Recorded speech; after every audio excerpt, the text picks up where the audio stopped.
Hello there everyone, welcome back to my channel Fanfiction podcast. Today we will continue our journey of What If Dragonborn Came to Orario Part 5. Before we start, please like, share, subscribe, and comment in the comment section. Chapter 31. Chapter Notes. AON, here we go. Chapter 31, and the Apollo Banquet. I hope you enjoy. I've been looking forward to this one for a while, and I know a lot of you have too, so please let me know what you think. I'm honestly glad I was able to get it out in time, 'cause my new hours make writing difficult. Thank you all so much for your comments, review, and support.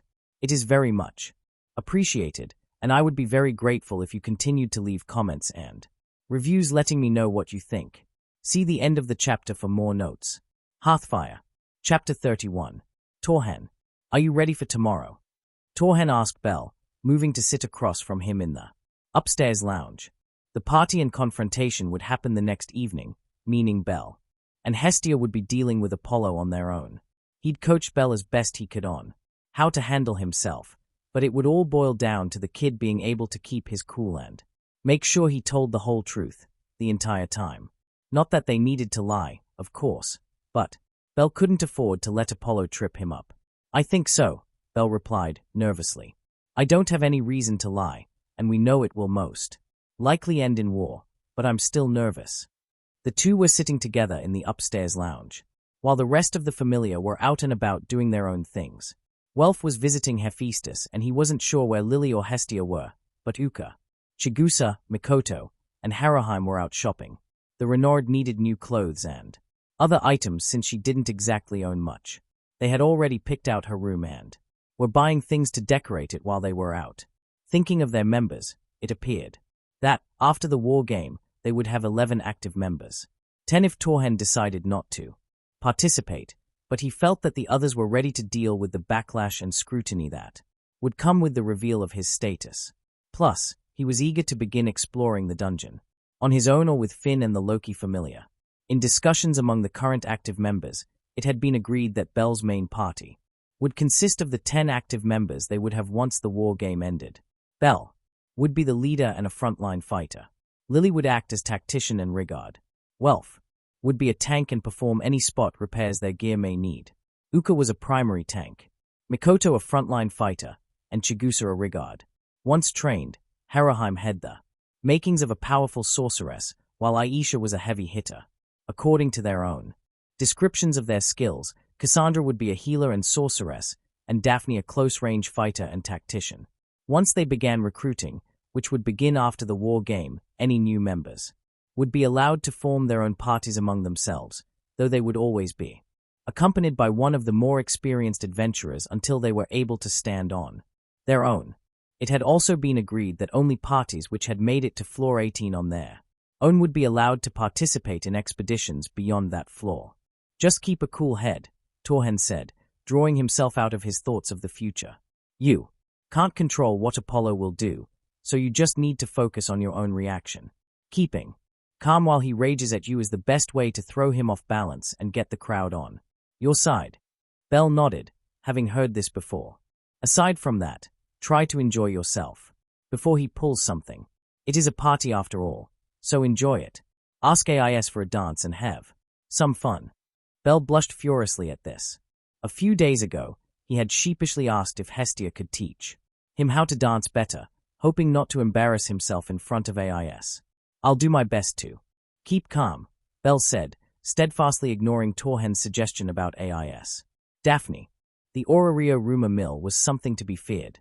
Daphne considered this fact as she wandered the hallways of her familiar home, though the fact that she wouldn't be living there much longer was an exciting thought. Back to the rumor mill, it had run absolutely wild. After a fairly quiet evening was interrupted by the sight of a giant pillar of golden light erupting out of the entertainment district. The entire city had been thrown into a panic since that light, signifying the death of a god, was not something anybody wanted or expected to see. Rumors had been flying across the city like crazy, and the facts were no less gossip-worthy than the rumors. According to an official statement by the guild, which was still trying to wrap things up, the god who had died was Ishtar, and it had been her own fault.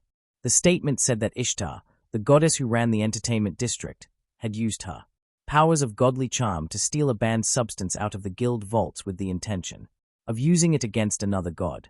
This substance had then been accidentally ingested by Phryne Jamil, the captain of the Ishtar Familia. The substance had caused Jamil to go on a rampage, during which Ishtar was killed. What exactly this substance was had not been disclosed, but the rumor mill had gone digging. It was now widely believed that the substance in question was an extremely powerful frenzy. Poison. When she'd first heard this, Daphne had been confused. She hadn't heard of frenzy poisons before, but a little digging brought up some interesting information.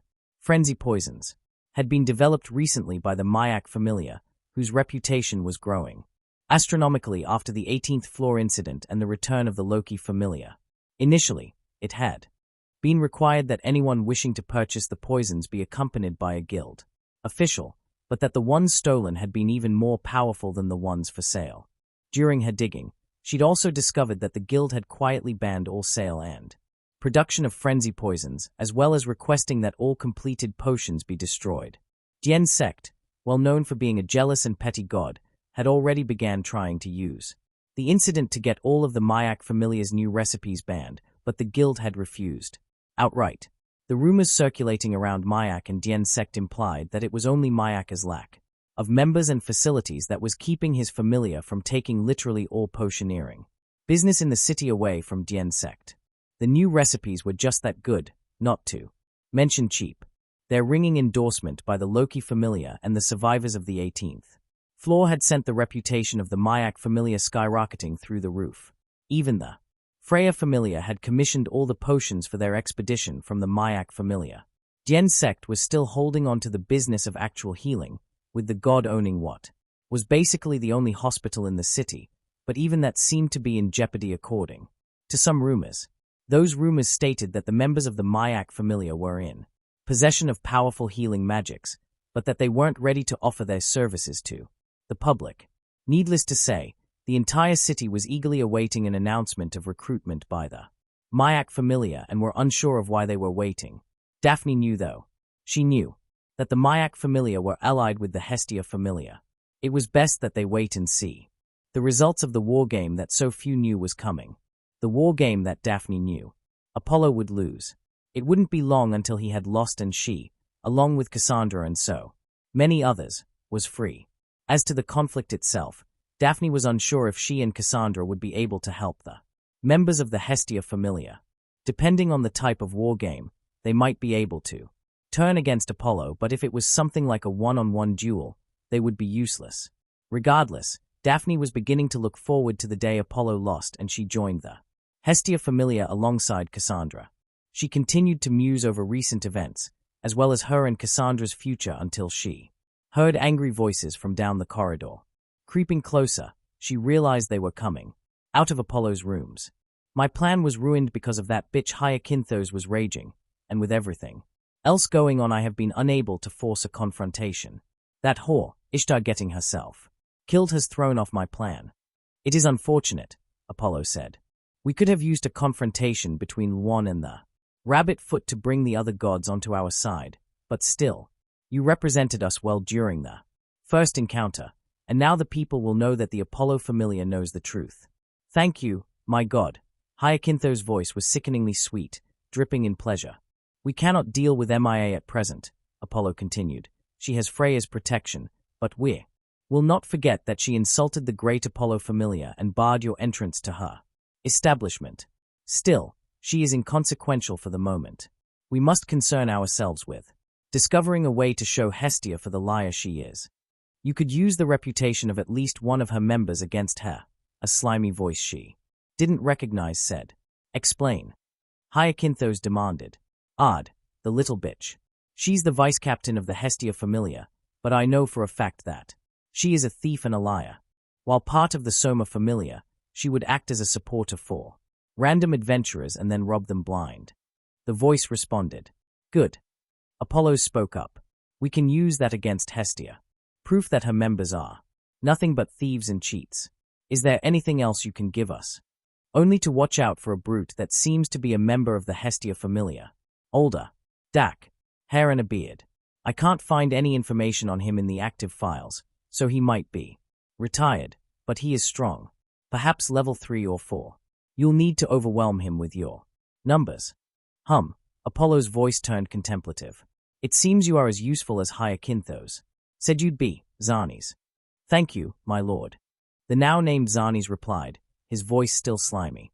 Tell me, why did Soma kick you out? I was conspired against by other members, Xanes' creepy voice replied, aided by Ard, the Hestia Familia. Well then, it appears you'll be able to get your revenge. Apollo replied, if your information proves as useful as I suspect, I will see you rewarded. You may join us, no matter what, but, Hyacinthos, we don't have a vice-captain at present, do we? We do not, my god. Hyacinthos replied, smugly. I believe you may be suited to such a prestigious role, Xanes. Do you accept? Most gratefully, my lord. Xanes accepted, slimily. Good. We will expose Hestia for a liar and then crush her in a war game. Her members will be mine to deal with at my leisure. Hestia herself will be forced to grovel at my feet before I send her back to the heavens. Apollo's voice was bordering on deranged. You may, of course, deal with the little Paolum girl as you see fit, Vice-Captain Xanes. Thank you, my lord. The slimy man's voice sent a shiver down Daphne's spine. She turned and beat a hasty retreat down the hall. Daphne wasn't sure who this Xanes person was, but he sounded like bad news. The whole Familia was on high alert, preparing for the party, so she wouldn't be able to slip away, but she could at least let Cassandra know about this conversation. Together, they might be able to discreetly let Bel Cranel or Goddess Hestia know about what she had just overheard. It was rather laughable, though, for them to think that Master Torhen was only level 3 or 4. She supposed he would show them the error of their ways soon enough. Bel fidgeted nervously as he approached the Apollo mansion, Goddess Hestia on his arm. They had prepared for this day as best they could, but now it really was just him and his goddess. The two of them would be the ones to face Apollo and his accusations. They might get a little assistance from Goddess Loki and AIS, but it wouldn't be much. That, of course, wasn't the only thing Bel was nervous about. This was the first party of the gods he would be attending, and, to top it all off, there was a chance he would get to dance with Miss AIS. He'd asked Goddess Hestia to help him brush up on his dancing skills, so he was fairly sure he wouldn't embarrass himself. The trick, though, was working up the courage to ask her to dance. He'd been thrilled and beyond privileged to get to train with her, to spend so much time with someone so wonderful. Still, the fact that he now considered her a friend didn't make him any less nervous. AIS was so beautiful and so strong, and he wanted to prove to her that he wasn't just some kid who needed her help. He wanted to show her that he was worth her time. Calm down, Bel. Goddess Hestia said. You need to be relaxed if this is going to go well. Bel took a deep breath and nodded. Thank you, Goddess. He replied as they stepped through the doors. The two of them were dressed to the nines, as befitted such a fancy party. Bel was wearing a very nice black suit with a white vest, bow tie, and gloves. Goddess Hestia was wearing a gorgeous blue dress that she had bought with her own funds, earned from her rather successful investment enterprises. In fact, the Hestia Familia was doing exceptionally well financially. Their Familia funds were growing steadily, with the goddess putting a substantial amount of her earnings in. Bel and the others were, of course, contributing, but it seemed Goddess Hestia had a real knack for investment, assisted by advice from Mr. Torhen. She now owned practically every Jagamarukan food stall in the city, as well as a variety of other stalls around town. She hadn't quite branched out to owning a full-on restaurant, but she had confessed to toying with the idea. Her initial investment in the Mayak Familia was also paying off, with their popularity and earnings skyrocketing.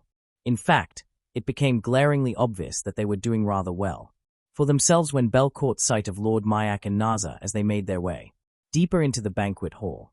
Naza was wearing a beautiful red dress, with one arm bare and her prosthetic covered by a sleeve. Lord Mayak was dressed similarly to Bel in a well-tailored suit, but with a blue-gray vest instead of a white one.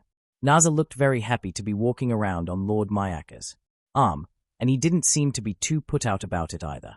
The banquet hall itself was gorgeous, with golden chandeliers hanging from the ceiling. Tables covered in white tablecloths and laden with food were spread out across the floor, while a veritable sea of gods and goddesses mingled with the adventurers they had brought.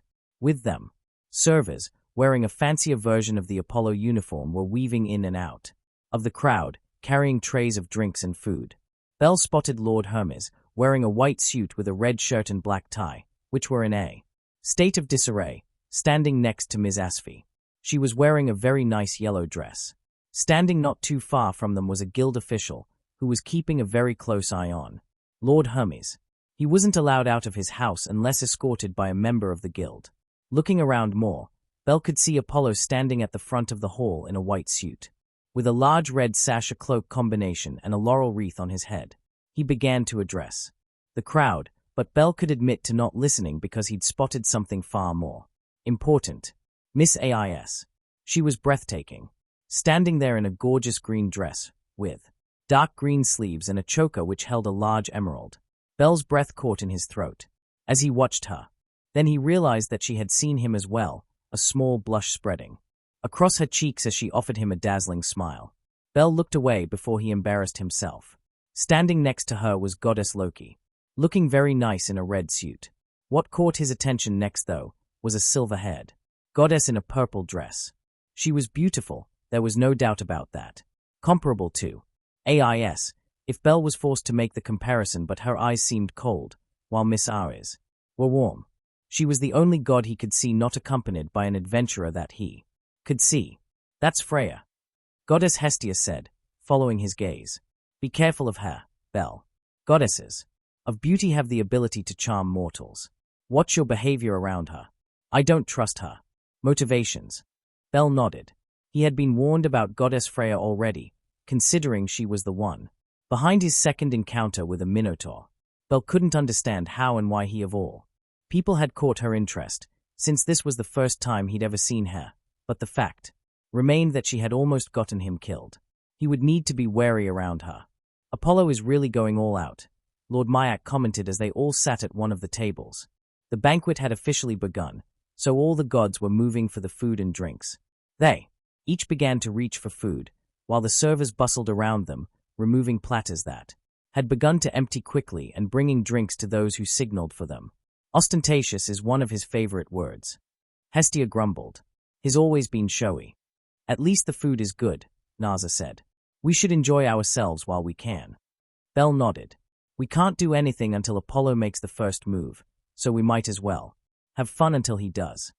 The four of them ate and talked together, generally having a pleasant conversation for quite some time until the signal came for the dancing to begin. The partygoers all stood and made their way towards the dance floor. Some moved to stand around the edge, not quite finished with their food or drinks. Some simply were uninterested in dancing. Others partnered up and made their way onto the dance floor. Lord Myak knelt on the floor and asked a blushing Naza for a dance, which she happily accepted. The two moved towards the center of the floor, grinning happily. Belle could hear Goddess Loki's voice nearby, arguing with Lord Hermes about something. Looking around, he spotted Ms. Ais standing by herself near the entrance to the balcony, leaving Goddess Hestia, who was giggling slightly and watching the argument between Loki and Hermes. Belle screwed up his courage and made his way over to her. Would you like to dance? He asked shyly, holding out his hand. Ais blushed, causing Belle's heart to skip a beat. I would love to dance, she said, taking his hand. Hestia smiled to herself as she meandered through the darker corners of the party. Despite the looming threat of Apollo's confrontation, she was having a good time. So was Belle. Leaning against a wall, she could see him dancing with Ais Wallenstein, the two sporting happy grins, as they glided across the dance floor. He'd come so far in the time she'd met him, and it was nice to see him having so much fun. The pair had gotten some odd looks when they'd first hit the floor, mostly from people wondering who exactly had the balls to ask the Sword Princess for a dance, but she had overheard many commenting that if anybody had the right to ask her for a dance, it was the person who'd smashed her record for fastest rank-up. The fact that neither Loki nor Hestia were moving to separate them had led many to simply ignore the pair. It was startling to Hestia to discover that she completely fit in now. She was the goddess of a decent-sized familia with a growing reputation, and she was wearing clothes that were just as nice as all the other gods around her. She was not the poor goddess to be pitied, But she also wasn't the head of a powerful familia that should be treated with great respect. Not yet. Anyway, your little rabbit has stolen my AIS. Loki's disgruntled voice interrupted her thoughts. The redhead had moved closer to her, with them both standing in a quiet, secluded corner of the ballroom. Glancing around, Hestia realized that nobody was even glancing at them. They look good together. She replied to Loki. Don't you think? Yeah, they do. Loki admitted grumpily, before her voice turned wistful. It's nice to see her smile like that. She smiles more often since she met him. Love will do that, Hestia said, watching them. You really think that's what's going on? Loki glanced at her, askance. Hestia nodded. For Bel, at least, I know he's in love. I'm not sure about her though. I don't know if AIS knows herself. The redhead admitted. I doubt she's ever felt anything like it. Will you allow it, if she is? She asked. Loki grumbled. Only once he is significantly stronger, and only if our alliance stays strong. She let out. Hestia nodded. She could respect that, at least. It's a little surprising that everyone accepted them dancing together so quickly. True. I was hoping for more drama after I saw them. Loki sported a Cheshire grin. Thought about causing it myself, but I couldn't bring myself to do it after I saw her smile. Hestia gave her a smile in turn, before snorting as an idea came to her. If you want drama, then you and I should dance. Can you imagine the looks on their faces? She gestured to the assembled gods. Loki's grin widened as she let out a laugh. That would be perfect. It would be so unexpected, it'd give them all whiplash. She went silent for a moment. Maybe next time. We don't want to give Apollo any indication something is wrong. Hestia hummed in agreement. She was about to speak again when a whispered voice interrupted her. Goddess Hestia. The voice hissed. Looking around, Hestia spotted Daphne, doing her best to hide in the shadows of a nearby staircase. Are you all right? Hestia asked as she stealthily moved over to the redhead, Loki following. Has something happened? I found out more of Apollo's plan. The young girl said in a rushed whisper. Hyacinthos. Brought him someone who knows about your familia. Some slimeball named Xanes. Who? Loki asked, confused. Hestia grimaced. He's the former captain of the Soma Familia.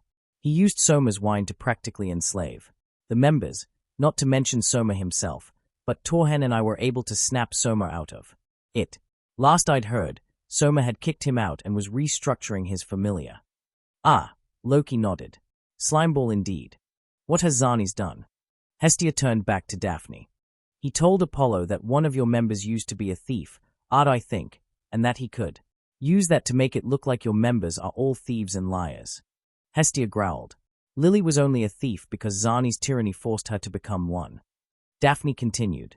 He also warned Apollo about Master Torhen, but they think he's only level 3 or 4. Loki snickered. He holds back so much, I can believe they'd think that. Poor fools. Hestia smirked at her. Thank you for telling me, Daphne. She addressed the mortal. Ah, you and Cassandra all right. For now, she nodded, her face grave. Apollo has made Xanes our vice-captain and he gives me a bad feeling. I don't like the way he looks at Cassandra or any of the other girls. Apollo has promised to let him handle Ard if they win. Do what you can to stay out of his sight, Hestia told her, seriously. But if you or Cassandra need to run, I promise we will protect you. Thank you, goddess. Daphne said, with a relieved smile. Bel was having the time of his life. He and AIS had happily danced their way through 4 songs now and were having a blast. They got to talk, just the two of them as they danced, and Bel felt like his heart was about to burst. It took all his self-control to not try and kiss her. Bel knew he wasn't worthy of her. Not yet. Besides, what if she didn't feel the same way? Better to wait until he was worthy of her attention. For now, he would just enjoy her company. I had no idea you were a dancer, AIS had told him as they were halfway through their first dance. My grandfather taught me when I was small, Bel explained, but I'll admit I asked Goddess Hestia to help me brush up on my dance moves. I was hoping I'd get to ask you tonight. Well, I'm glad you did. She gave him a small smile. Reveria taught me when I was younger. She said learning to dance would help me learn how to fight. It certainly helped, though I didn't believe it would when she told me. Bel grinned. My grandfather just told me I should learn. He used to say, Every woman deserves a man who can dance without breaking her toes, Belle, so you'd better learn your steps. Your grandfather sounds like he was an interesting man. That's putting it mildly. There was no way in hell that Belle was going to tell her that his grandfather encouraged him to build a harem of beautiful women. He'd never really understood it, and now he was outright against it. If Belle could one day prove himself worthy of just the one woman he was dancing with, he would be a happy man. They continued to dance, enjoying each other's company, until finally they both agreed to take a break after the fifth song. Moving towards the drink trays, the two were intercepted by Goddess Hestia. "Loki is looking for you," the goddess told Ais, who nodded and moved away, searching for her own goddess. Leaning close, Hestia whispered, "Daphne was able to speak to me. Apollo has recruited Xerxes and is planning on using Lily's past against us, trying to paint us thieves. All liars. She was only a thief because of Xerxes." Belle whispered back, furiously. Goddess Hestia nodded. "Which you should point out. If you must, reveal what Xerxes did to her. The gods here will be able to tell you're telling the truth. Lily will understand." Belle grimaced but nodded. He didn't like the idea of using his friend's tragic past like this, but it was likely their only option. The goddess was right, Lily wouldn't mind, but it still left a bad taste in his mouth. He wouldn't have to wait long either. A new song began, and he was about to ask the goddess if she wanted to dance when the music suddenly stopped. Apollo was standing on a raised dais in front of all the assembled gods and adventurers. He held his arms wide and addressed the crowd. "My fellow gods and goddesses, what a pleasure it is to see you all here tonight, accompanied by your adorable children." There was a smattering of polite applause from the gods and a few grimaces or glares from the more hardened adventurers in the crowd. Apollo continued, "I apologize for interrupting your wondrous evening, but there is something I wish to address that is best done in public. That being the vile lies and rumors spread about my Familia by the detestable harlot Hestia." Apollo's face morphed into an expression of apoplectic rage, spit flying from his mouth as he glared at Hestia. The reactions of the various gods and goddesses were to be expected. Some scoffed, some gasped, some started in open fascination. Others, like Loki and Hermes, looked like they were wishing they had popcorn. The adventurers, on the other hand, were serious. Most had likely heard about the past parade and were hoping to learn the truth of those events. "You and your little den of liars and thieves have been spreading rumors that members of my great Familia tried to murder members of yours on the middle floors." Apollo's accusation rang out across a silent ballroom. "I will have an apology, Hestia, and satisfaction." Goddess Hestia's expression was serene in the face of Apollo's vitriol. "You'll get no apology from me, Apollo," she responded, calmly. "I will not apologize for something I have not done. Neither I nor my members have sought to spread rumor or misinformation about you or your children. We have only explained what happened to Belle's party that day to those who asked." "Belle." He stepped forward, his face and voice as calm as still water. "Lord Apollo," he bowed, "I deeply regret any possible implication that you yourself are to blame in any way. That was not our intent. If you will, allow me to explain. My Familia and I were making our first foray into the 14th floor when we encountered members of your Familia." Belle moved further towards the god, the audience captivated by his every word, and many of the gods paying very close attention to the truth of his words. They were led by an adventurer named Luan, whose name we heard shouted by your members during the encounter. We had only just finished an encounter when Luan's party came barreling through, followed by a pack of monsters. Before we realized it, we had been cut off, surrounded, and Luan's party had disappeared. We tried our best to escape, but one of our members was knocked into a shaft. In order to save her and ourselves, my other teammate and I jumped in after her. We landed on the 17th floor, and it was only through sheer dumb luck that we made it to the 18th alive. I can attest to that." Loki cackled. "My lil Ais was the one who found them." Ais nodded, her face serious. "Our expedition team was camping on the 18th floor when I found Belle's party badly wounded at the bottom of the stairs up to 17. You sure you got your facts straight, Apollo?" Loki laughed again. "Maybe your people tried to cover their tracks and you couldn't tell they were lying to you. The many gods and Goddesses around them laughed or nodded their heads. They were paying attention and could tell that both Bel and Ais had told the truth. Apollo was not looking good. His face was as red as his hair as the god began to shout, gesturing at Bel. Hestia's children are the ones who lie. This foolish child likely misunderstood the circumstances, or perhaps is leaving out crucial details to make my familia sound guilty. Hestia's familia is a den of thieves and liars, and I have proof. Xanes. From out of a darkened corner, the slimy form of Xanes slithered his way up onto the dais. His creepy voice began to ring out over the crowd. I was once a member of the Soma, familiar at the same time as one Lilaruka Ard, who now serves as Goddess Hestia's vice-captain. I have conclusive proof and have personally witnessed that, during that time, she was one of the most prolific thieves in the city, cheating hundreds of adventurers out of their hard-earned valise. She was only a thief because of you. An angry voice rang out that didn't belong to Bel. Hestia, Ais, or Loki. Making his way through the crowd was a stout, brown-haired dwarf who was glaring daggers at Xanes. Bel recognized him. His name was Chandra, and he was the one who had replaced Xanes as captain of the Soma Familia. Following close behind was the figure of Lord Soma. Whispers broke out among the crowd, not only at the truth of that statement but the fact that Soma himself had actually appeared in public. What's more, Lord Soma began to speak. While you were my captain, you capitalized on my obsession with my craft and used my wine to control the familia. It is because of you, Xanes, that an innocent girl was forced to become a thief just to survive. Lord Soma's damning statement almost seemed to resonate in the air. You used Lord Soma's wine to practically enslave us. Chandra shouted. Lily became a thief because it was the only way she could fill her quota and not be punished or forced into prostitution to pay it. You demanded outrageous sums of us all every week, forcing nearly every member of the Soma Familia to become criminals just to stay alive. It would seem, Apollo goddess Freya's musical voice now spoke up over the furiously whispering crowd, that you are woefully uninformed. Goddess Hestia stepped forward again. I do not accuse you of wrongdoing, Apollo. Nor, in fact, do I accuse Luan and his party. They did what they did in a desperate situation. Many wouldn't have done the same. All I and my familia seek is an apology by those who performed the past parade. Nothing more. No compensation, no retribution. Just a simple apology, and we will consider the matter over and done with. The assembled crowd once again broke out into excited whispers. Many were impressed both with the calm demeanor of Bel and Hestia and their apparent altruism in the face of what amounted to attempted murder. You will get no apology from me.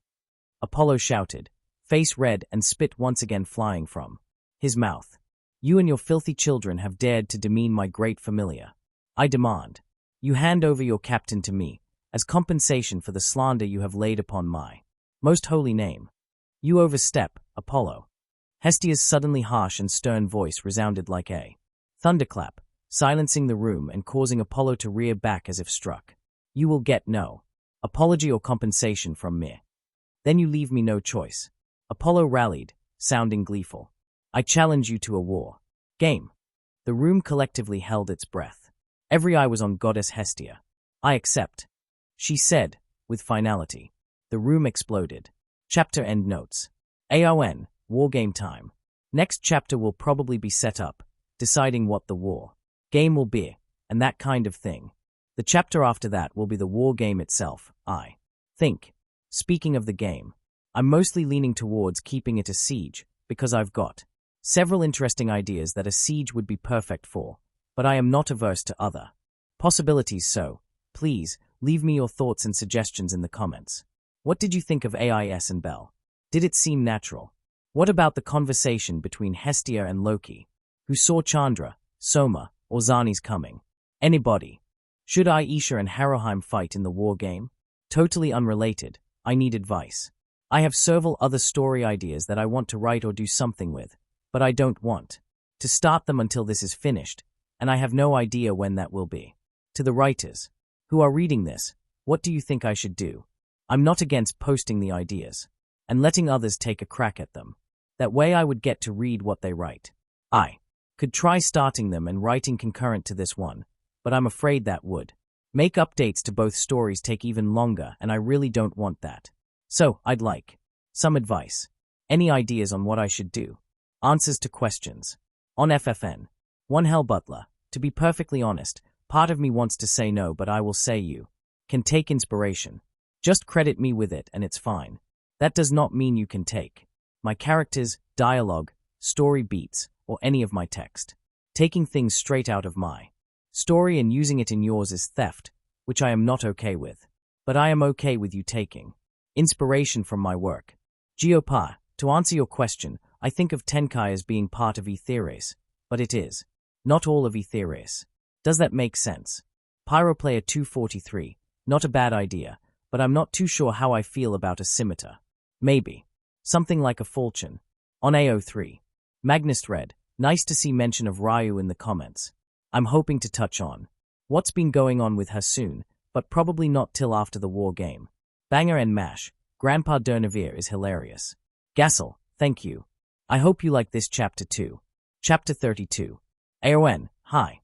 Sorry for the delay and slightly shorter chapter this time, but the war game is upon us. This chapter is the setup, and next will be the battle itself. Plus, I'm just more comfortable writing chapters roughly in the 5K range, so I'm sticking with that from now on unless I get on a serious roll. For those on FFN, I hope you actually see this. The stupid email alerts have been down for so long it's getting very irritating. I very much appreciate your comments and reviews, and I would love it if you keep them coming. They really help my motivation, especially when I start to feel burnt out. I've left a longer note at the bottom, so check it out. Hearthfire. Chapter 32. Torhen. Torhen stood at one end of the table in the Hearthfire conference room, almost wishing he was wearing his imperial armor. They were, after all, discussing the upcoming war game, and the party recently held at the home of the Apollo Familia. As he listened to Bell and Hestia detail the events of the party, Torhen couldn't help being filled with pride at how his young student was handling himself. The boy had come so far in their short time together, it was difficult to believe. He and Hestia had handily turned the crowd against Apollo, making the god look like a petty, petulant child in front of all the other deities in the city. Already, he was certain that the story of the party was spreading through the city along with tales of Apollo's pettiness, Hestia's grace, and Bell's bravery, soon to be helped along, of course, by his new favorite rumormongers. The Amazons Tyon, Tiona, and Aisha had happily agreed to spread vicious rumors after the party was done. They simply needed information on the details of the party, which Hestia and Loki were more than willing to provide. The best rumors, after all, were just a sensationalized version of the truth. Loki especially was looking forward to sowing chaos. Apollo had irritated her, and there was nothing the goddess loved more than messing with people who irritated her. Speaking of Aisha, it had been agreed that she and Haroheim would sit out the war game. Haroheim simply didn't have the combat skills required to participate, and if Aisha joined in, it would only serve to further overshadow Bell. With Torhen already planning to join as a distraction, depending on if it was needed, that was something they wanted to avoid. The discussions on what type of war game it will be are set for tomorrow. Hestia concluded. She was sitting in the direct center of the table, still wearing her party dress. The other members of the Familia, plus Aisha and Haroheim, were sat at intervals around the conference table. Bell was seated at the other end of the table from Torhen. Apollo won't agree to any type of war game that doesn't appear to fall heavily in his favor, so we're likely to end up with a random draw. That's unfortunate. Bell grimaced. We can't start planning until we know what type of war game we're facing. Don't let your nerves get the best of you. Torhen said, calmly.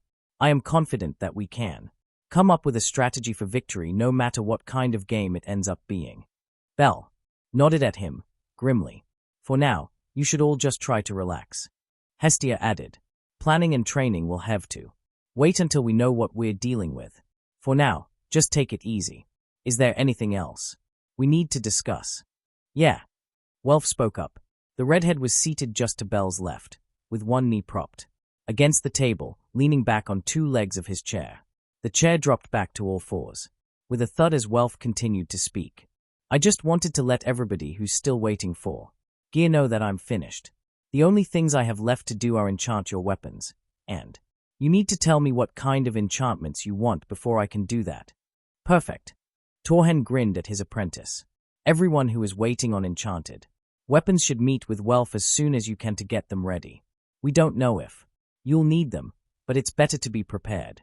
I believe I have made my decision. Uka added with a nod at Welf. We should speak once. The meeting is adjourned. Welf nodded back at the larger man with a grin. As for us, Aisha cut in, the guild has finally reached a verdict.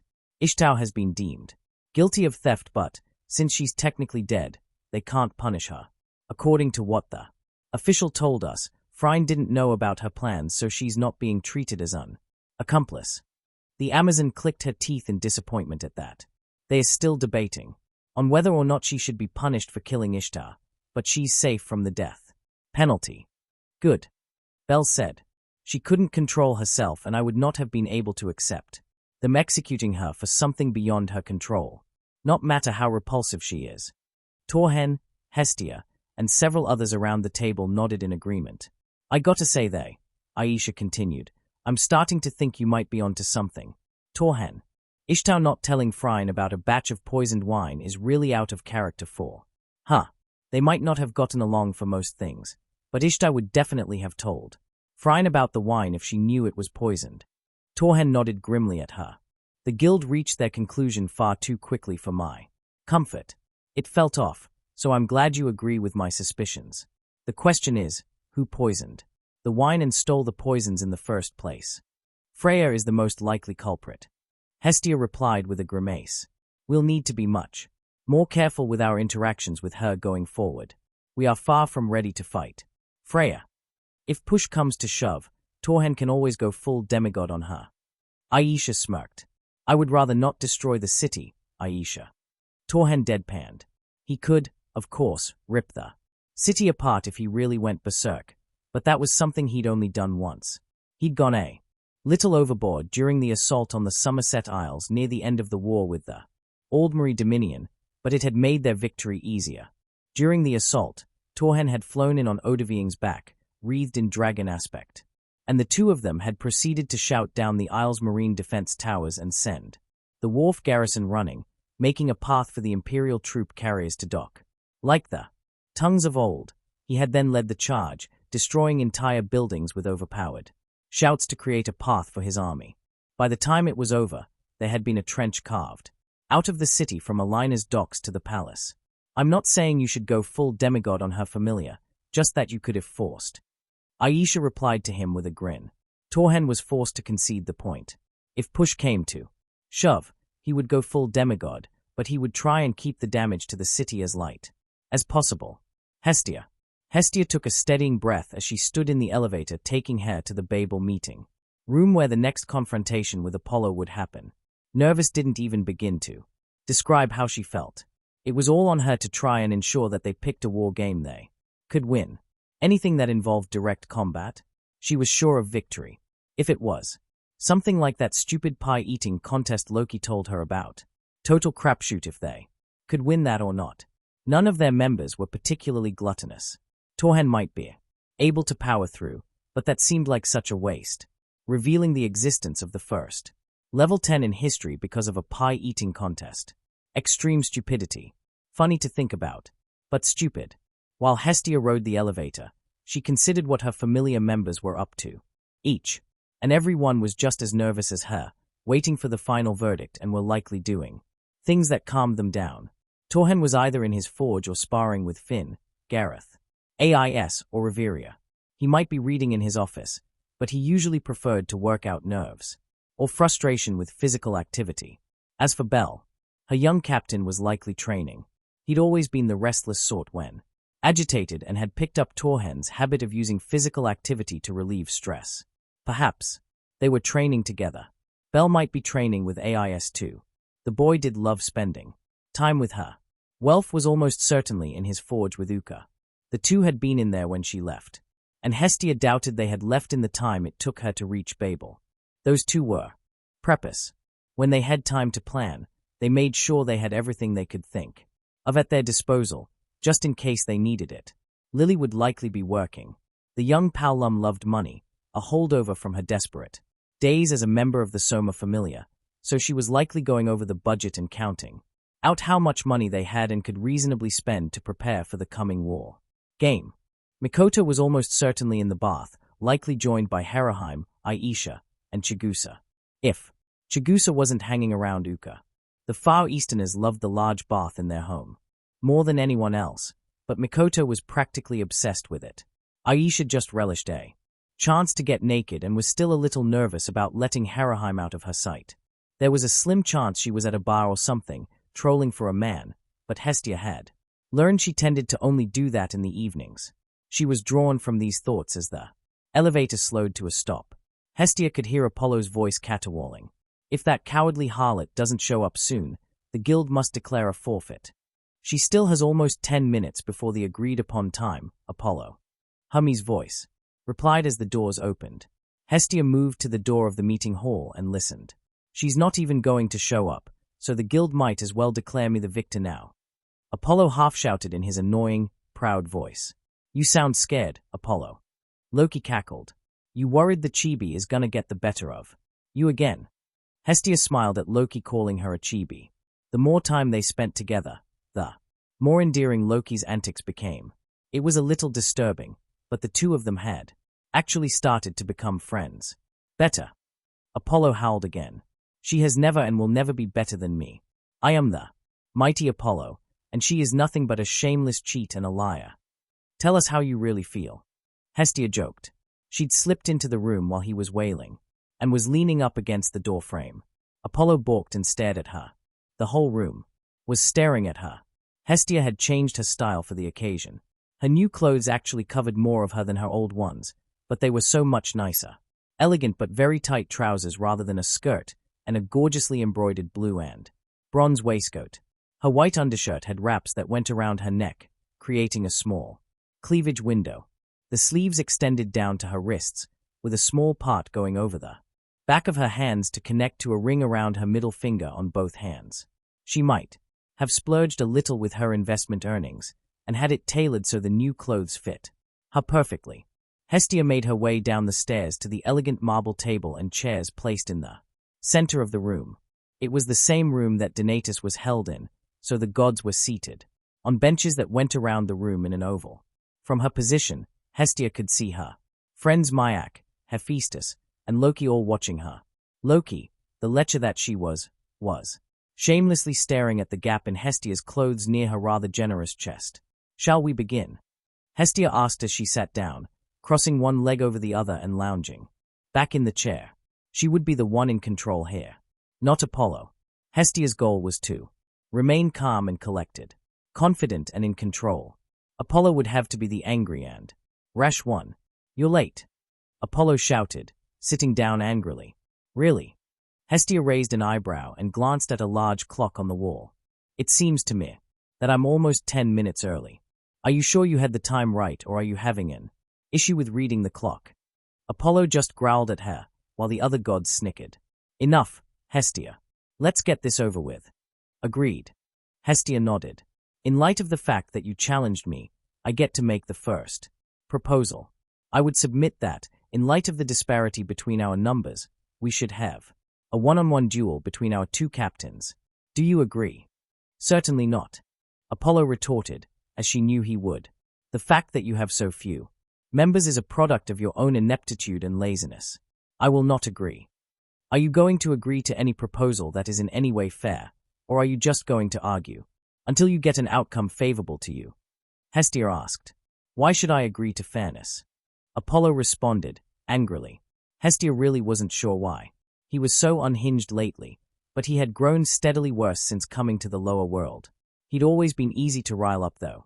You're the one who has been spreading lies and slander about my Familia, so why should I care about fairness towards you? This is most unseemly, Ganesha shouted. He hadn't noticed Hestia's reaction. Ganesha. If Hestia wanted fair, she should have just apologized and handed over her little whitehead rat when she had the chance. Dien Sect rebutted. Of course he was against her. She was allied with Myak, who was one recruitment drive away from starting to push Dien Sect out of business. No one asked the opinion of a greedy old has-been like you, Dien Sect. Hestia sighed. She could hear the other gods whispering about the recent exchanges amongst themselves. She turned back to Apollo. It seems we have no choice but to have a random draw. Everyone here will submit a proposal, and we will have an impartial judge choose from the box. Can you accept that, Apollo? Of course. He grinned. But first, we should make one thing clear. Record keeper. Apollo shouted to the official in charge of recording the session. Make sure you get this down. When Hestia loses, she must hand over all the members of her familia and her assets. Then, she must kiss my feet and leave Orario forever, all while thanking me for the privilege. Hestia almost threw up in her mouth at his demands. Many of the other gods were making disgusted faces at Apollo. Still, the record keeper copied down Apollo's words exactly. Now it was Hestia's time to speak. My turn. She smiled dangerously. When you lose, Apollo, I will not be merciful. Everything you own will be mine. Your familia permanently disbanded. Also, her grin widened even further. You will publicly apologize on bended knee for everything you have ever done that has harmed another living soul. Anyone who has a grievance with you will be allowed to come forward, and you will apologize. Finally, she paused and tapped her chin, enjoying the spark of fear in Apollo's eyes. You will shave your head and be forbidden from growing your hair back ever again, and then you will leave Orario forever and alone. None who were part of your familia may accompany you, whether they want to or not. How does that sound? As she spoke, there were low whistles coming from the crowd. Some were impressed by her, others intimidated, and a few surprised at how vicious she could be. Apollo had never apologized for anything in his life, so making him do so in public and on his knees was quite cruel to the vain god. Apollo himself was starting to look a little green, but he rallied. Fine. It doesn't matter, anyway. You'll never win, Hestia. He sounded like he was trying to convince himself, rather than her. Let us begin the draw. The other gods all gathered together, writing suggestions on little pieces of paper. Soon enough, they were all collected, and Hermes stood before the box. If nothing else, Hermes could be trusted to be impartial. Hesitantly, Hermes reached into the box and drew a slip. Unfolding it, the gods stared at it for a moment before sighing. Turning the slip to face them, he announced what he had drawn. It's a castle siege, he said with finality. Ha! Ha ha ha! Apollo False laughed while many gods around the room either cheered or groaned. To those not familiar with her secret advantage, it looked like Hestia was screwed. Castle sieges were more a numbers game than anything else, unless you had someone like Torhen on your side. Very few noticed that Hestia hadn't reacted. She'd simply given Hermes a serene smile and leaned back in her chair, looking calm and relaxed. What did she have to worry about? A castle siege was perfect for her. Torhen could knock down anything the Apollo Familia used and take on the bulk of their forces while the others took out key players. Bell would, of course, take on the enemy captain. Piece of cake. Easy peasy. Oh yes, a castle siege was perfect. Apollo was oblivious to this, however. It is settled. Apollo kept talking. Since it would be so unfair to ask such a small and pitiful familia to defend, my familia will go on the defensive. There are several abandoned castles nearby. My familia will choose one, have 1 week to conduct repairs, and then the siege begins. Do you accept this, Hestia? But of course, she replied. 1 week it is. Once again, Apollo missed her predatory smile. Bell. All right, Torhen said, stabbing the map laid out on the table with a dagger. The point buried itself directly on top of the abandoned castle chosen by Apollo. The location of the war game. We have a location. Now, we need a plan. Well, we know we can get help from the inside. Lily spoke up. The entire familia was gathered around the map table that Torhen had set up in the conference room. The actual conference table had been removed, making room for the map table that could be stabbed, scratched, or battered depending on how they chose to mark the map. Daphne and Cassandra can open the gates for us once the game starts. That's only if we can get word to them. Mikoto commented. Easily done for me. Lily said with confidence. I've been working on my stealth skills, and my boots have stealth enchantments. All I need to do is combine that with Cinderella and a few invisibility potions, and I can ferry messages back and forth. Be extremely cautious, Lily. Torhen warned. You're sneaky, but you have no infiltration experience.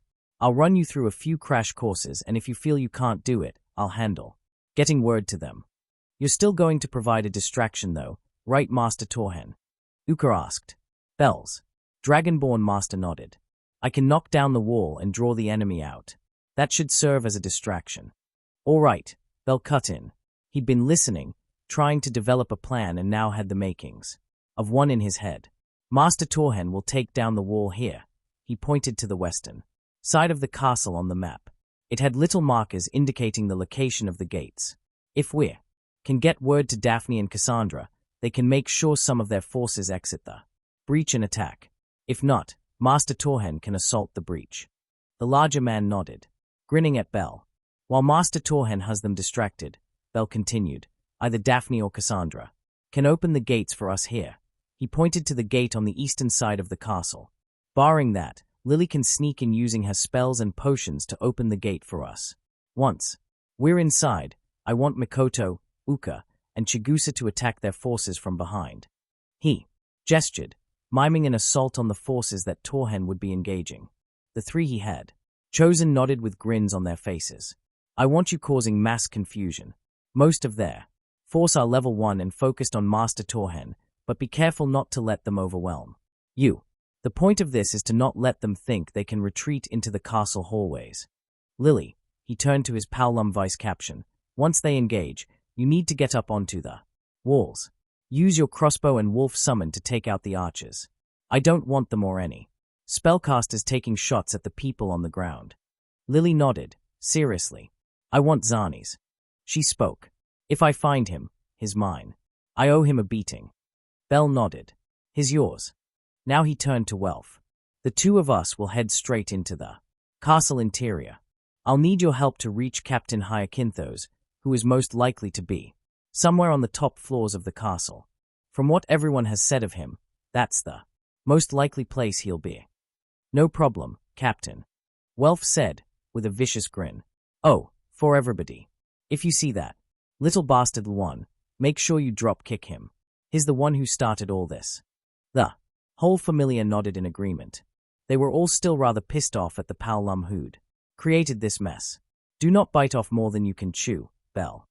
Torhen told him, sternly. If Hyacinthos is surrounded, you need to find a way to get him alone. You might be close to level 3, but if he's surrounded by helpers, you'll need to find a way to get him alone.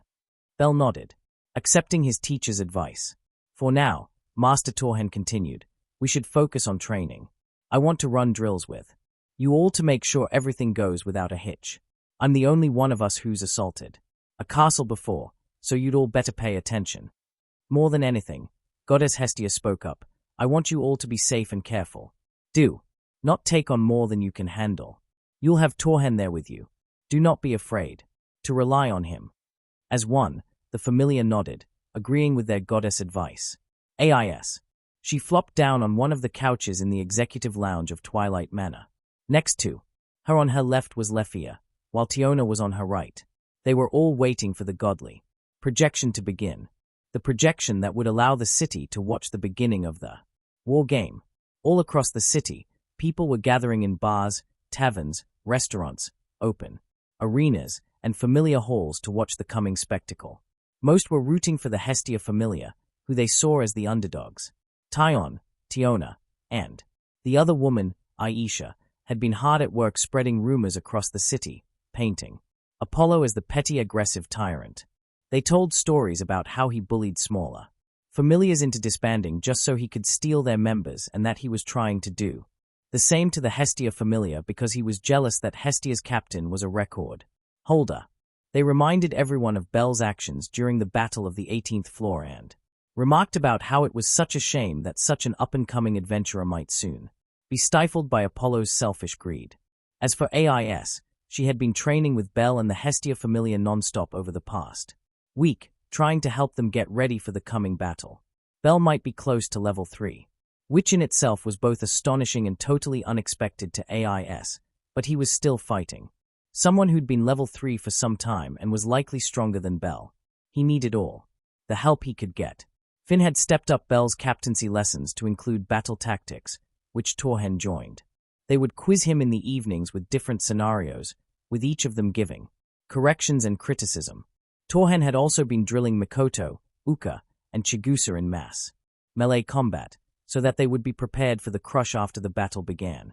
Lily was focused on first, working on her infiltration skills, but after 2 days she had stopped training to focus on running messages back and forth between the Hestia Familia's spies and the Familia itself. The war game was shaping up to be a rout that only a select handful of people in the city were expecting, and AIS was very excited to watch. In Tiona's words, it was going to be fucking hilarious. Come on already.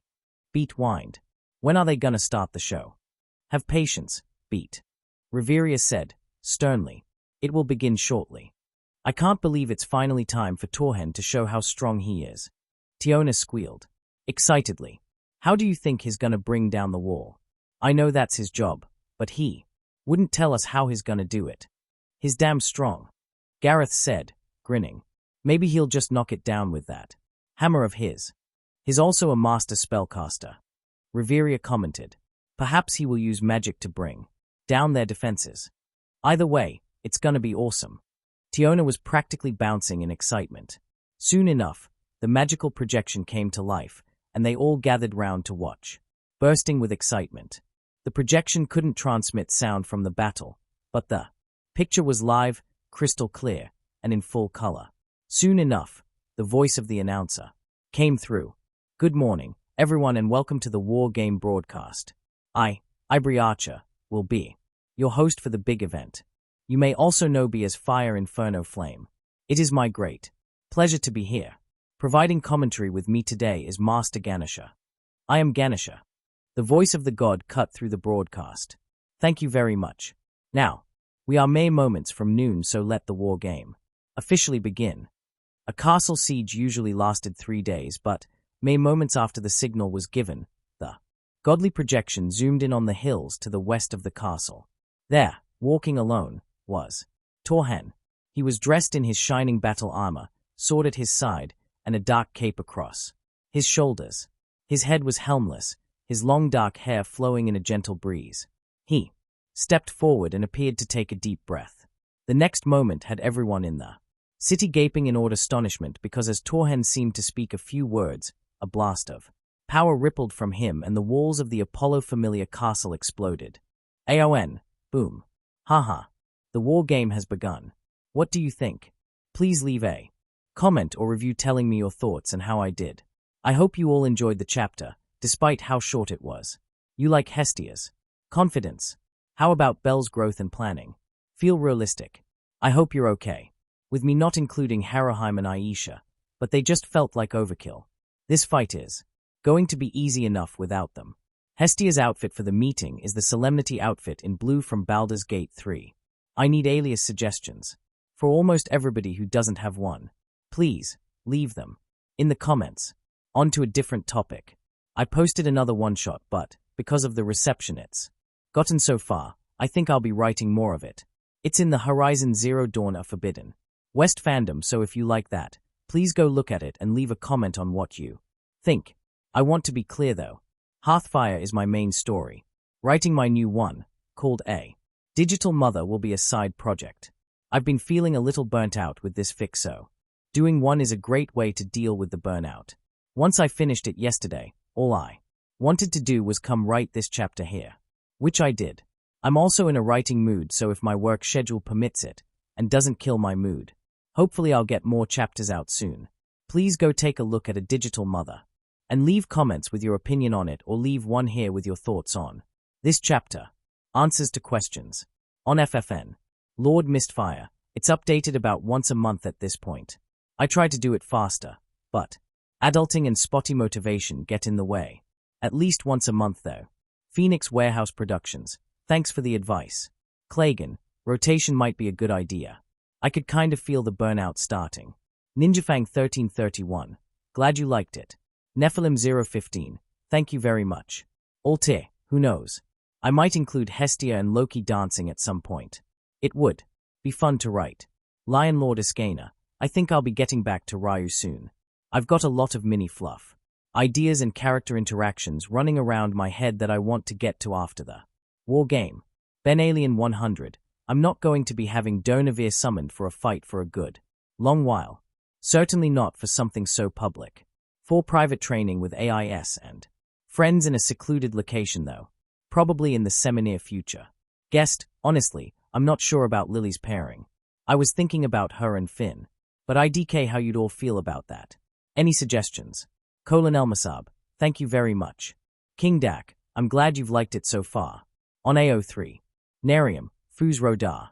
Zalan_Umbright, honestly, I hadn't considered him looking quite like Keegan Jin with John Wick's hair and beard before your comment, but damn does that fit his description really well. I love it. Chapter 33. AON, warning, there is some language in this chapter. Here we go. The war game. It's been a long time coming, so I hope you like it. Also, so early. I've been on a writing craze, so I'm feeling good. Don't know when I'll slow down again, but I promise at least one chapter a month for both Hearthfire and my side project, A Digital Mother. Please go check it out if you're interested in the Horizon fandom and haven't taken a look. I got called a tease so many times in the comments of the last chapter, it actually had me laughing out loud. I love it. I hope you like the payoff. Please leave a comment or review with your thoughts, opinions, and questions. They really help my motivation. Hearthfire. Chapter 33. Hestia. It's getting pretty lively down there. Loki's voice came drifting down to Hestia as she reclined on one of the stone benches of the Donatus chamber. They were mere minutes away from the beginning of the war game, and she was certain Loki was referring to the huge crowd of adventurers and city dwellers that were gathered in front of Babel to watch the godly projection. War games were one of the few times the gods were even allowed to use their powers, even if it was only to project the video across the city. Dressed once again in her newer attire, Hestia was relaxing on a bench near the bottom of the chamber. All around her were various gods and goddesses who were eagerly speculating on how the game would go. Loki and Hephaestus were standing together by the window, looking down over the crowd. Hermes was standing next to the central table, awaiting the signal to begin. She could see Demeter, Ninmah, Freya, Goibnu, Cernunnos, Set, and dozens of other gods mingling together around the chamber. Hestia almost felt bad for Freya. Her expedition team had been in the dungeon for quite some time. In fact, they were due to return any day now, but no matter who leveled up or what they accomplished, it would be overshadowed by the revelation of Torhen's status. There was no doubt in Hestia's mind that Freya knew who and how strong he was, but she doubted Freya was aware that he would be stepping into the spotlight in only a few minutes. As for when they would begin, the official start time was noon, which was fast approaching. Indeed, they were only waiting for Apollo to show himself before they could properly start. She didn't need to wait long. At 1 minute to noon, Apollo came strutting into the room as though he was a king, gracing them with his presence. "There you are, Apollo," Hermes said, exasperatedly. Yes. Apollo sighed, dramatically. "Your lives are brightened by my presence, I know." He moved towards her. "I do hope you're ready to lose, Hestia. Have you said goodbye to your pathetic little children yet? Once I've won the war game, you'll never see them again. Although perhaps I'll let them watch you kiss my feet before I use them to kick you across the gate." Ha. Hestia only raised an eyebrow. "Your infantile posturing only serves to show just how woefully insipid, moronic, uninformed, and incompetent you are." Apollo stopped his disturbing laughing and started turning quite a few shades of red and purple, his mouth moving up and down but no real sound coming out. "Ye bu.I. Are you trying to think of a comeback, or are you having difficulty understanding my dialogue?" She teased, getting a laugh out of the watching gods. Loki was cackling from her place by the window, and she caught Hephaestus throwing a smirk her way out of the corner of her eye. "Let's get this over with," Apollo ground out at last. "Finally," Hermes exclaimed. The guild official watching him that day was standing unobtrusively next to the only door the chamber had. Turning and looking up, he spoke loudly. "Uranus, do we have your permission to use our powers?" After a moment of silence, the voice of Uranus, who wasn't present in the room, echoed across the chamber. "Granted." With a snap of Hermes' fingers, the projection appeared. Across the city, other projections flashed into existence in bars, taverns, and familiar homes. Hestia watched with great interest as the announcer's voice filled the air. Across the city, she was almost certain there were bets being placed on who would win or lose. Those who thought Apollo even had a chance were doomed to lose their hard-earned valors in only a little while. She took a deep breath and then exhaled, steadying herself. Belle, Torhen, and her other children had this in the bag. All would be well. Aina let out a heavy, nervous sigh as she stood before the notice board. The street outside the guild building was mostly deserted since the vast majority of spectators were either in a bar or the open square outside the dungeon entrance. Torhen had come to her a couple days ago to inform the guild of his intention to participate in the war game, but had asked if it was possible for her to delay posting his status. Thanks to some creative finagling of paperwork, Aina had been able to accommodate his request. Basically, he would not officially change to active status until the gong for the war game sounded, which was why she was standing in front of the currently deserted notice board with his information in hand. She could hear the announcer broadcast going on within the guild building, almost dreading the gong. All too soon, it rang and Aina slowly tacked Torhen's registration announcement to the board. It showed an image of the man, accompanied by the words Torhen. Hestia. Familia. Semi-retired status rescinded. Status active. Level 10. Moving quickly now, Aina vacated the area and slipped back into the guild building just in time to see the walls of the Apollo fortress explode. In the distance, she thought she could hear a sudden blast of thunder. Torhen. He strode alone through the barren, rocky hills that made up the western side of the lands surrounding the castle. The gong had only just sounded, meaning the war game had officially begun. Torhen grinned. What would follow soon would be a rout of epic proportions that he was sure would have the spirits of Sovgard howling with laughter. Derisive laughter, of course, directed at his poor victims. His only purpose in this was to draw away the vast majority of the forces standing between his first student in this world and the moronic captain of the Apollo Familia. That and put on a show that would rock the city. He only wished he could see the look on Apollo's face when he blew the walls apart, or when Hestia revealed his identity. The Familia had grown strong and with enough influence that they could weather the storm that could come from his revelation to the public. Torhen was immensely proud of each and every one of them, Belle especially. Still, there was a part of him that was looking forward to being able to advance deeper into the dungeon. He was intending to do a few solo dives after the war game, or perhaps go on an easy dive with Finn, Gareth, or Riveria. He took a deep breath as he neared the lower lands, a large boulder blocking his view of the castle. Perhaps he should say the castle's view of him. The full power of the Thuim he had chosen was far too intense for what he intended to do. At peak strength and with time to prepare, it would likely disintegrate the outer walls close to him and turn the rest of the structure to rubble. He didn't want that, but he also didn't want to use this particular shout with anything less than the full 3 words. Ever since he'd first used the completed version, it had been one of his favorites. Not using all 3 words was always so disappointing. So, he decided to employ a little trick he'd worked on with Parthernax. A way to use all 3 words but control the exact power output to a point where it wasn't nearly as destructive. The dragon had been quite amused when he'd explained the exact reason why he wanted to learn how to control the power output, but had been very understanding. Odaving had been in complete agreement with Torhen though. There were some shouts that just needed to be used with all 3 words, but you sometimes didn't want to deal with the consequences of using all 3, so you had to find a workaround. He breathed in deep again as he rounded the boulder.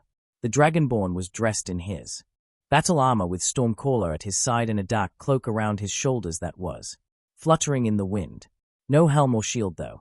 These paltry foes were not worth him donning protective gear. His armor was more to make a statement than anything else. So, he went into battle with no helm or shield. A little Nordic insult that nobody would understand. Nords believed in respecting one's opponent. You use protective gear like helms and shields only in uncertain circumstances or when you truly believe that your opposition stands a chance of harming you. To not do so told your enemy that you didn't consider them a threat. And Torhen certainly did not consider the members of the Apollo Familia a threat. Taking one last step and a third deep breath, Torhen unleashed his favorite shout. Fusro Dah. Orario, third-person omniscient. Silence reigned over the city as a sound of distant thunder and half-heard words echoed over it.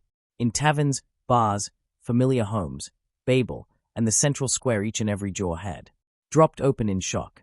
For several long seconds the only noise was the occasional hoo-wheeze of those who were attempting to vocalize but simply couldn't. The outer wall of the Apollo castle had exploded. The man unknown to 99% of the city had just blown it apart with a single spell. They had been expecting a fight between level 1, 2, and 3s, not a feat worthy of a high-class adventurer.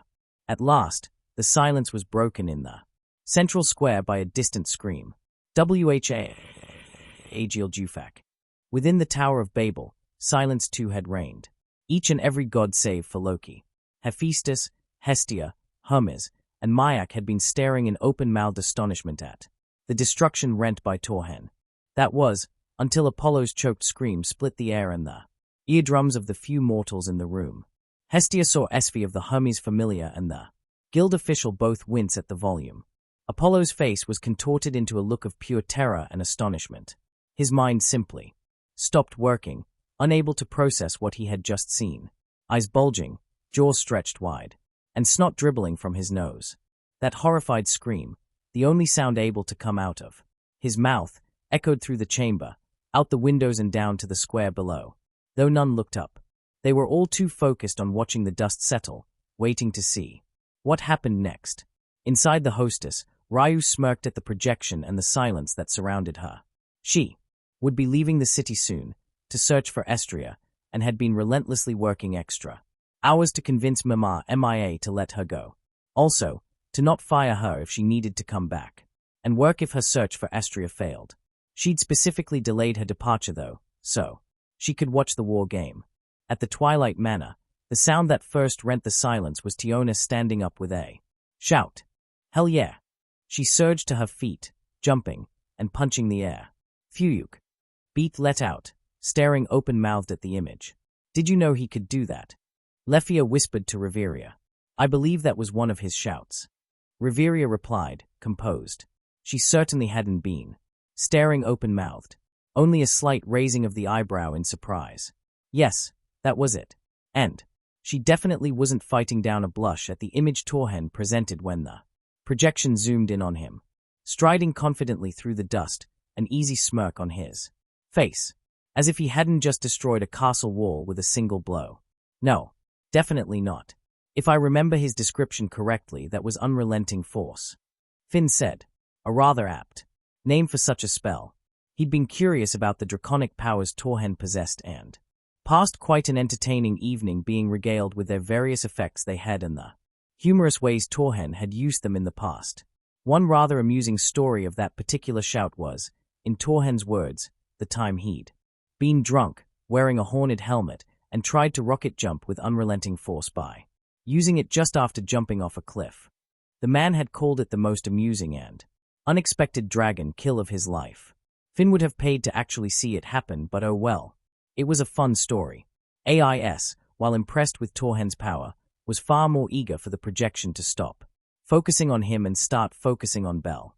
In the central square, the announcer finally got a hold of his wits. What an explosive start coming from the unknown person clearly fighting for the Hestia. Familia. The dust is starting to settle and, yes, it's gone. The western wall of the Apollo fortress has been reduced to dust and rubble. I can't see any bodies. Who could this mysterious person be? What powers does he possess? Oh, I see somebody moving in the rubble. Yes. The members of the Apollo Familia don't seem too badly hurt and are slowly starting to rise and deal with the disorientation the mystery man caused. I still want to know who he is. Seriously, could someone go check that? The last sentence was spoken in a normal voice and directed towards one of the assistants who was still staring wide-eyed at the projection. I am Ganesha. Hestia. Hestia. Apollo 2 had regained his wits and whirled to scream at her. You cheated. No. Outside help was agreed to. I demand you forfeit immediately. What outside help, Apollo? Hestia asked, casually flicking some dirt out from under her fingernail. He's been a member of my familia since day one. Liar. I checked your active registry.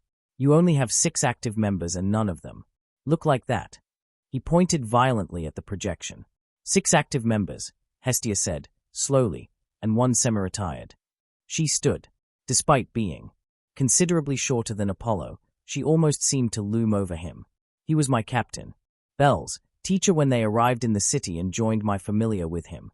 Since then, he has been instrumental in the growth of not only Bel but each and every one of my members, not to mention the Familia as a whole. His name, she almost seemed to grow as she talked down to the pitiful fool, is Torhen. Rock lost Ovakian. He is Dragonborn, last son of Akatosh, the first level 10 adventurer this world has ever seen, and he came out of retirement thanks to you. By this point, Apollo was collapsed on the ground, staring at her in fear. She crouched down next to him, staring into his terrified eyes. Members of your Familia tried to kill his students. Then, you doubled down by refusing to apologize and, to top it all, off you challenged us to a war game that, if you won, would mean you'd get to torture his students daily for who knows how long. You pissed off Adova, Apollo. You're just lucky. He's a reasonable one. Silence permeated the room, only broken by the sound of the announcer speaking. The gods were all trying to process what they had seen and heard, as Hestia's speech ended a mortal heartbeat. Once, twice, then the room exploded. 10. A few dozen voices shouted in shock and horror. Nearly all of them were wearing the same surprised expression that Apollo had been wearing only a few moments ago, minus the terror, of course. For some of them, looking around, Hestia could see Hephaestus smirking as she leaned against a wall. Myak was shaking his head and rubbing his ears. Hermes had facepalmed and Freya's mouth was drawn in a thin line as she glared at the projection. Loki was rolling in the floor, cackling like a mad woman and kicking her legs into the air. Soon after, as they processed the rest of her speech, more questions and cries of disbelief filled the air, but Hestia ignored them all. She just turned and sat back down on her bench, then crossed her legs and leaned forward, eyes focused on the projection and her face a mask of serenity. All around her was the sound of shocked gods demanding answers, Apollo trying to regain his wits, and Loki howling with laughter. Suddenly, the voice of the announcer drew all of their attention away from her. What's this? A sudden betrayal. This war game is full of surprises. Daphne stared, eyes wide and arms loose at her side at the destruction before her. That had been Torhen, right? She shook herself. She'd known bringing down the wall was part of the plan but hadn't expected it to be quite that fast. Daphne shook her head and slapped herself across the face. She needed to get her head back in the game. Cassandra, go! She shouted and rushed away towards the balcony overlooking the courtyard where the overwhelming majority of their forces were gathered. Her friend dashed away from her, towards the east gate. Daphne came to a halt, both hands on the rail and shouted down to the disoriented members of the soon-to-be-defunct Apollo Familia. What are you waiting for? Get up and get your asses out there. You've got to be kidding. One voice shouted up. I'm fucking not. If they've got somebody strong enough to do that, then we need overwhelming force to take them out. Half of you get off your assess and get out there. I don't want whoever that is getting through the breach. Breach? What breach? You can't have a breach if the wall isn't there anymore. Go! Spooked by her shout, a large contingent of the gathered adventurers rushed for the opening with many reluctant stragglers tarrying after them. Bel smiled at Cassandra as the eastern gate of the fortress swung open for them. He, Welf, Lily, Mikoto, Uka, and Chigusa quickly filed through the gate and into the structure. It had been quite a sight when Master Torhen brought the wall down, with each of them cheering, whooping, and hollering as the dust settled. It had been up to Bel to rally them and get everyone to the gate in time for Cassandra to open it. Thank you, Cassandra. Bel said, kindly. You're welcome, Captain. She smiled at him. That was right. Soon enough, he would be her captain too. Daphne too. Thoughts for later. Bel needed to focus on finding Hyacinthos. Right. Mikoto, Uka. The two snapped their attention to him. Get to the courtyard and attack from behind. Chigusa with them, but find a vantage point to shoot from. Lily, you're up. On what's left of the walls. Take out any archers or mags that are still there and wipe them out. Welf, with me. We're finding Hyacinthos. There was a chorus of you got it, yes captains, and on it's from his Familia before they split off into separate directions. Hestia. Wait at. Cassandra. How? What? Why? That's what you get, Apollo. Hestia said, miming disinterest by continuing to pick at her Nails. You conscripted that poor girl into your familia against her will. You treat anybody who wants to leave like a criminal and punish them rather harshly from what I hear. Is it any wonder she and Daphne jumped ship at the earliest opportunity? Daphne. Apollo's shocked voice was faint and high-pitched. Of course. Hestia shrugged. Cassandra doesn't go anywhere without Daphne and vice versa. Didn't you notice how she just sent half your fighting force outside the walls to take on an enemy she knows is level 10? Apollo whirled to face the projection again. AAA, he squealed. Oh yes. Hestia was very much enjoying him brought so low. It was a good feeling. Oh. Schadenfreude was rather wonderful, wasn't it? What language was that from again? She supposed it was unimportant. Hestia turned her attention back to watching Apollo melt down as her precious children whopped his sorry butt. Torhen. Torhen was laughing as he spun. In his left hand, he was holding one poor member of the Apollo Familia by the face while the other held the poor fool's weapon. With a gentle heave, he tossed the adventurer he had face-grabbed into a pile of others that were trying to rise. The resulting impact sent all 6 of them tumbling across the ground. More were coming. A horde of weak enemies charging out of the shattered walls and right into the slaughter, metaphorical slaughter. It had only been a short time after the detonation that they'd come pouring out in droves. Throwing the forgotten adventurer's quarterstaff aside, Torhen refocused on taking on the horde. Despite having to hold back a truly ridiculous amount, this whole thing was cathartic. Who knew beating down the servants of a maniacal god could be so fun? Oh wait, he did. This was not the first time he'd wiped out the servants of a god who had pissed him off.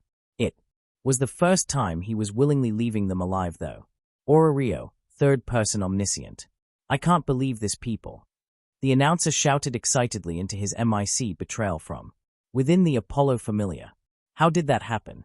Is this because, by all reports, Apollo is a sadistic, controlling, whack job, or is it some ploy by the Hestia Familia? Why not both? Your thoughts, Lord Ganesha. I am Ganesha. Please take this seriously. Ivory whined. Then he turned back to the projection. Back out. Front, it looks as though our mystery man is tearing through the Apollo army with ease. Oh, there's my runner.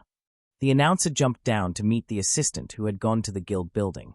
After a brief conversation, Ivory Archer jumped back up onto the platform to address the crowd. All right, people.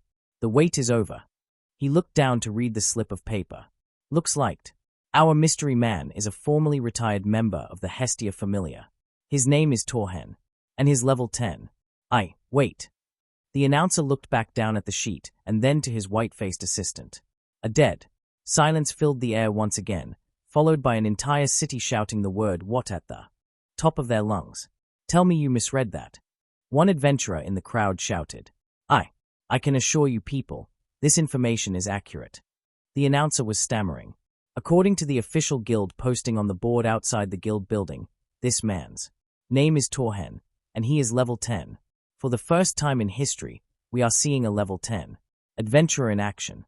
After a heartbeat of dumbfounded silence, a huge cheer broke out across the city, accompanied by wails of agony from those who had bet on Apollo winning. Sovgard. In the halls of Sovgard, where the honored dead go, there was the sound of laughter as the fallen warriors of legend watched the battle of the last Dragonborn. Didst thou see that one, brother? I sweareth, I saw the doom-driven's foot go up that buffoon's posterior. Get thine mind out of the trough, brother, and enjoy the spectacle. Reminds you of that time when we were kids and a bunch of bandits tried to rob us on the road to Markarth, doesn't it, Sophie? Torhen's daughter, Lucia, asked. Perhaps a bit. Father is having considerably more fun during this fight, though. Oh, that's a rather disturbing headlock. Their father had picked up an elf and was holding him by the head in his armpit while spinning and using the body as a battering ram. Nose into the pit, of course. Oh, Farkas taught me that one when Papa wasn't looking. It's tricky to keep the head in your arm without crushing it. Lovely, Sophie deadpanned. Lily's blunted crossbow bolt struck one poor idiot between the eyes. He tipped backwards, tripped, and fell off the broken wall to crash onto the ground below.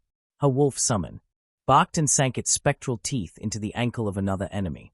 Shaking its head, the Apollo member in its teeth was sent ragdolling over the edge and into the courtyard. Rolling under an arrow, Lily ducked for cover. Reaching into her bag, she pulled out a bomb. It was a small thing. She only had a few prototypes made by Welf, but they were useful. Chucking it over her barrier, she smiled at the screams and shouting that followed the boom. Her amusement didn't last long though when she heard her wolf summon yelp and felt the connection sever. Peeking around the corner, she spotted the one person she'd been most hoping to see. Zani's Lustra, the former captain of the Soma Familia and Lily's tormentor. She smirked, reloaded, and quickly swapped one of the pouches on her belt. Standing, Lily left cover to stand in the open across from him. Little Lilyruka odd. Zani's slimy voice said, "I've been looking for you." Funny. Lily smiled. "I've been rather hoping I'd run into you too. How'd you enjoy being locked up in Soma's dungeon?" "Oh, don't worry," he replied with mock concern. "I'll tell you all about it after we win. Apollo has promised me that we'll get to spend lots of quality time together." She repressed a shudder. His voice was so creepy. Instead, she simply smirked, surreptitiously aiming her crossbow. "You know, Zanis, since I joined the Hestia Familia, I've realized something about you." "Oh." She nodded. "I've realized that you weren't clever or powerful. All you are is a slimy, selfish, worthless pile of goblin feces that doesn't even deserve to stain the bottom of my boots." His face turned an ugly purple, one pulsing vein appearing in his neck. "You repugnant little..." Boom. Lily had fired her crossbow, the exploding dwarven bolt of fire impacting the ground under Zani's feet. The resultant explosion sent the slimy GIT flying into the air, only to come crashing back down in a heap with a soft whey being forced out of his mouth. Lily walked forward, casually resummoning her wolf. "You might be level 2, Zanis, but I can't remember the last time you went into the dungeon. Your sense of situational awareness is gone. Honestly, you didn't even realize I was aiming at your feet." "I will kill you," he growled, starting to rise. She stopped him in his tracks, or, rather, her wolf did. At her mental command, it darted forward.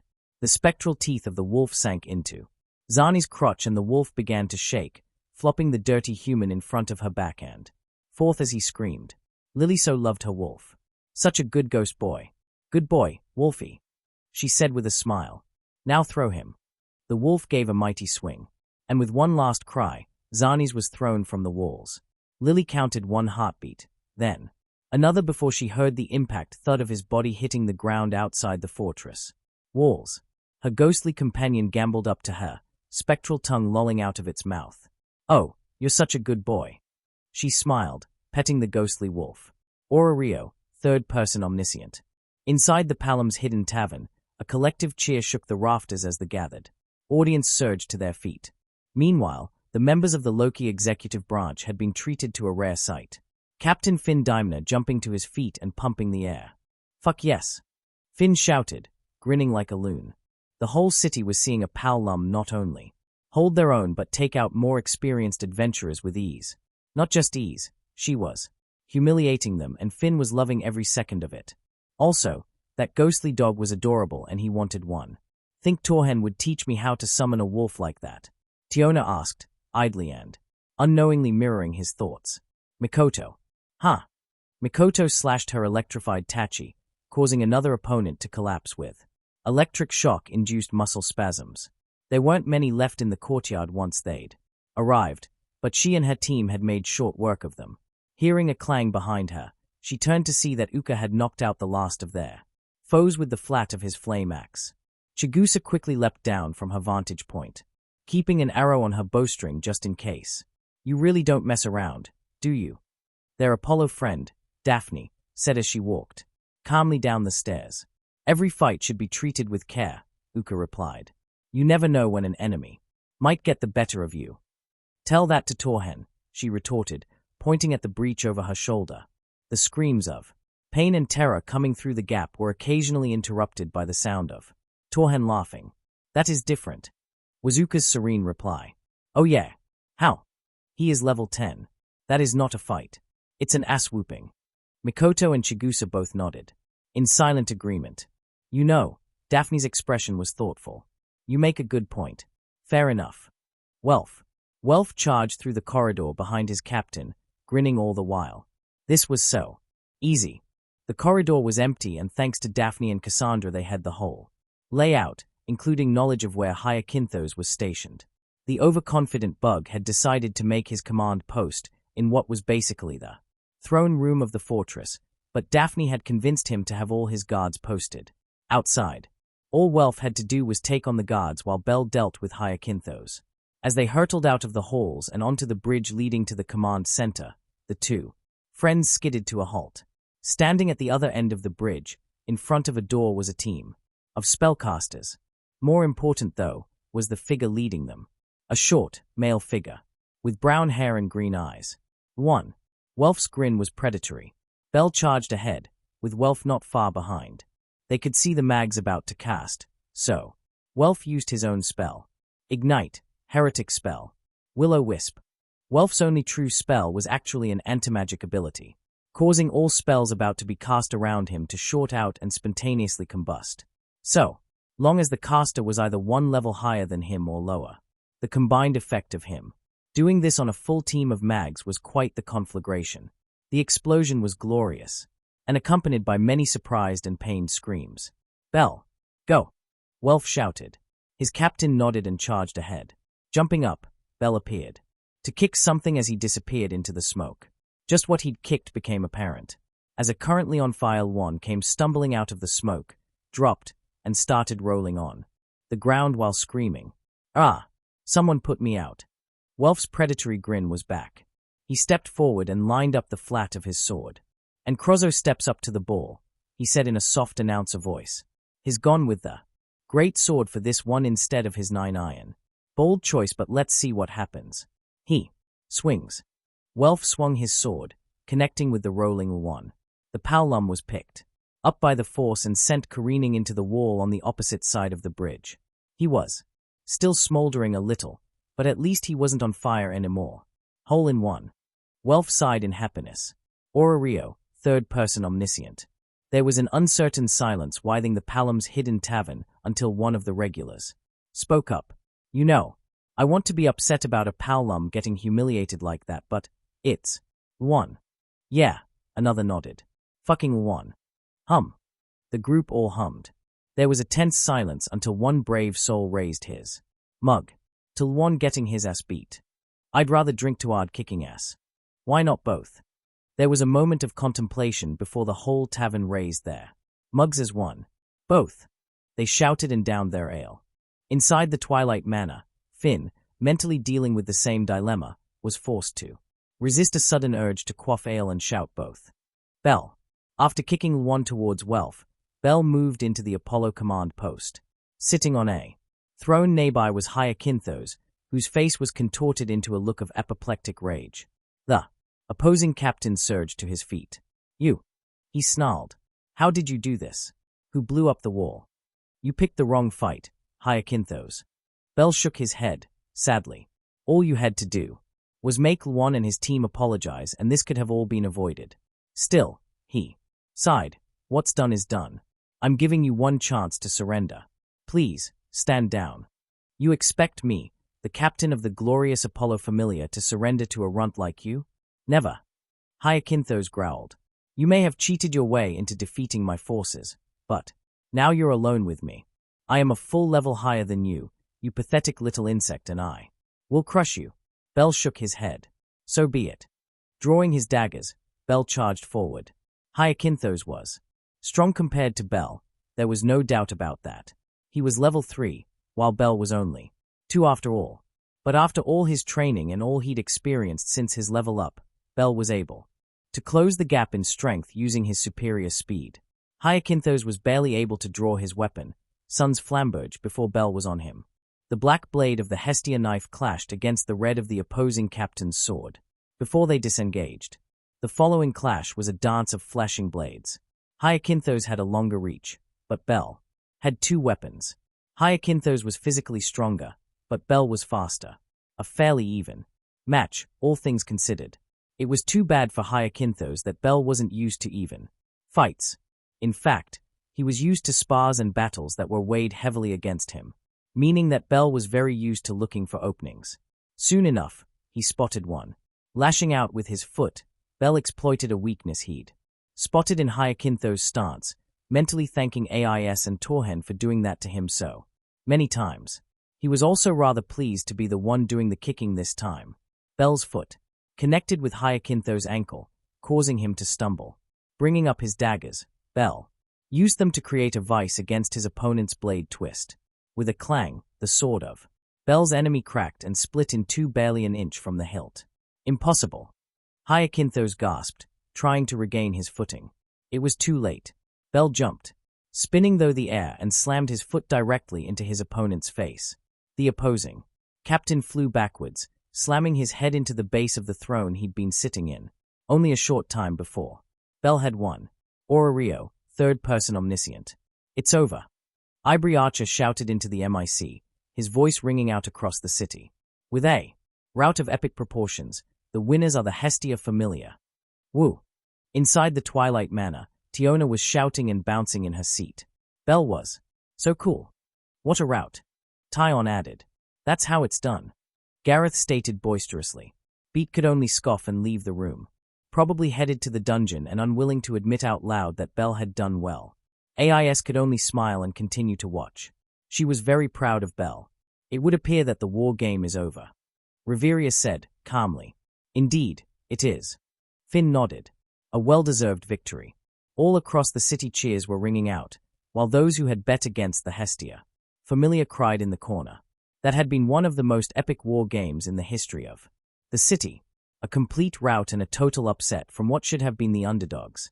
Ryu and Naza were both inside the hostess, happily collecting their winnings and smirking at the faces of the defeated. Shivering Isles. In the oblivion realm of the Shivering Isles, Shiagarath was cackling up a storm. He did so. Love a good show and why. The Dragonborn made for the best entertainment. Perhaps he'd send the little lizard boy some cheese in thanks. Oh, but he was out of cheese. Haskill. Shiagarath shouted, looking for his chamberlain. Haskill, I need your ears. I want to make cheese in them. Earwax gave it such a lovely aftertaste, don't you think? Him.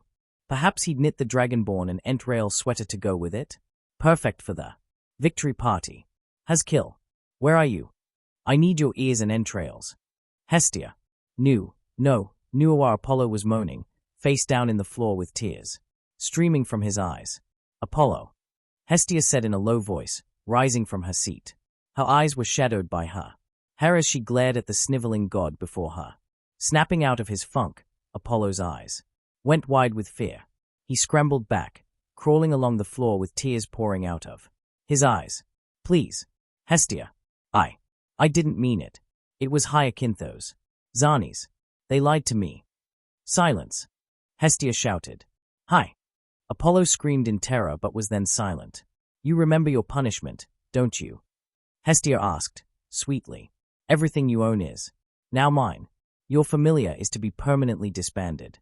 Starting tomorrow, you will stand in the main square and apologize for everything you have ever done to harm a living soul.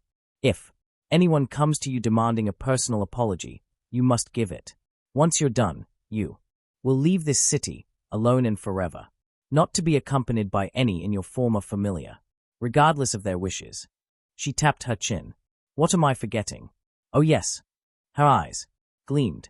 You're to shave your head and never grow your hair back again. She pulled out a razor from her pocket. Shall we start with the hair? No. Apollo wailed as she approached. Under his screams, she could hear Loki rolling in the floor, laughing her face off.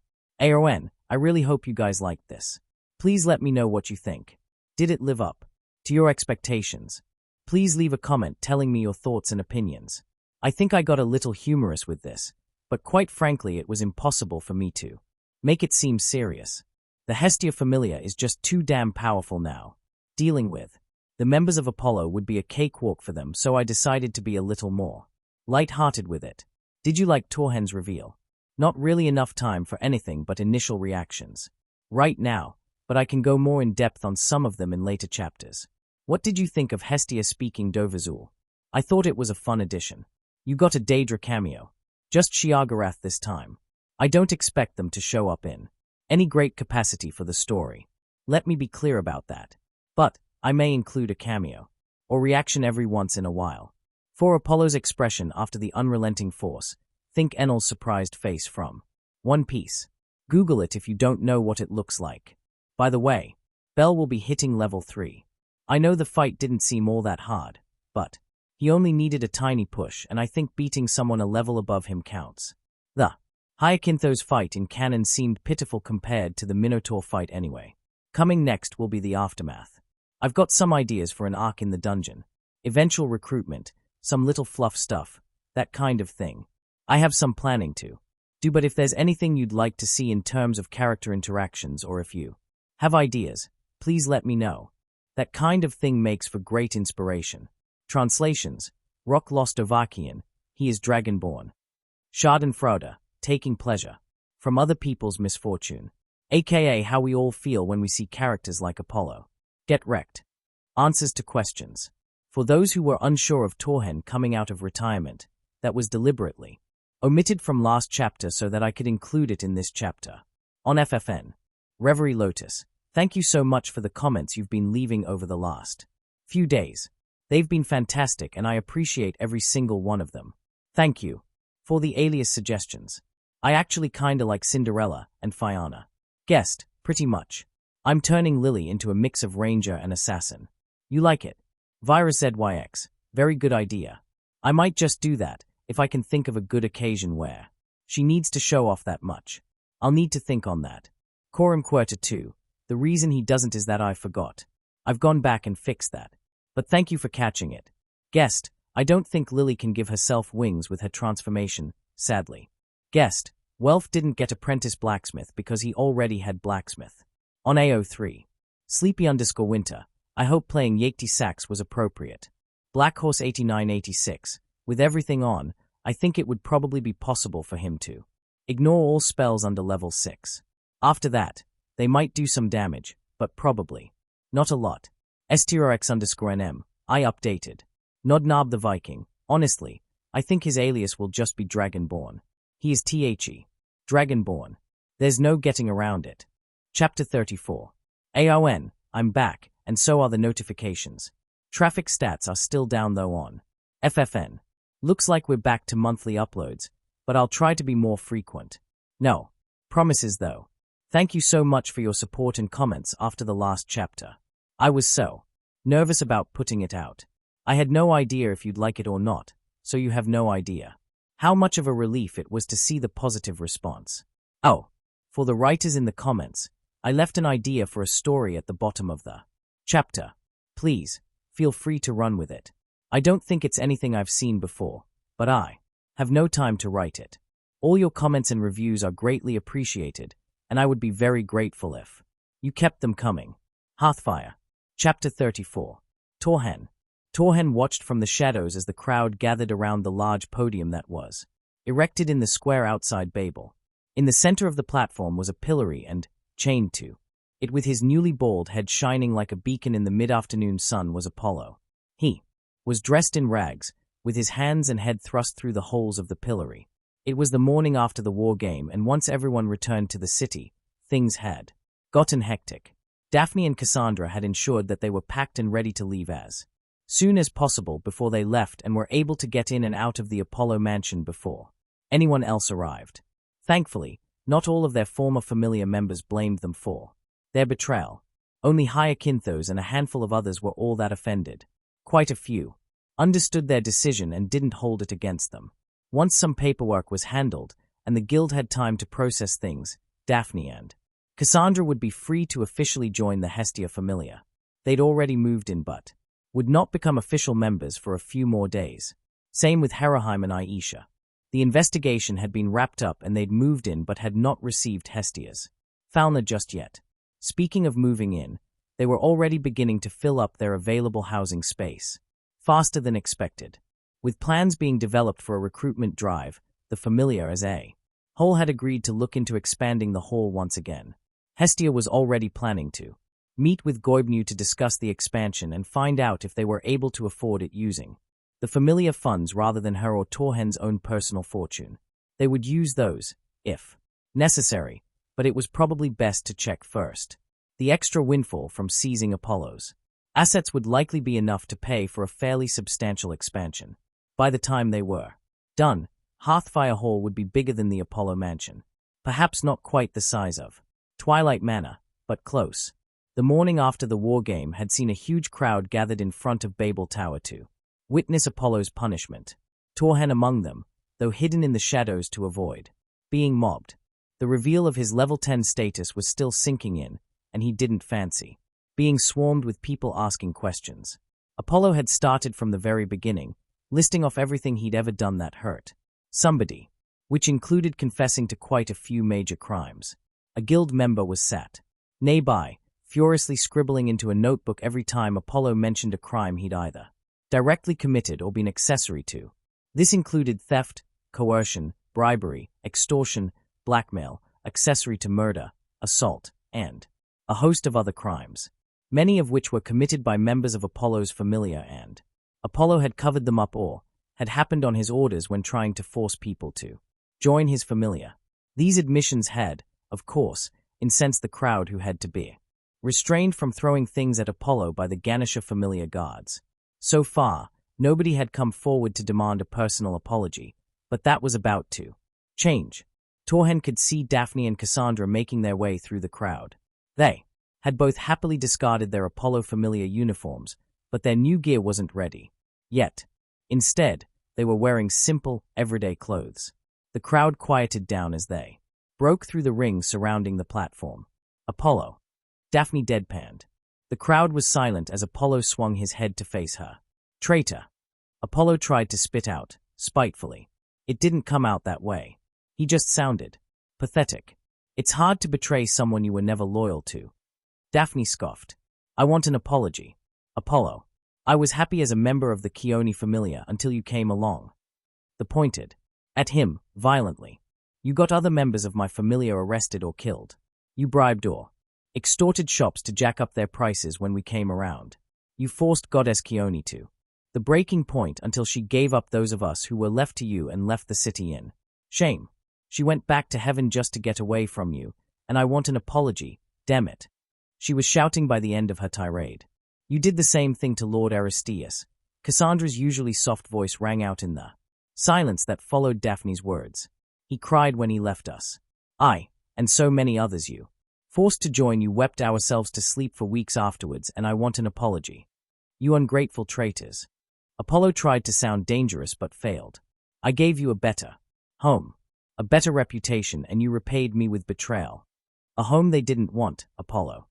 Torhen said, moving from the shadows to stand behind the girls. The eyes of the crowd went wide as they took him in. He was dressed casually, just like the girls, but he did have his sword at his hip. They had homes where they were happy, and you forced them to watch as you tortured their family to the breaking point because of your own greed. Your opinion on their reaction is worthless.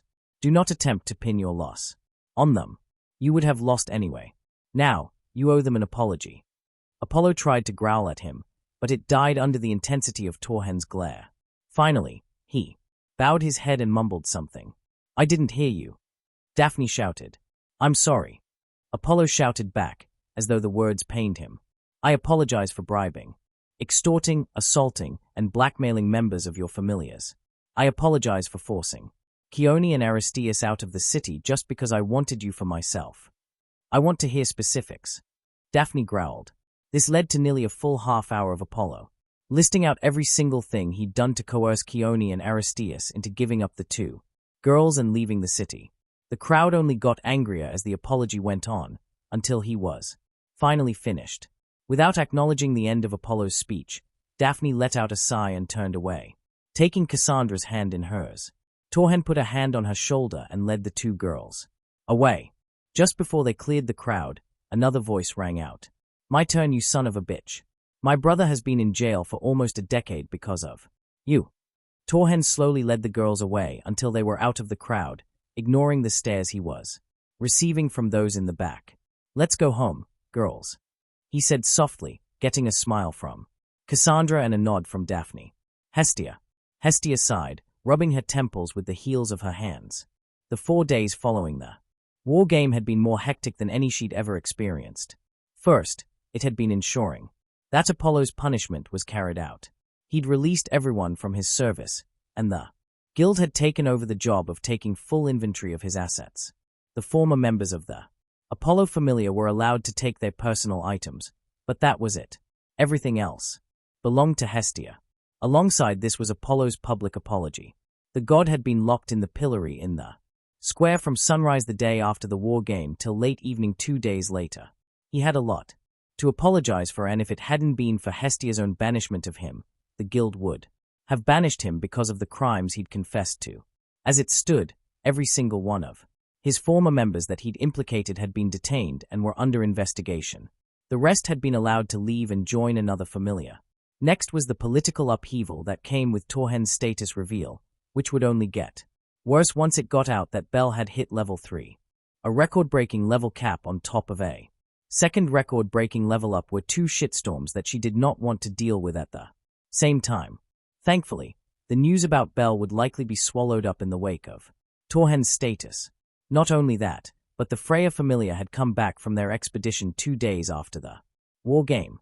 Otter had hit level 8 and one other had hit 7, but nobody gave a damn because the city was still reacting to the shock of Torhen being level 10. The Hestia Familia was suddenly a powerhouse that nobody could ignore. It felt great, but Hestia also felt far too vulnerable. She would have to be very careful who she dealt with and made alliances with. Speaking of which, she'd been inundated with requests for alliances or for meetings to discuss an alliance. Her little office was practically snowed under. Thankfully, she had Torhen, Belle, and Lily to help take some of the load. They'd agreed that the Familia would not commit to any alliances beyond their existing ones until the chaos died down. This meant that their only allies officially were the Mayak Familia, while their alliance with Loki remained a secret and their partnership with Hephaestus remained a personal one between Hestia, Torhen, Welf, Tsubaki, and Hephaestus herself. This would change in due course, but not until the chaos died down. Speaking of the Mayak Familia, Hestia had already gifted Apollo's former mansion to her old friend. Mayak had been looking for a new home, but this would give him the opportunity to open up his own hospital, in direct competition with Dian's sect. Mayak had been grateful, of course, but Naza had been over the moon. Both had insisted on buying it from her, since they had amassed quite a bit of money from the Loki and Freya contracts, but Hestia had only accepted a token amount. They were already planning a recruitment drive which would begin shortly and had been in discussion with Goibnu about renovations to turn the mansion into a proper hospital. Torhen was already making more restoration spellbooks for them and was in the process of teaching those spells to all their current members save for Nicholas, who was not interested. Cassandra had joined those lessons too, since she would primarily be serving as support and as a healer. Harrowheim also expressed some interest in learning restoration, but was primarily focused on increasing her combat skills. Speaking of which, Daphne, Cassandra, Harrowheim, and Aisha had all officially joined the Hestia Familia 2 days after the war game and were out in the yard practicing with the rest of her members. Belle had expressed a desire to make it to floor 18 the right way before anything else, so the team had gotten together to train and make a plan. Neither Torhen nor Aisha would officially join them, making this a task for their lower-level members, but with Belle at level 3, Hestia was not worried. No, Torhen instead was planning on going on a small excursion below 18 with Finn, Gareth, AIS, and Reverio of the Loki Familia. Aisha was planning to take some time off from the dungeon and would serve as a guard for the hall while the rest of them were gone. The next headache on her political agenda was the upcoming Donatus, where several of her children would receive their alias. Welf, Lily, and Chigusa were all in the running for an alias this time, and all were rather nervous about what it might be. The last of her headaches was Rakia. The country of Rakia was ruled by Ars, one of the most irritating gods Hestia knew. Every few years he would launch an invasion of Orario, which would inevitably be pushed back by the far more powerful adventurers that lived in the city. Loki had let her know that it looked like Rakia was on the move again, and it was likely Torhen would have to help out with repelling them if they really did invade. He didn't mind, of course, but it was still annoying. Hestia glanced out her window as the sound of a faint explosion wafted through the open glass. She could see down in the yard where Harrowheim, dressed in far more practical clothes than the kimono she'd been wearing before, was bowing up and down in apology to a slightly singed Uka. Cassandra was standing next to him, the light of a restoration spell, spewing out of her hands as she healed him. Hestia smiled at the sight before turning back to her paperwork. Daphne. I'm sorry. I'm sorry. I'm sorry. The pretty Renard, Haraheim apologized rapidly as she bowed up and down in front of Uka. I'm fine, Heim. He chuckled, shaking his head. Training with her new familiar had turned out to be more intense and enjoyable than Daphne had been expecting. Torhen, her new teacher, had given spellbooks to Cassandra, Haraheim, and their friends from the Mayak Familia and was busy teaching them to use those spells, while she and the non-magical members trained together. Her new captain, a nice kid named Bell, was working on adapting to his newfound strength. As a level 3 by fighting Aisha. How she could fight with so few clothes on baffled Daphne. But she wasn't going to complain about the free show. Chigusa and Lily were over by the archery targets while she, Mikoto, Uka, and Welf had been engaged in a free-for-all. That is, until a stray fire spell had come flying across the practice yard and struck Uka in the back. Haraheim had proven to have an incredible aptitude for magic, so much so that Torhen had allowed her to skip over the novice spells and go straight to apprentice destruction spells. They weren't that powerful, but one stray firebolt had sailed across the yard and hit Uka. He wasn't badly burned, but Cassandra had seen a chance to practice her healing on a live target and rushed over to help him. Think of it as a reminder to always be aware of your surroundings, Torhen said, jovially. Oh, and a reminder to check your aim before letting off a spell. He glanced at Haraheim, who nodded, embarrassed. Still, I think this is a good opportunity to do a little live fire training. Torhen continued. Everyone, gather round. Soon enough, everybody in the yard was standing nearby, waiting for Master Torhen's instructions. What's the exercise, Master Torhen? Captain Bell asked, seriously. We're doing team combat training, Bell. Torhen replied. Split into 2 teams and have at each other. Magicians included. No big spells though. Focus on the Tamrielic magic I've taught you. Bell, you're leading a team. Lily, the other. He then proceeded to divide them up. Bell led Team 1, accompanied by Chigusa, Welf, and Cassandra. Lily was given Mikoto, Uka, Daphne herself, and Haraheim. Bell was given fewer since he was level 3, while the others were only level 1 and 2. The 2 teams divided up to strategize. Lily led them over to a quiet corner of the grounds, before turning to face her team. All right, she said. Bell is our biggest obstacle. His level 3 and undoubtedly the fastest of us. Mikoto, she gestured to the dark-haired girl, you focus on him. You're his nearest match in speed, so try to keep him occupied. I'll focus on keeping Cassandra distracted so she can't heal anyone. I'm confident I can dodge the destruction spells she might send my way. Uka, she continued, with the large man nodding, you focus on Welf. Keep him occupied, so he can't help Bell. Daphne, you'll focus on Chigusa. Get in close and keep her from taking shots at the rest of us. Daphne grinned in acknowledgement. Vice Captain Lily clearly had a mind for strategy. Haraheim, you'll be our support. Use your spells to hit anyone you think you can, but if you feel like you might hit an ally, don't fire. Watch for openings.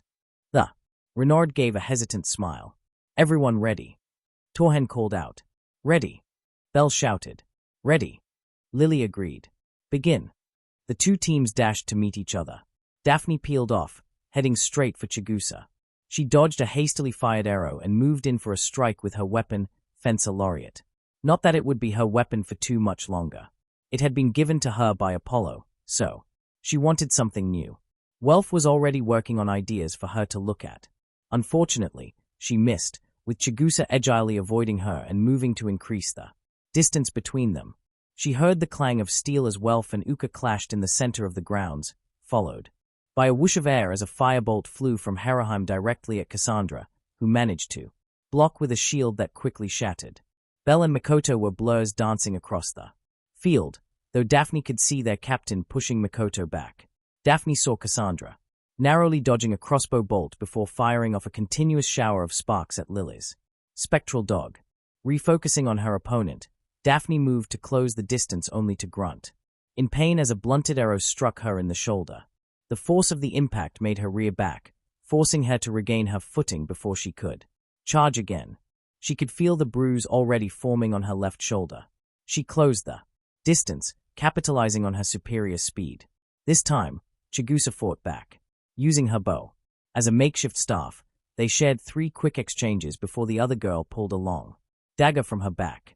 Daphne narrowly avoided the cut, with it just barely grazing her leg, before rearing around and slamming the hilt of her sword into Chigusa's head. The other girl went down, with Daphne swiftly placing the tip of her sword at Chigusa's throat. "Chigusa, out!" Torhen shouted. Turning to face the others, she could see Uka and Welf still at each other's throats while Mikoto and Belle danced around them. Deciding to help, she charged Welf from behind, but was suddenly tripped up when Belle, with a nicely placed kick, sent Mikoto flying into her. The 2 girls went sprawling, but Daphne was able to roll onto her feet. "Mikoto, out!" Torhen shouted. She turned to see Belle holding his dagger to her throat. Dashing towards him, she tried to keep up with his dizzyingly fast knife work. As they clashed, she faintly heard Torhen shout again, "Uka, out!" Next, she heard a whoosh of air and a pained, "Oh, shit." This was accompanied by Torhen's voice ringing out, "Welf, out. Nice shot, Haroheim. Watch it." A squeal. "Haroheim, out. Good timing, Cassandra." Daphne continued to clash, with her captain earning quite a few scratches from his lightning-fast daggers. Relief flooded her when she heard Torhen call Cassandra out, but the momentary distraction was all Belle needed to trip her up and place his knife at her throat. "Daphne, out. Hold." She slowly stood, looking around. She saw Belle not too far from her and Lily aiming a crossbow bolt at him. Over to the side were all those who'd been eliminated. Hestia from the Mayak Familia was holding a restoration spell over Haroheim, who looked like she'd been shocked. Shizune was doing the same for Uka's head, while Naza looked over the rather burnt Welf. Chigusa looked like she'd been healed already. "It's just Belle and Lily left," Torhen said. "Do you want to continue?" "I'd rather not," Lily admitted. "I can't beat him one-on-one." Belle just looked sheepish. "Fair enough. Lily's team forfeits, Belle's team wins." Torhen smiled at them. "You've all done a great job. I think you're ready for the dungeon, so whenever you decide, you're welcome to resume daily excursions. Might be a good idea to do a few before attempting the push to 18. This was met by grins and determined faces all around. Torhen, "So, have you been mobbed yet?" Gareth asked, sipping his ale. Torhen chuckled from his seat on a couch in the Twilight Manor's executive lounge.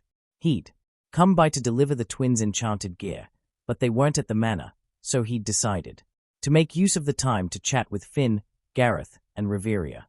He swigged his drink before replying, "No, not yet.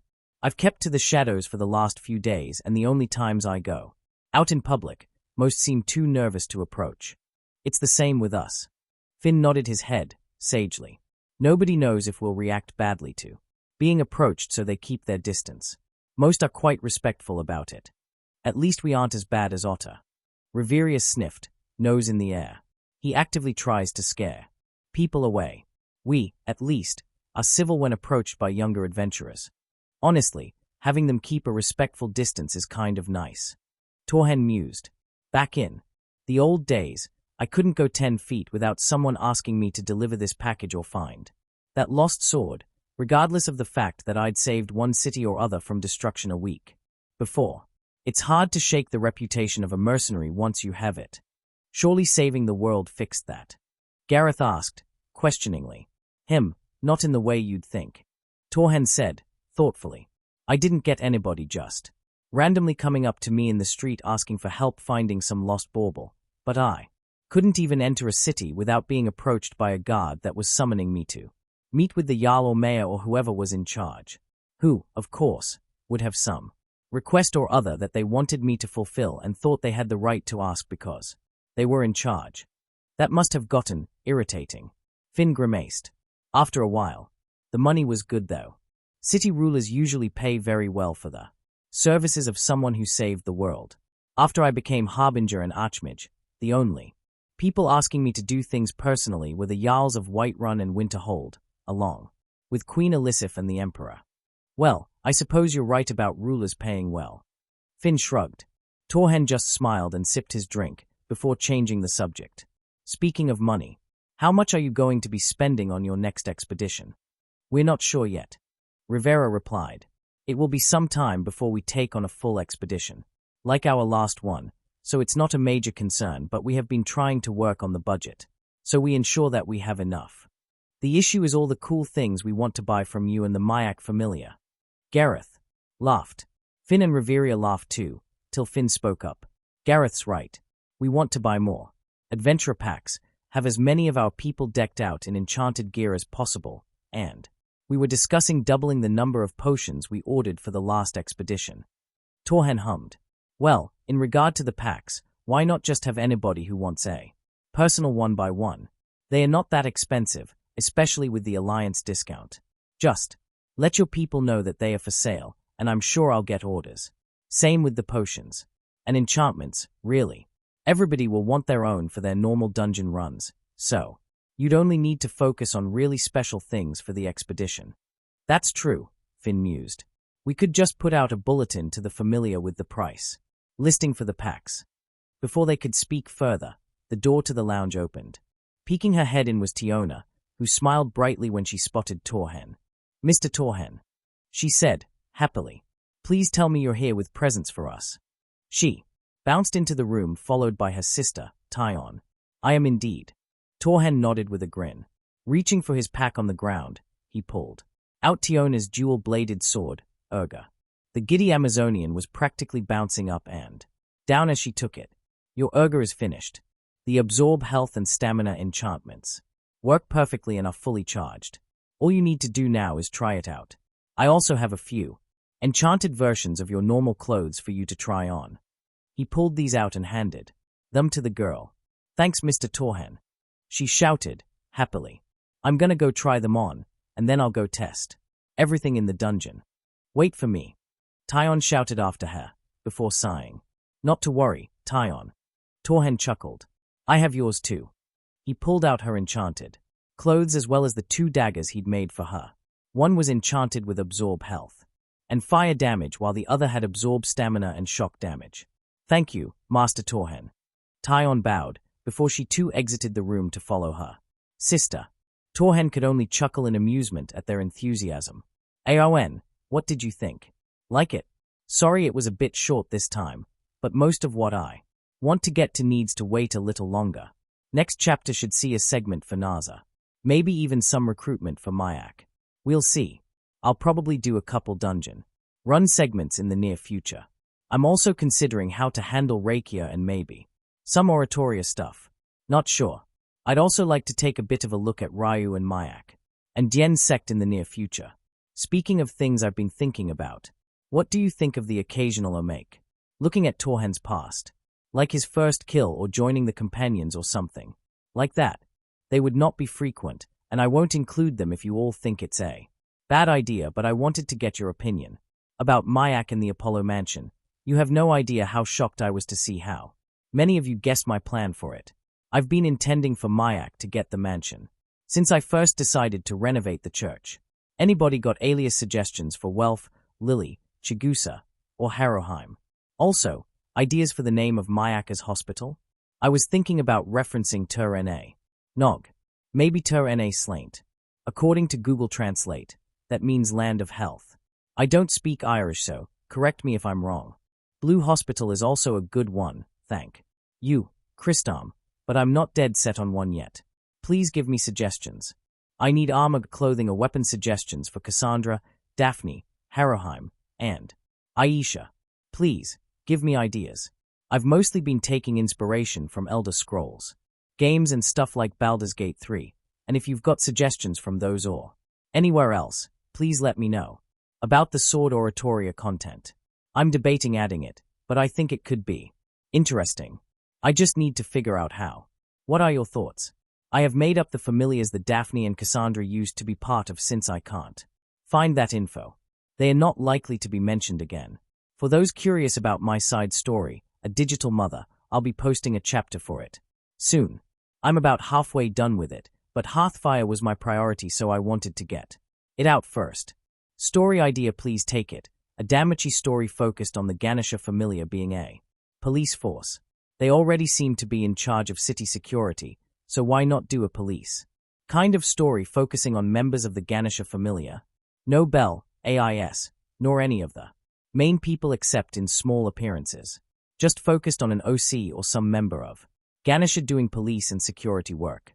Maybe even time jump it, so it's from the perspective of the guards investigating Ryu when she's on her killing spree. Answers to questions. On FFN. Surlebag, Ryu may get another Juggernaut incident, but I doubt it'd be Torhen helping. I'm more thinking along the lines of the Hestia Familia taking one out together. Or Ryu soloing a normal one. There won't be a Torhen x Ryu ship though. Sorry. Phoenix Warehouse Productions. Sorry, but Torhen won't be teaching shouts. It's canonical that it takes years for non-Dragonborn to learn even one word, and I just don't think it would be practical to try and have the others learn them. Lucian Naruto, I might do a few more reactions later. Maybe a Freya POV or Hermes. Might just be a citywide thing. Not sure. This chapter was focused on the Hestia Familia. Guest, honestly, I've been thinking about a Finn x Lily pair, but I can definitely say Finn won't just be asking for marriage out of the blue like in canon. If I do it, it will develop organically. I haven't even decided to go that route yet. Guest, I have considered what other spells they might learn, but I'm only in the brainstorming phase on that. Any ideas? Guest, I'll think about posting their statuses, but it would take a lot of work to figure out stats for everybody. On AO3. Godor Fire. Hestia x Loki is actually what I'm leaning towards. I've never seen it done, and I think it could be fun to write. Oh, and he does not have the white file. Sorry. Reincarnation. I could actually give them wolf summons. Think I should. I'll probably be giving one to Lefier at least, but I could let the twins have them too. Chapter 35. AON, I'm back. Almost didn't get this out though. What with the holidays? Guess who? Got sick and was bedridden for 3 days. Me. Plus, my whole family. Still, I'm on the mend and was able to get this out. I hope you like it. For those interested, I'm hoping to get a chapter of a digital mother out before the end of the month, but we'll see. Thank you so much for your comments and reviews. They really help and I love reading each and every one of them. Please keep them coming. Hearthfire. Chapter 35. Freya. Freya fought the urge to bite the nail of her thumb as she gazed down at the city.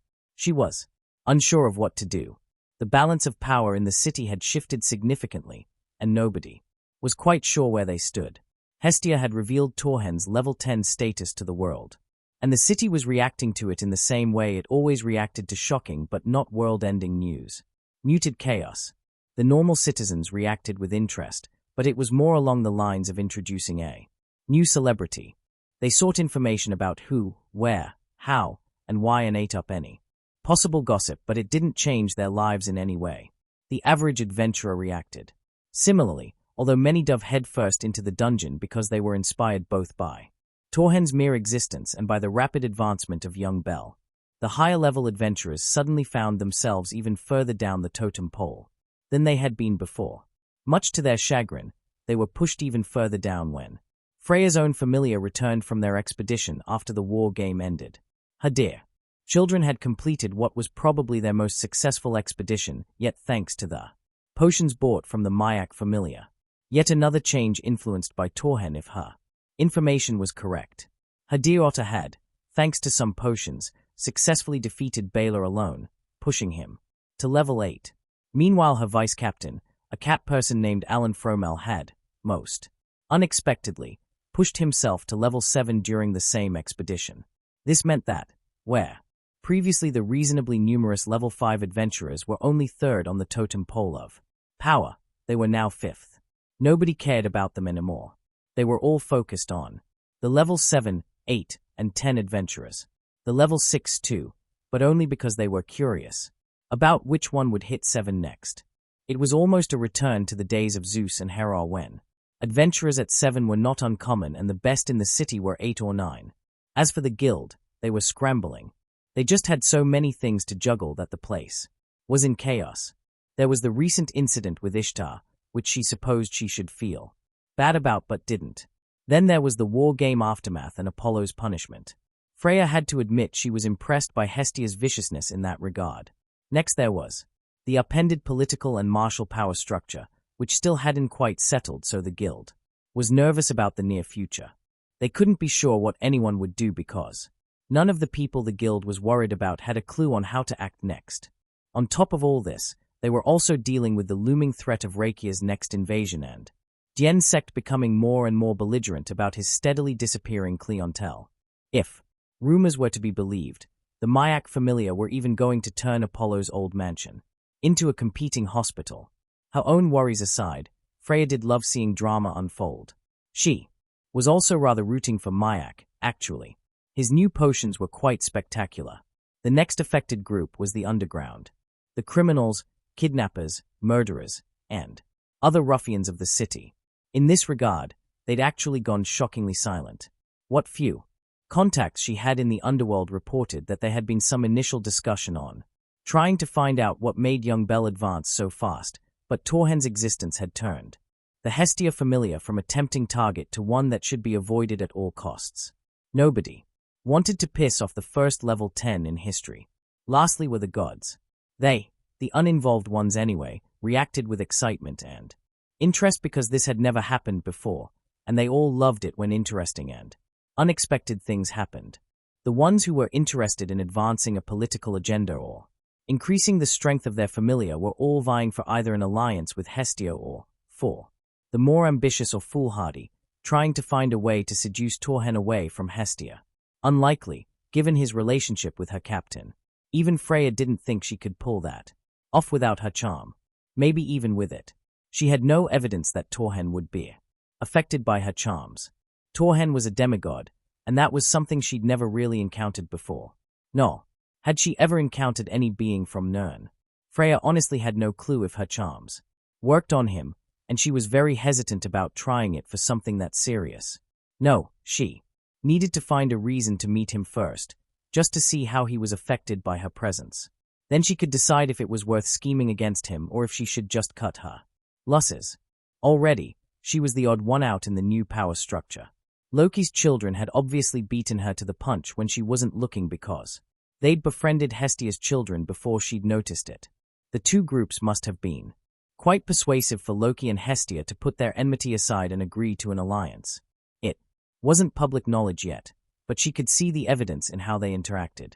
Those new magic bags were the key to the Loki Familia recovering from the financial ruin their failed expedition had been, and now it seemed that Torhen was selling more bags and enchanted gear to them at a discounted rate. As for that enchanted gear, word of the new magic weapons and armor was slowly trickling out to the city now that most of the top members of the Loki Familia were wearing it, alongside the fully decked-out members of the Hestia Familia. The city was overjoyed at the idea of magic weapons that didn't break, and even the elves who were offended by magic weapons before couldn't really make a reasonable argument for being offended about the new ones. The enchanting style wasn't created by a Crozo, and considering the new enchantments showed a dramatic drop in destructive power, there was no way they could be used to destroy the forests like the Crozo ones had been during Rakia's invasion. Those who were still offended by the very idea of a Crozo would simply buy either from Torhen if they were strong enough or from Tsubaki, the captain of the Hephaestus Familia. They and young Welf Crozo were the only ones in the city capable of creating the new enchantments. Though Tsubaki was clearly the least skilled, those elves who weren't strong or wealthy enough to afford Torhen would probably go to her instead of Crozo. Backtracking a little, the obvious friendship between the Loki and Hestia Familias left Freya as the odd one out. The reveal of Torhen had shoehorned the Hestia Familia into a newly created position as the third most powerful Familia in the city. As for the other places, Freya honestly wasn't sure if she or Loki was technically the strongest in the city anymore. She had a level 8, a 7, 2 6, and 4 5s. Still, the gap between her and Loki was paper thin. Loki had 3 7s, 4 6, and number 5s. Not exactly a clear difference in power like it had been before. Officially, Hestia would be a distant third because her only high-class adventurers were Torhen at 10 and Aisha Belka at 5. All her other members were either low or middle class adventurers, so Torhen being in her Familia was the only reason she could be counted as a member of the top 3. Not to mention, Hestia was the poorest of the 3. Not that she was actually poor by any means, it was just that her Familia's bank account was lesser than Freya's or Loki's. Still, this meant that it was Loki and Hestia against Freya, which was a fight she knew she couldn't win. That meant she couldn't afford to pick a fight at all. She could only muse on. What to do as she stood there, looking down at the city from Babel. Could she possibly find a way to make it a three-way alliance? Possible, but she wanted to be the undisputed strongest. Again, that meant she needed to increase her military power. She still had all her considerable political and financial power, but she couldn't stand against Loki and Hestia in an all-out war. It would take a not inconsiderate amount of thought and planning before she was sure of what to do. For the moment, and likely to the relief of the guild, Freya wouldn't rock the boat. No, she'd wait and see while she decided on her next move. AIS. Orario. Tiona hollered as she spun her urga through the air. The dual blades of the newly enchanted sword carved a path through the horde of mad beetles their group had encountered. The party for this particular dive was made up of AIS, Tiona, Tyon, and Lefia. With the twins having nice, new enchanted clothes and weapons, they'd wanted to do a proper dungeon run. Seeing an opportunity to earn a little extra cash to pay for her own enchantments, AIS had joined them. Lefia came too, mostly to act as a support but also to test out her advancing skills with destruction magic. They were currently on the 22nd floor of the dungeon and on day 2 of a 3-day dive. Most dungeon dives for them lasted a few days because it took so long to traverse the dungeon when you were actively trying to kill monsters.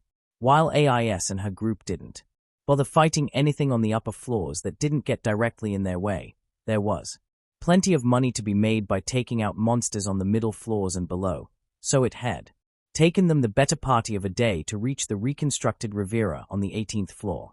Of course, the inn prices in the town were ridiculous, so the group had camped in the woods outside town.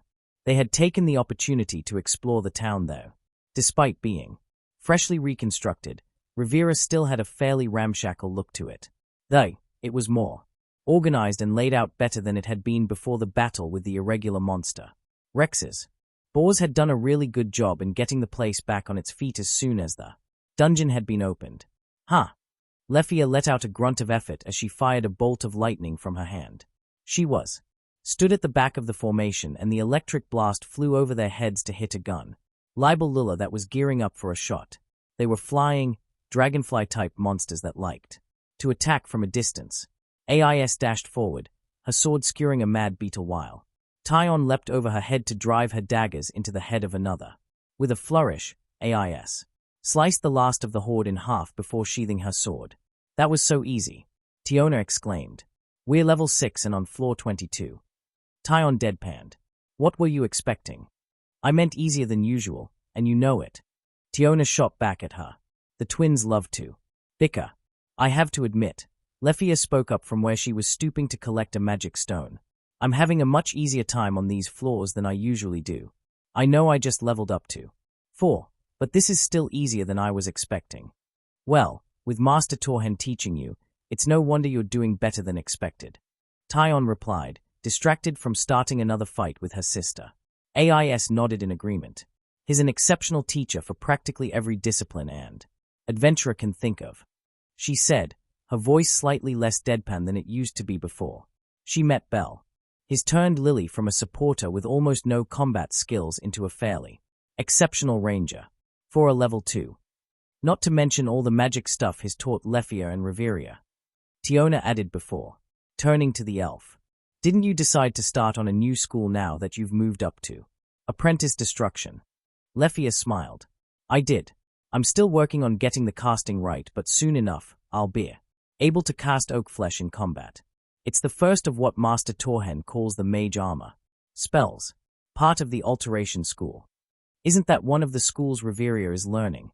AIS asked, getting a nod out of the girl. She's already able to reliably cast stone flesh. The apprentice-level mage armor spell. Lady. Riviera has also started on destruction and has caught up to me in skill with wards. Although, I'm thinking of focusing back on restoration once I have the basics of alteration down. It would be nice to know a few healing spells. Isn't it kind of counterintuitive to focus on everything at once? Tyon asked, quizzically. Wouldn't it make more sense to master one type and then move on? To an extent. Lefia replied as they continued on down the passage, having collected all the stones dropped by the pack they'd just decimated. Master Torhen says that You should have a good grounding in all the disciplines you might be interested in before specializing. Although, I don't really have much interest in illusion or conjuration, so I might skip those and focus on mastering the 3 I've started with. Or, you don't want to learn how to summon a ghost puppy? Tiona whined, pitifully. Not really. Lefia shook her head. Master Torhen says that the higher order conjuration spells might cause a problem since it's akin to controlling monsters. Apparently, you can even summon fully sentient ones that will try to trick you if you're not careful. Sentient monsters? AIS asked, hesitantly. That was a very discomforting thought. AIS despised monsters, as a rule, especially dragon-type monsters, considering her history with the one-eyed black dragon. Lefia, oblivious to Ai's thoughts and traumas, continued on. That's right. He calls them Draymora. Apparently, they are technically another race, but we would classify them as sentient monsters. That's kinda scary, Tiona muttered. Imagine a monster that can talk. Think, they'd be super challenging, regardless of level. Yeah, but if it's under your control, does it really matter? Tyon replied. I don't really think I'd want to control a sentient monster. Lefia admitted. It would be far too similar to enslaving another person for my comfort. If I do go for conjuration, I'll stick with the non-sentient ones. But, it's a monster. AIS said, softly. Not a person. I know, but still. Lefia looked troubled. If it's capable of speech, self-awareness, and independent thought, I don't want to control it. There was an awkward silence while the group padded along the floor and towards the stairs. Down to 23. Finally, Tiona broke the silence as they started to head down. No wonder you don't want to learn conjuration. It sounds like a real headache. She looked sheepish. Lefia could only chuckle and nod. Soon enough, they were back in the fight as they entered. The 23rd floor and the awkwardness of their conversation was completely forgotten. Welf. Tsubaki whistled in appreciation as she examined the absorb health battle-axe in her hands. She, along with Goddess Hephaestus, were seated inside Welf's forge. They'd come by to chat, catch up, and find out how he was doing both in general and as an enchanter. I'm still training my senses to detect these things, but from what I can tell, that's a nasty enchantment, Tsubaki said, passing the axe off to Goddess Hephaestus. It was one of the prototypes he'd made for Uka when the larger man was trying to decide what enchantment he wanted. In the end, he'd picked a fire enchantment, but still, it was a perfectly serviceable X. In fact, Welf was starting to build up quite the collection of enchanted weapons and armor that were ready to sell. He just needed to figure out how to get customers. Very well done, Welf. Goddess Hephaestus commented as she examined the blade too.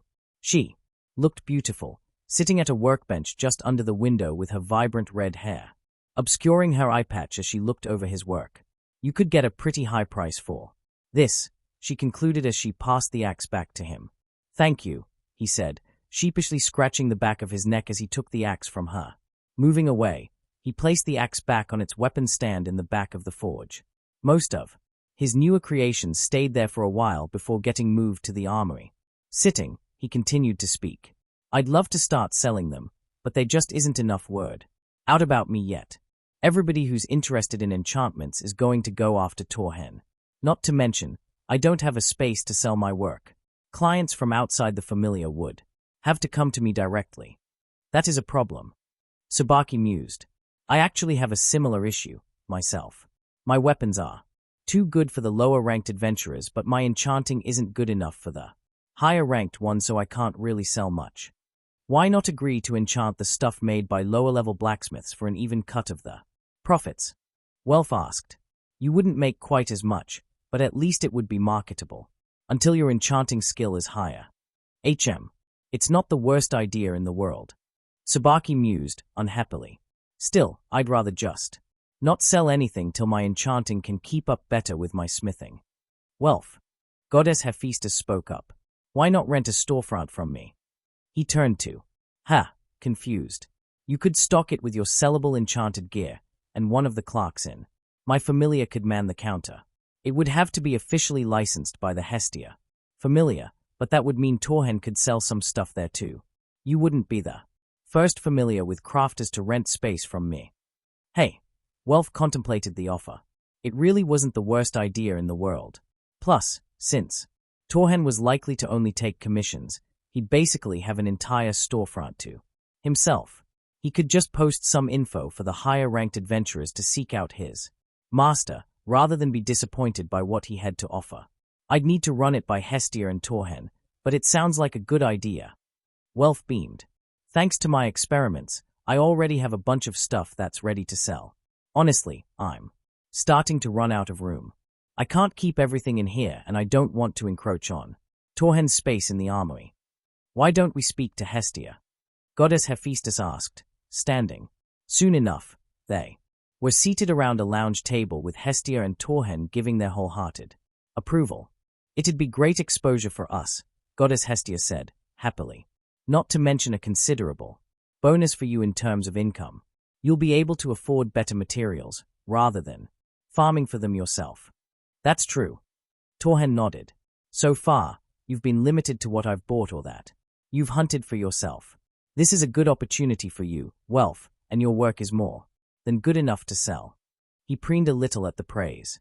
How, exactly, does the rental agreement work? Hestia asked Goddess Hephaestus.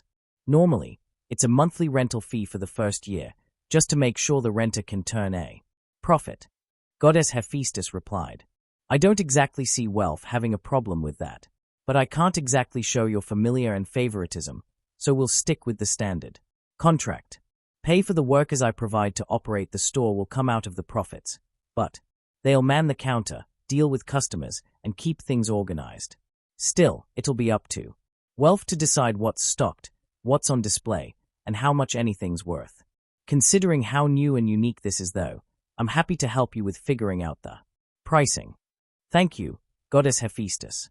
Welf said, happily bowing his head in appreciation. Naza took a deep, steadying breath. She was sitting in an office inside what was once the manor of the Apollo Familia but was rapidly transforming into the home and hospital of the Mayak Familia. Already, members of the Goibnu Familia were traipsing all over the manor, ripping up floors, taking down walls, removing the truly hideous decorations and changing the environment to one with a healing atmosphere. The only things that weren't currently being changed were the living quarters on the top floor. It had been decided that, while the manor would be expanded outward, the top floor would be exclusively for the members of the Mayak Familia. It would house their bedrooms, lounge, library, familiar-only kitchen, offices, and familiarly dining hall. The west wing of the second floor would house their alchemy and other such labs. This way, they could separate any potential explosions from any potential patients. As for the rest of the second floor, that was being converted into rooms for patients to be examined and treated in. Also, some bedrooms for overnight or long-term patients to stay in. As for the first floor, most of it was being treated as a recreational area. It housed the interior garden, future rec rooms, the ballroom, and other such amenities that both patients and members of the Familia would be interested in. They were also putting in a reception desk right in the foyer, which was being converted into a proper large reception room. The last thing they were doing was converting a section of the first floor into a large storefront, exclusively for selling potions. The potion store would have a separate entrance both to the exterior and to the rest of the hospital, making it a closed-off space. Those interested in only buying potions would enter through a newly constructed gate in the fence surrounding the property and enter directly into the store. This saved the main entrance as a place for future hospital patients. There was also a private entrance for members of the Familia. It was easy to think that Naza and Mayak were being a little overambitious with their designs and hopes for the hospital, but that was only until one considered just how popular the Familia had become and how much more popular they would be once word spread of the healing spells Naza and her comrades were well on their way to mastering. Naza was good, but it was Shizune and Sei who'd really shined when it came to healing. Naza was at the apprentice level, but the other two girls had already hit adept. So, they expected an influx of patients and orders that would put a serious strain on their already overtaxed labs. This was why Naza had needed to take a steadying breath. In just a few moments, Sei would be escorting the first of the applicants looking to join the Familia into Naza's temporary office.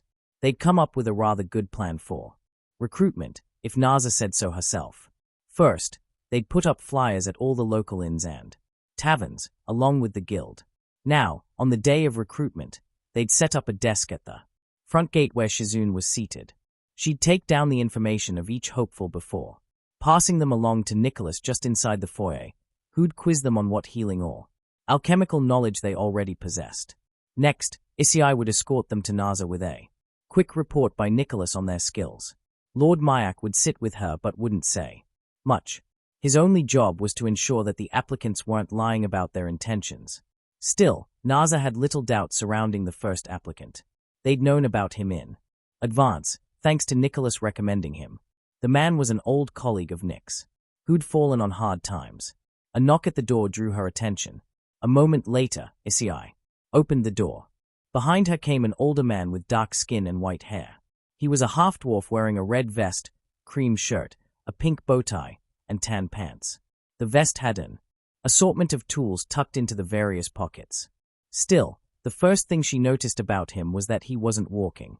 No, he was being pushed along in a wheelchair by a petite young redhead. She too was a half-dwarf, though far more slender and with paler skin than the older man. Perhaps a quarter-dwarf. Wearing a pale green skirt and black leggings, the most striking things about the teenager were her vibrant green eyes and red hair. It was a good thing they'd insisted on installing wheelchair ramps next to the staircases. "Welcome." Naza shook both their hands and introduced herself and Lord Mayak. "It's a pleasure to meet you," the man said. "My name is Pietro Polandina, and this is my daughter, Penny." "Salutations," the redhead chirped, happily. She moved to take a seat in an empty chair after pushing her father into a spot just in front of Naza's desk. "Nicholas has told me a lot about you," Naza started, shifting some papers on her desk. "Is it true your research is on crafting prosthetic limbs?" This was, obviously, of great interest to her. The only person currently known to be able to create near-lifelike prosthetics was Dien Sect, who, thankfully, Naza and Mayak were no longer indebted to. They'd owed a crushing debt to him for creating Naza's new arm, and he'd been vicious in chasing every payment. "It is, indeed." Pietro smiled, genially. "I've spent my entire life researching it. Why, with the right equipment, I believe I could start making them right now. Then again, getting access to the equipment and materials has been a problem since word of my research made it to Dien Sect, so I haven't been able to do any tests with real people. I'm afraid he doesn't take kindly to others muscling in on his territory." Indeed, he did not. Once word spread of their plans to build a hospital, Dien Sect had started making even more noise. First, he'd tried to claim that he was the only person with the right to own a hospital in the city, but the guild had shut that down fast. Then, he'd tried to claim that Lord Mayak still owed him money, but Naza had been meticulous about getting receipts for every single payment made towards their debt, and a written acknowledgement that their debt was fulfilled the very second it was paid. She doubted they'd heard the last of him, especially once word got out that they'd recruited a man who could create prosthetics. "I can't exactly promise you won't have to deal with Dien Sect here," she said, apologetically. "I'm afraid he's not exactly fond of us, either. Still, I think we can guarantee you access to the equipment and research materials you need, provided you're willing to provide our patients and members with your services." "I would be delighted." Pietro smiled at her. "I have no doubt of the answer, but I still have to ask." She continued, "Do you plan in any way to sell the secrets of this familia, its healing or alchemical secrets, to any other body?" "Certainly not." A surreptitious glance at Lord Mayak let her see him smile and nod. In that case, the god stood to shake Pietro's hand. "Welcome to the familia. What of you, young Penny?" He addressed the redhead. "Do you wish to join us as well? I have no issue with you staying here with your father if you do not, but you would be welcome." The teenager mused. "Daddy's work is interesting, but will we be going into the dungeon much?" Pietro chuckled. "I'm afraid my daughter is far more interested in the combative side of adventuring. She's been dreaming of challenging the dungeon since she was a toddler." Hee. Penny giggled before saluting. "I'm combat ready." "Well," Naza held in a laugh at the excitable girl's antics.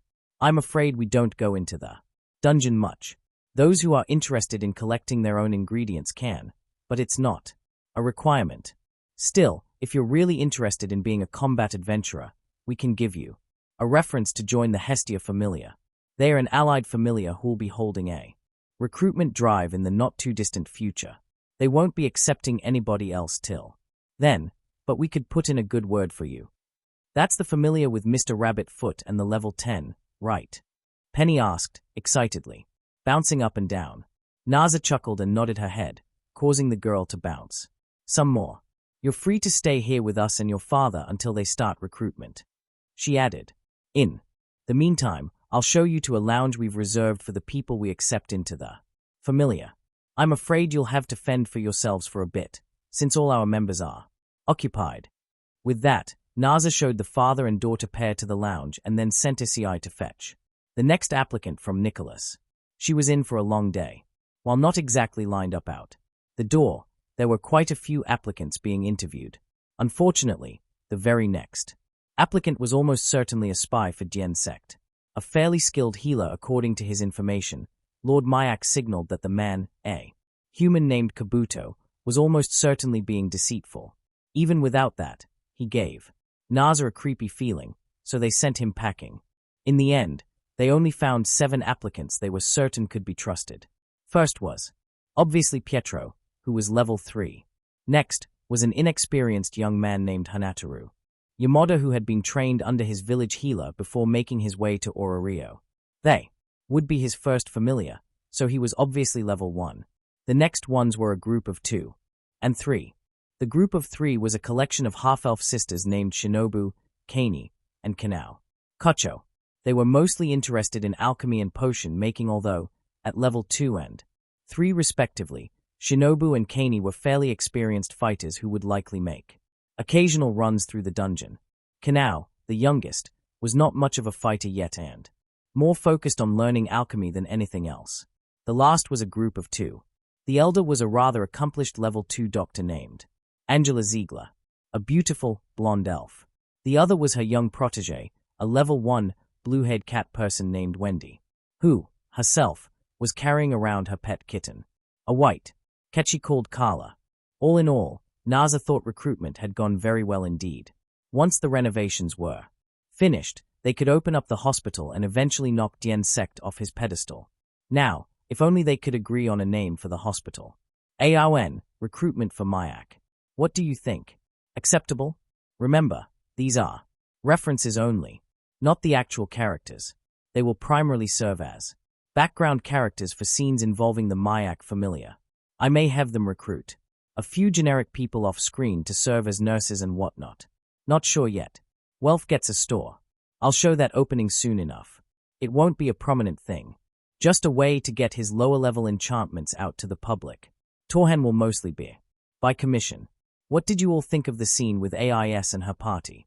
I likely won't be giving Lefia any conjuration spells, but I do believe I'll be having Heraheim learn them. I'm leaning towards having her turn into an archmage. You know, mastering all the magic schools. About Freya. To be perfectly honest, I'm not sure how to handle Freya at this point. Should I have her be a full villain or try and have her slowly change into an ally of some kind? I honestly don't know how I want to handle her. About the Omakes. Reception to the idea seemed kind of mixed, so I think I'll include one at some point and see how everybody reacts before I do any more. Characters referenced. Kabuto from Naruto, he was the spy. Very unlikely to show up again. Pietro and Penny Polandina from RWBY. Angela Ziegler aka Mercy from Overwatch. Hanataru Yamada from Bleach. Wendy Marvel from Fairy Tail. No, Carla can't talk. Shinobu, Kani, and Kanao Kocho from Demon Slayer. Answers to questions. On FFN. Christam, if I had the time to write a spin-off to Hearthfire, I might do as you suggested. But I think the idea works better if it's more canon-adjacent than tied to Hearthfire. Monkey D. Conan, thanks for the suggestions. Frostwolf 3227, I think he probably has most of them tucked away if they aren't Edric. Or Diedrich. He did use the long hammer already in a spa with Gareth. Brickhammer 99, thank you for the offer. I'm good for now, but if I decide I need a beta, I'll reach out.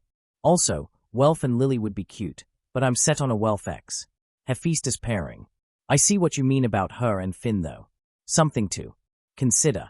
As for Torhen, he does have bard experience, I just haven't had a moment to mention it. Maybe soon. I'll try and figure it out. XX Original XX. I'm leaning towards Torhen X Reveria. Kyo, they would just be added scenes at the end of a proper chapter. Not entire. Chapters set in the past. Enderborn 8. He is the Dragonborn. His alias will be Dragonborn. Boring, maybe, but that is what's most appropriate. On AO3. Phoenix_Warehouse_Productions_2. I think the Hogwarts Legacy stuff might sweet. Harrowheim or Cassandra better than Lily, but thanks for the suggestion. Alios 117, yes. As part of Ai's training. Still working on when I'll have that happen. He won't be summoning Durnavir in front of the whole city though. Just a select group. Magnus Thread, I always love suggestions. Yog Soggoth, try. You never know. I didn't think I could write, but I think I've been doing pretty well. You're welcome to take the idea and run with it. Cyber Goblin, thank you for reminding me about Finn's spell. Any suggestions? Rextonitrus_X7. I meant that more along the lines of his standoffish demeanor looking. Like he's scaring people away. He's not trying to, it just happens. Is Konda Mandarikan, I promise Mayak will live. Chapter 36. AON, hello. I know, I'm considerably earlier on this one, right? Well, that's because I wanted to do something special. I am posting this on January 10th, 2024. Exactly 1 year since I posted my first chapter of Hearthfire. My first time publishing anything, ever. So, to celebrate a full year of writing and to thank my wonderful readers, I'm doing something special. Not only am I posting early, but I'm going to do something I haven't done since pretty close to when I first started writing. I am going to do a double upload. Not just that, I'm going to upload 2 chapters in a single day. I've done nothing but write and work since I got better and the holidays ended, so I really hope you like this. I'll be uploading 1 chapter in the morning and 1 in the late afternoon and evening. That's not all though. Since this is to celebrate a year of me writing, and as a bit of a treat for those of you who read my side project, I will be doing a double upload for it as well. As always, I truly appreciate your comments and reviews. They've kept me writing through this whole year. I would not have gotten very far in this if it hadn't been for you. So, thank you and please, keep them coming. Hearthfire. Chapter 36. Torhen. Torhen swung, easily blocking Aisha's strike with his Skyforged steel greatsword. Since his normal sword was still fully enchanted, he was taking the opportunity to change things up in his practice spars. Right now, the unenchanted greatsword he was using was in a blade lock. With Aisha Belka, one of the newer members of the Hestia Familia. She occupied an odd place in the Familia. At level 5, having leveled up after nearly being killed by Phryne Jamil, she was the second most powerful member of the Hestia Familia. Because of that, she was mostly taking it easy. Now that she had nowhere near as many duties to execute, she could spend her days either training, getting used to her new armor, watching over Harrowheim, or doing whatever else she wanted. Her nights were usually spent trolling for some entertainment at a bar or some other establishment. At the moment, everyone in the Familia except for her and Torhen was in the dungeon, which meant she had ample time to train. Seeing an opportunity to get a bit of a workout in, Torhen joined her. She'd been trying to batter down his defenses for the better part of half an hour when they were interrupted by a shout. Ho there! Getting some training in. It was Gareth. He and Reveria were both coming through the gate and into the practice yard. Dressed in his full armor, Gareth looked ready for a fight. Torhen could guess what he was there for. He and Aisha separated, with the Amazon panting slightly. You know me, Gareth. Torhen joked. I never miss an opportunity to teach. True enough. Gareth laughed. How are you adjusting to level 5, young Belka? Aisha smirked at the dwarf. It's been good. Having Torhen to act as a training dummy really helps you figure out your strengths. That it does. He boomed. Speaking of which, you mind if I borrow him? I've been itching for a rematch now that I'm fully enchanted. No problems here. Asa replied. I need a break. Huh. Good. Well, my friend. Gareth looked sideways at him, eyes gleaming. Are you up for a fight? Reveria sighed just behind the dwarf, pinching the bridge of her nose. I'm sorry about him. Torhen. He's been up in arms about this ever since he got his armor. I even had Tsubaki make an unenchanted version of my axe, so there's no accidents. The dwarf warrior added. Torhen could only grin, happily. I'd be delighted to spar with you, Gareth. He paused for a moment, before smirking. In fact, I'll even let you choose what kind of weapon you'll face. Hammer, axe, or sword. Oh. His eyes gleamed with interest. I haven't fought another axe wielder in a while. Why? Not that. One-handed or two? Two, of course. Torhen nodded and headed into his forge. Walking up to the weapon racks, he pulled out a dwarven battle-axe. While the dwarfs of this world were different from the Dwemer, he thought it was appropriate. Striding back out onto the field, he quickly dropped into a ready position. Shall we? He smirked. With a cry and a massive grin, Gareth charged forward, bringing his axe down in an overhead swing which Torhen blocked. Using the haft of his own axe, he intercepted the haft of Gareth's and shoved it back, causing the dwarf to stumble. With a one-handed swing, he sent the blade of his axe careening into Gareth's unprotected side. Gareth grunted, rolling away but springing right back up. His enchanted armor glowed slightly as the regenerate health and stamina effects took hold. He smirked. These enchantments make it feel like I could fight for hours. Well, considering that's what you wanted me to make when I enchanted them, I would certainly hope they'd feel like that. Torhen rebutted. Striding forward, they clashed again. Back and forth they went, trading blows of such force that they could easily crush stone, yet neither tired. Although Torhen was not wearing enchanted gear, fighting a level 7 enchanted Gareth was almost like being back in the yards of Jorvaiska battling it out with the members of the circle. He could win easily if he went all out, but it was far better if he simply let himself enjoy the challenge. They continued to trade blows, both losing track of time as they moved across the field. Gareth went for a low swipe, only to find Torhen had jumped, landing on the flat of Gareth's axe. Torhen went for a hilt strike, only to find the back blade of Gareth's axe intercepting it. While the dwarf backpedaled away, Torhen was unsure of how long they fought, but he eventually chose to end it and, bending low as he dashed past Gareth, he hooked the hole in the center of his axe blade over the hilt of his opponent's weapon and wrenched it out of his hands. Oof. Gareth let out a puff of air as he tripped and hit the ground. Shaking his head, he stood with a grin. Well, I think I lasted longer this time. Well fought. You too, my friend. Torhen clasped Gareth's arm. You've adjusted to the enchantments.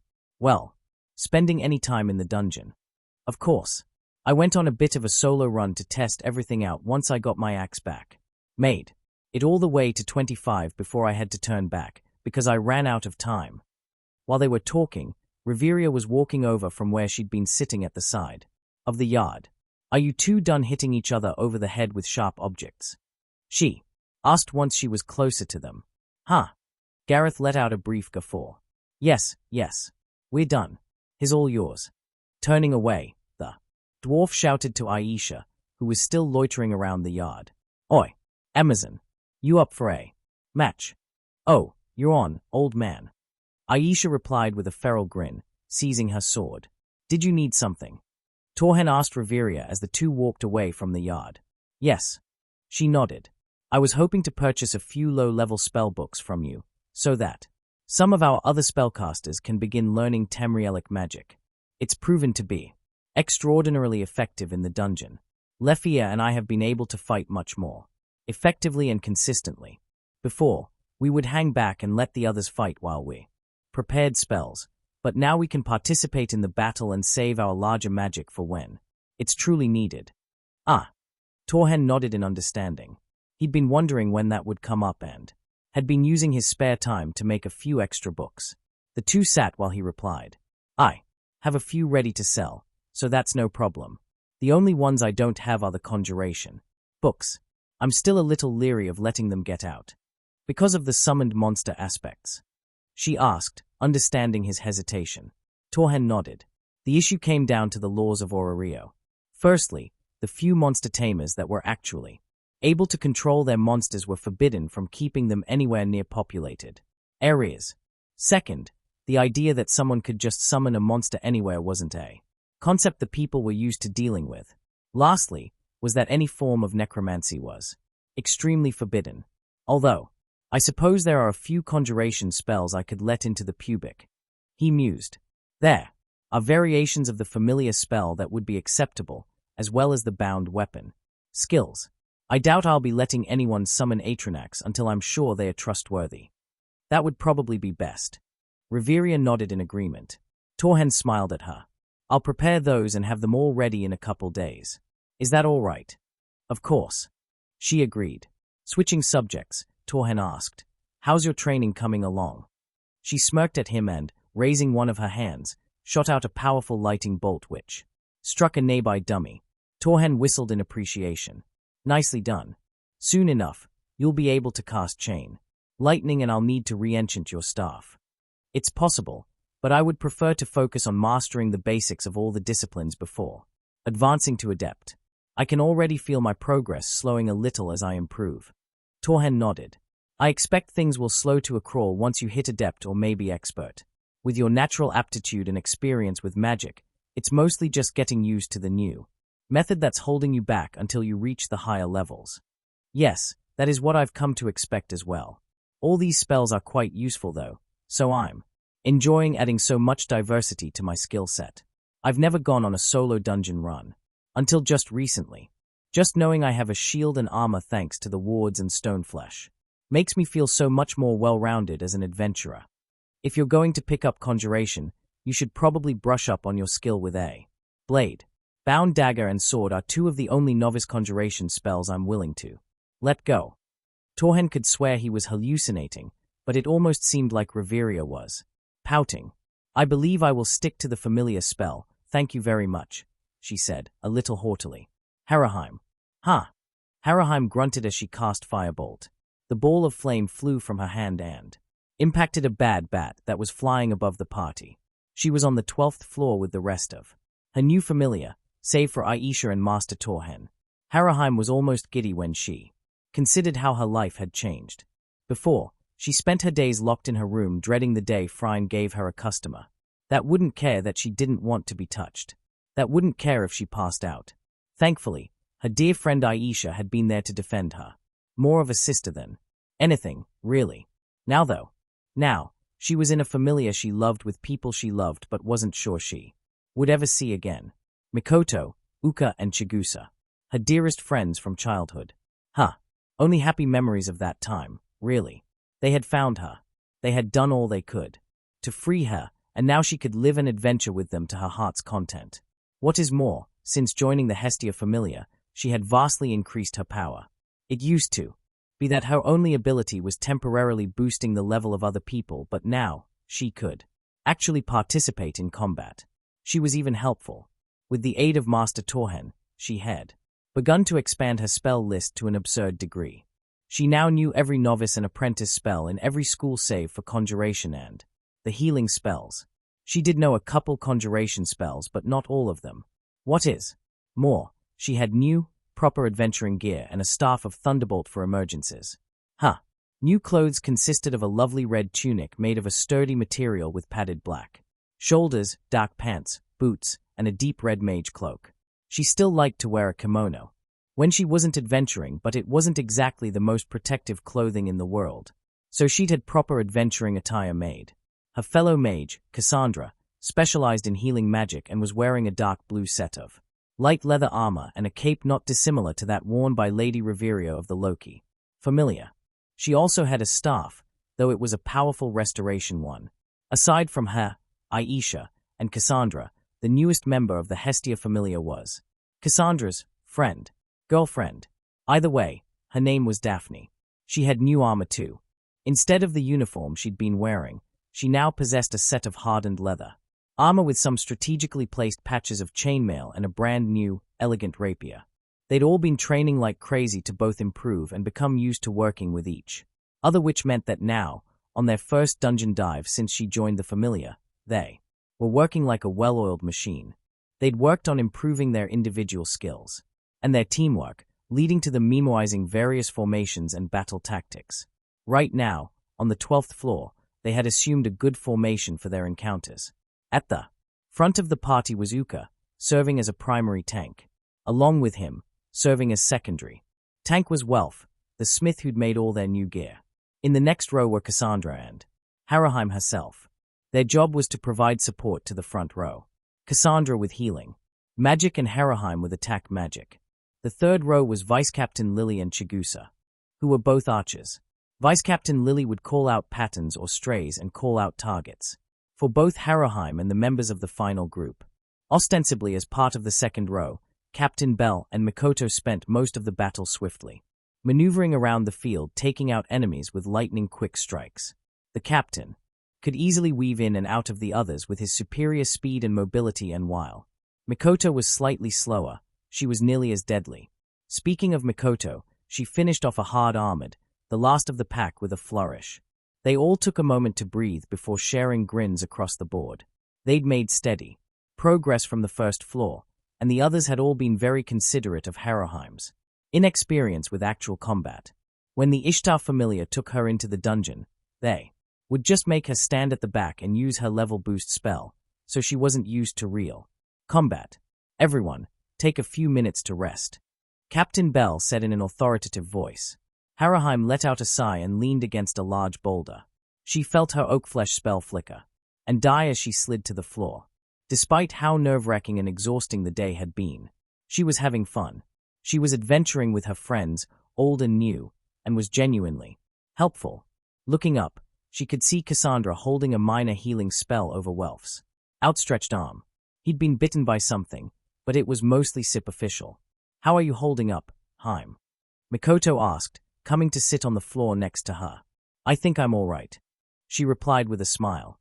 "This is more exhausting than I expected, but I'm doing well." "You're doing great," Mikoto corrected her. "Thank you, Mikoto," Heraheim said, gratefully. "Are we going much deeper?" "Probably not," Captain Bell said, walking over to them. "It's only our first dive since you joined, and we've done way better than I anticipated, but I don't think you're quite ready for the middle floors. I'd say we should stay here for a little longer today and consider tackling the middle floors in a day or two." "That's probably a good idea," Welf added from his own seat on a stone nearby. "It's getting kind of late, and I don't like the idea of staying down here all day." Welf grinned excitedly as he walked through the Babel Tower with Torhen, Goddess Hestia, and Goddess Hephaestus. It had only been a couple days since Goddess Hephaestus suggested he rent out a storefront from her, but the two deities had gotten the paperwork done surprisingly fast. The inventory had already been moved in. He just needed to make sure it was displayed to his satisfaction, meet the staff that Goddess Hephaestus was providing, and then open the store. Flyers had already been made and posted, so there was likely to be at least a little interest. He'd probably hang around the store for a while and watch. Welf loved seeing people excited about his work, and he was literally the only person in the city who owned a store that sold enchanted gear. Sure, some people sold magic weapons of the old variety, and there was Torhen, but there were no dedicated stores of the former, and the latter only took jobs by commission. While his storefront wasn't going to be with the ones that stopped work from the best the Hephaestus Familia had to offer, it was in a pretty prime location on the 7th floor of Babel. Probably the best Goddess Hephaestus could offer someone who wasn't part of her familia. He followed along behind the red-headed goddess as she opened the door and stepped inside. The store was wide and spacious, and even had windows letting in natural light. There were weapon racks along the walls and armor stands further in. There were shelves with armor, boxes or places to store lesser quality enchanted objects. He'd gotten good enough that some of his stuff could really be classified as higher quality compared to others. Instead of constantly making progress with each new enchantment, he really had to try hard to make something fantastic. Master Torhen said that he'd finally reached the point where his progress would slow down. He was proficient enough to make quality work, but his natural talent could only carry him so far. Welf had reached the point where progress took time, effort, and dedication, things he was willing to give in spades. The redhead looked around as he walked further into the store. He could see that his pieces had already been divided up according to the pricing he'd set with Tsubaki and Goddess Hephaestus' help. The work that was either very pretty or very intimidating was in the display window, while the stuff that he would consider his best work was inside the display counter or stored behind it. Speaking of the counter, Tsubaki was standing there with two other people. One was a young male dwarf that Welf vaguely recognized from the Hephaestus Familia but hadn't ever spoken to. The other was a human woman with blue hair.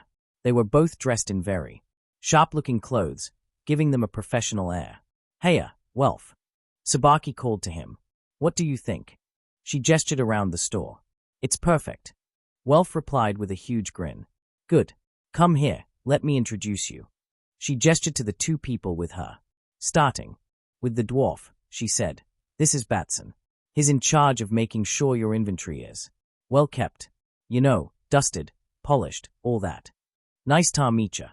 The young dwarf greeted him with a smile and a thumbs up. "You too, Batson." Welf shook his hand. "This," Sabaki continued, "is Paula." She gestured to the blue-haired human girl. "She'll be the one manning the counter and handling sales." "Yo." She waved and was about to speak more when Sabaki smacked her across the back of the head. "Oh, I mean," she stiffened and bowed low. "Hello. Welcome to Spellblades." Her voice was now lower and far more formal. "Like the name." Sabaki grinned. "Couldn't exactly name it after you, since it's officially being rented by goddess Hestia, but I think it works." "I like it." Welf grinned. Sure, he'd have liked it if it were named after him, but since all his progress was thanks to Torhen and goddess Hestia, he was willing to let it go. Moving to the counter, he peered inside. Contained within the glass structure were some of his best pieces, though only the smaller ones. Daggers, jewelry, gauntlets, and smaller swords or axes were laid out on cushions. Within, each had a description of the enchantment laid out on a card along with the price. Behind the counter were weapon racks. They went a fair distance up the wall, showcasing the great swords, rapiers, axes, hammers, bows, crossbows, and more that Welf considered his best work. They would all go for significantly higher prices than anything not behind the counter. Also behind the counter were a few armor sets, but he had mostly focused on making individual pieces rather than whole sets. Fully enchanted sets of armor and weapons were better saved as commissioned work rather than just sold in the store, because then the customer could pick and choose the enchantments and materials they wanted and have the armor tailor-made to their body. "Everything in order?" Goddess Hephaestus asked. "It's perfect." He turned to face her with a winning smile. "Master Torhen, what do you think?" His master looked around with an appreciative eye. "It looks good to me, Welf. You're more than ready to take this step." He put a hand on Welf's shoulder. "I'm proud of you." The redhead had to fight to hold back a few tears at that. He'd worked so hard to make it here. It was almost impossible to believe he'd done it. Taking a deep breath, he turned back to Goddess Hephaestus. "Okay, let's get the contracts signed and open the doors." On the counter were the official contracts for the renting of the store and hiring of Batson and Paula. It took only a few minutes for them to be completed. 2 copies of each contract had to be signed by Goddess Hephaestus, Sabaki, Goddess Hestia, and Welf himself. Once all was said and done, Paula went to the front of the store and opened the doors wide. Using a prop, she wedged the doors open and put a marker just outside that read Spellblades. Orario's premier magic weapon and armor shop, grand opening. It was just past midday, so the hallways were slowly starting to fill with people looking around at the shops. It didn't take long for them to see the sign and figure out what was going on. Welf was in a secluded corner, mostly hidden from view, behind the counter with everyone, except for Paula and Batson, who went to work the moment the first customer came in. He was a werewolf with brown hair and tanned skin. His armor was fairly shabby, but he didn't look like he was poor. "Welcome to Spellblades," Paula said from behind the counter. "How can I help you? Is it true you can buy those new enchanted weapons here?" The werewolf asked. "Of course, sir." She gestured around the store. "Everything in here, both armor and weapons, is enchanted. You are free to browse, but we also have a catalog you could peruse if you'd like." "Hey, sure. I'll see the catalog."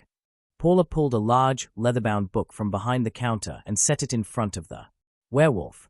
He opened it hesitantly and began to peruse the pages, making occasional noises of surprise. "Holy, do these boots really make you fire-resistant?" He was pointed at a page. "Of course, sir." Paula replied with a smile. "Everything in the catalog will do exactly what the information says it will. Now, I must warn you, these particular boots do have a lower-level enchantment, so while they will make you resistant to fire, you can still be burned. I understand, but they'd be really useful trying to get past those hellhounds." I might actually make it to 18 if I have these. Heh. So, he was probably level 2 then. That was when most started trying to push for 18. Arg, but they are expensive and I really wanted a sword. The poor werewolf hemmed and hawed over the decision until finally snapping. Damn it. Fine. I'll buy them. Excellent choice, sir. Paula bowed. Batson, will you please retrieve the customers? Purchase. The dwarf nodded from where he was looking through a shelf and, sneaking a peek at the choice in the catalogue, moved to collect the boots from a container on the leftmost wall. Things continued in this same pattern as the next few hours went on. Some people came in and only browsed the shelves, while others stood in line to go through one of the 3 copies of the catalogue that were available. The 2 goddesses and Master Torhen left after the first couple customers did, but Welf stayed for the better part of 3 hours. It was just too much fun watching people get so excited over his work. Torhen, are you sure you're ready for this? He asked, concerned. Standing across from him, the blonde elf nodded.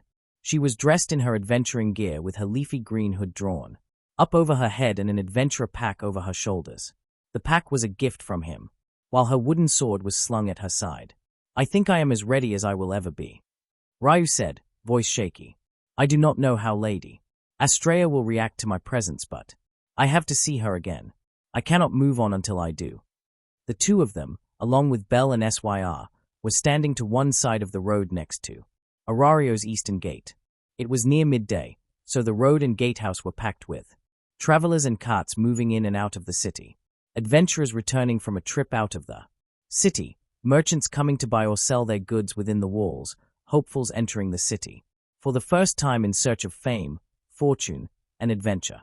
The road was packed, and soon enough Ryu would be joining the throng while she made her way out of the city. You're sure you know where to find her? Torhen asked.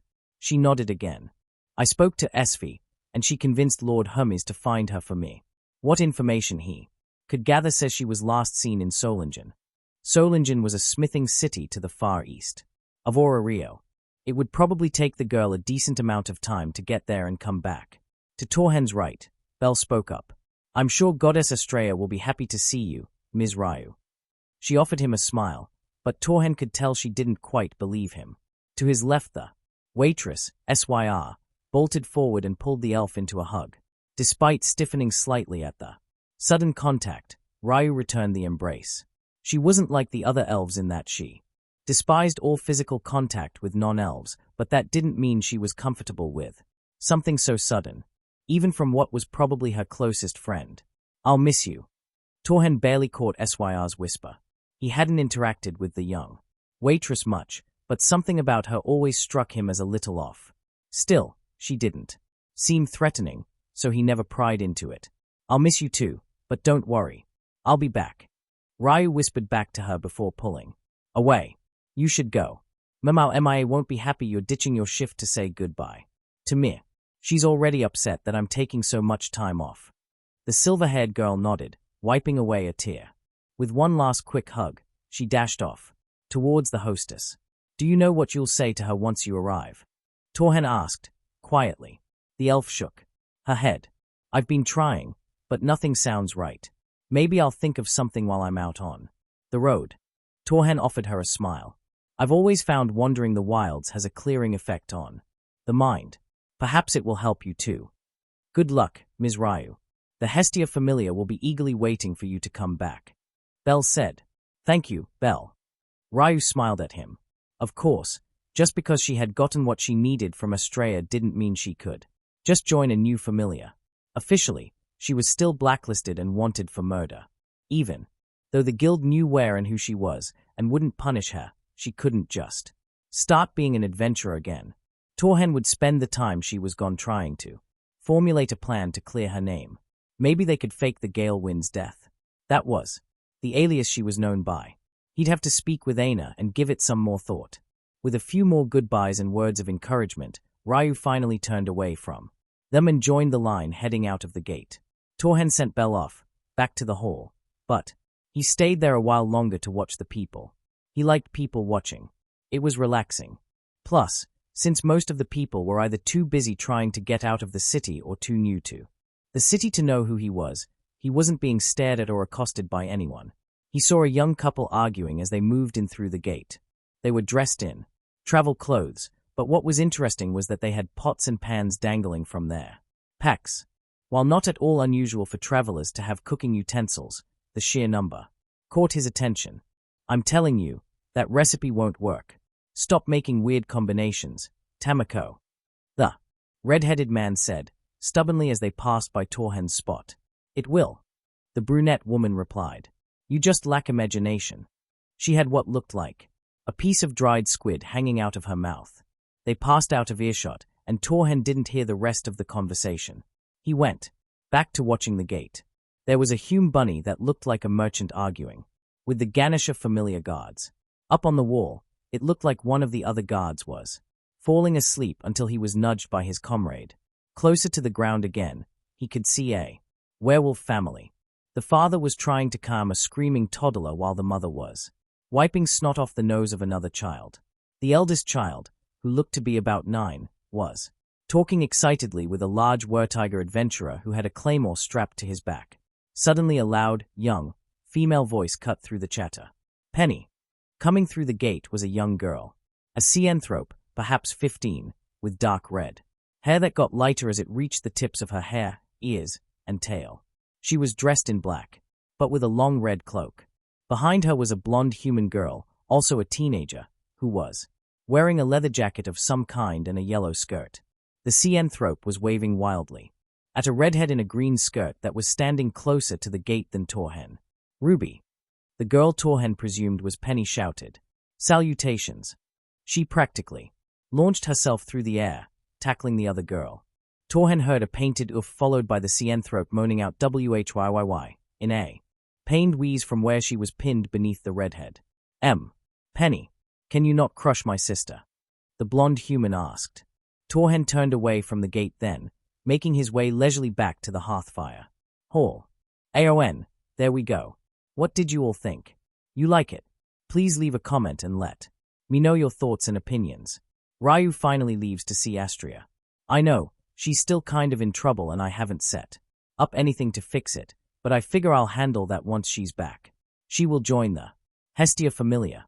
Oh, about Aisha. I know it might seem like it wasn't a lot, but she did nearly die and I want her to be level 5 so I bumped her up a level. Haroheim's new clothes are the Crimson Mystic Ensemble paired with the Burgundy robe from Hogwarts Legacy. Her staff is a classic Skyrim staff of destruction. Thank you to Phoenix_Warehouse_Productions for suggesting Hogwarts Legacy for armor ideas. Cassandra's new gear is the armor, cape, and gloves of the legendary set for Hogwarts Legacy but dark blue instead of black. Her staff is a classic restoration staff from Skyrim. Thank you again to Phoenix_Warehouse_Producers. Daphne's new clothes are a female version of Geralt's starting armor from Witcher 3. Look up Syrian Viper armor if you're curious. Her sword is a silver version of the Noble's Estoc from Elden Ring. Aisha kept her sword, but her new armor is the Berserkin set from Dragon's Dogma. Thank you Magnus Thread for the suggestion. About Welf's enchanting skill. I'd say he's probably hit the equivalent of Skyrim level 50 in enchanting but is going to slow down in progress significantly. The progress is because of his Crozo blood, but now he has to really master it. As for smithing, with Torhen's direct teaching he's probably hit the equivalent of 40 in Skyrim, except he can work on enchanted gear. I'm counting that as just a special technique you have to master.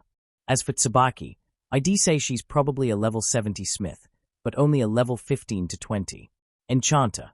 Oh, there were a few mini references in this chapter. Anybody catch them? One was probably obvious. The other 3, not so much. I couldn't resist giving Penny one more scene. She'll show up again, but only as an occasional background character. Answers to questions. On FFN. Echo Soft6, I'm glad you liked it. Chistam, I'm still figuring out the Xenos, but I'm trying to slowly pull AIS away from the blind hatred of monsters. I have an interesting idea of how to introduce them, but I'm still working out the details.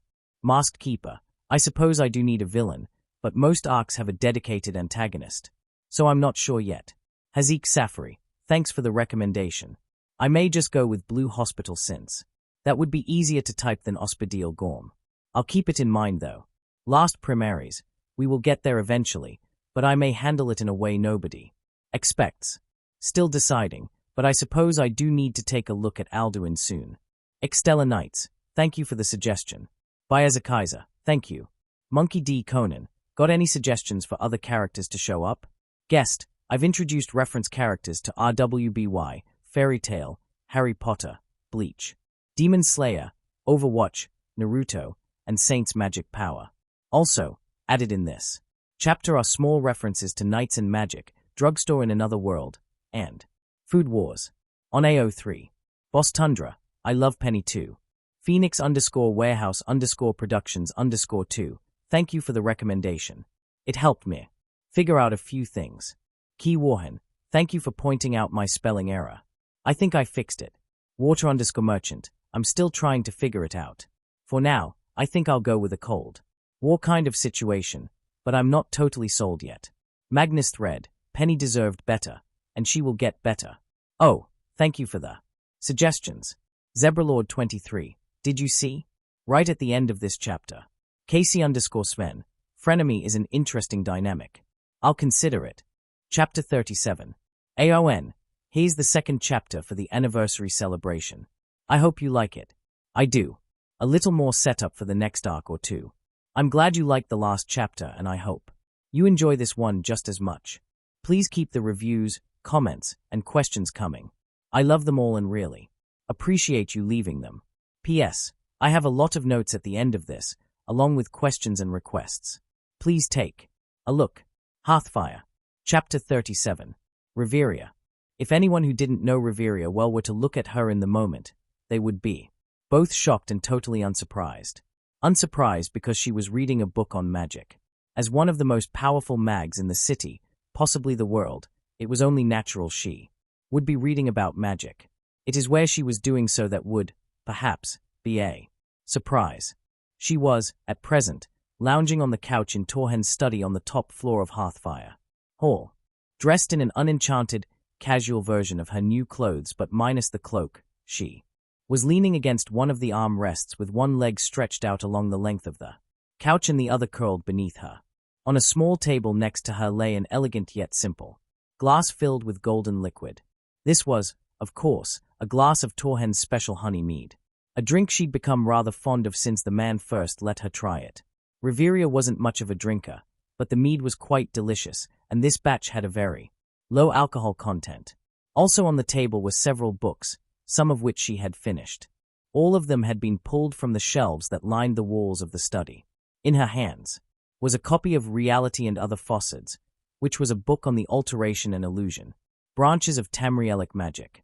It was quite the fascinating read, as was The Art of War Magic, which she had only set down about half an hour ago. The study, like the other offices on that floor, was beautifully furnished. Dark polished wood, and dark green upholstery. The walls were lined with bookshelves that went from floor to ceiling and contained some of the rarest and most fascinating tomes Reveria had ever seen. Around 2/3 of it were books from Tamriel, while the rest were rare or expensive books from Genkai, many of which she had never been able to get her hands on. This just meant she had absolutely no objections to Torhen's request that the books not leave his study. He'd given her free rein of his office and personal library, and she had begun to avail herself of it. Quite often, the couch she was lounging on was accompanied by a few lamps, tables, a second couch, and 2 chairs.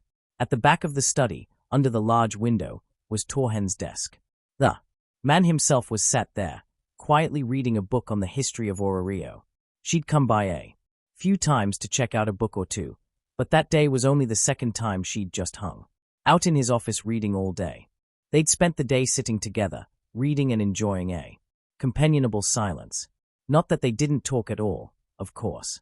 If she was reading a book from Tamriel, it meant she was likely to have questions, and there was every chance they'd get lost discussing one topic or another for hours on end. Still, as she looked around the office, Reveria realized there were aspects of it she'd never asked about. There were emblems hanging above the door that she didn't recognize, though. She assumed that they were from organizations Torhen had belonged to back in Tamriel. She did recognize the emblem of the Empire Torhen had been a general for. If she remembered right, he had also been an advisor to the Emperor for a decade or so. Another thing she'd never seen him touch was the lute hung on the wall to the left of his desk. "Do you play the lute?" she asked. "Or is that decorative?" Torhen looked up, following where she was pointing. He smiled slightly. "I play. You're looking at a genuine graduate of the Solitude Bards College." "Bards College?" Riveria was amused. "The city has an entire college just for bards." "Of course," he replied, as if it was the most natural thing in the world. "Culturally, Nords are very fond of music, verse, and poetry. There hasn't been a single event in our history that doesn't have a song or two written about it. Hells, we even have songs about our songs." "How does that work?" Now she was curious. I might as well show you." Standing, Torhen removed the lute from the wall and came to sit near her. Intrigued, Riveria put her book down to watch him. The human sat in one of the nearby chairs, perched on the edge and plucked a few strings, making sure his instrument was in tune. Then, he began to play. The melody he created was simple, but he played it beautifully. Soon enough his deep, yet softly melodic voice began to sing. Riveria listened with rapt attention as he sang. It was a simple song, yet so beautiful. Closing her eyes, she almost felt as though she was walking through an ancient, icy landscape dotted with long-forgotten ruins. Suddenly, the language changed. Riveria didn't understand it, but each word seemed to hang in the air as Torhen sang. His voice got even deeper and became far more sonorous. He swapped back again, continuing to play his lute. It was both an eternity and yet far too short a time before the song ended. "That was beautiful," she said, a little flushed. "Thank you." He bowed his head. "Many of our songs are like that. Love letters to our heritage. Others are meant for more rowdy environments. Every town in Skyrim has at least one bard passing through, and every bar or inn is expected to have one on staff to entertain the customers. Nords have a song for every occasion, although I don't get much opportunity to play anymore." "Why not?" Riveria asked, a little saddened by that. "There are no other Nords around." Torhen shrugged. "We all knew the songs by heart and any time a bard would strike up a popular one, the whole room would join in, especially if we were celebrating." He laughed lightly. "I remember one time, my friend Farkas leapt up onto the central table of Jorvaska in the middle of a feast, drunk off his face. The first thing he did was belch and start singing.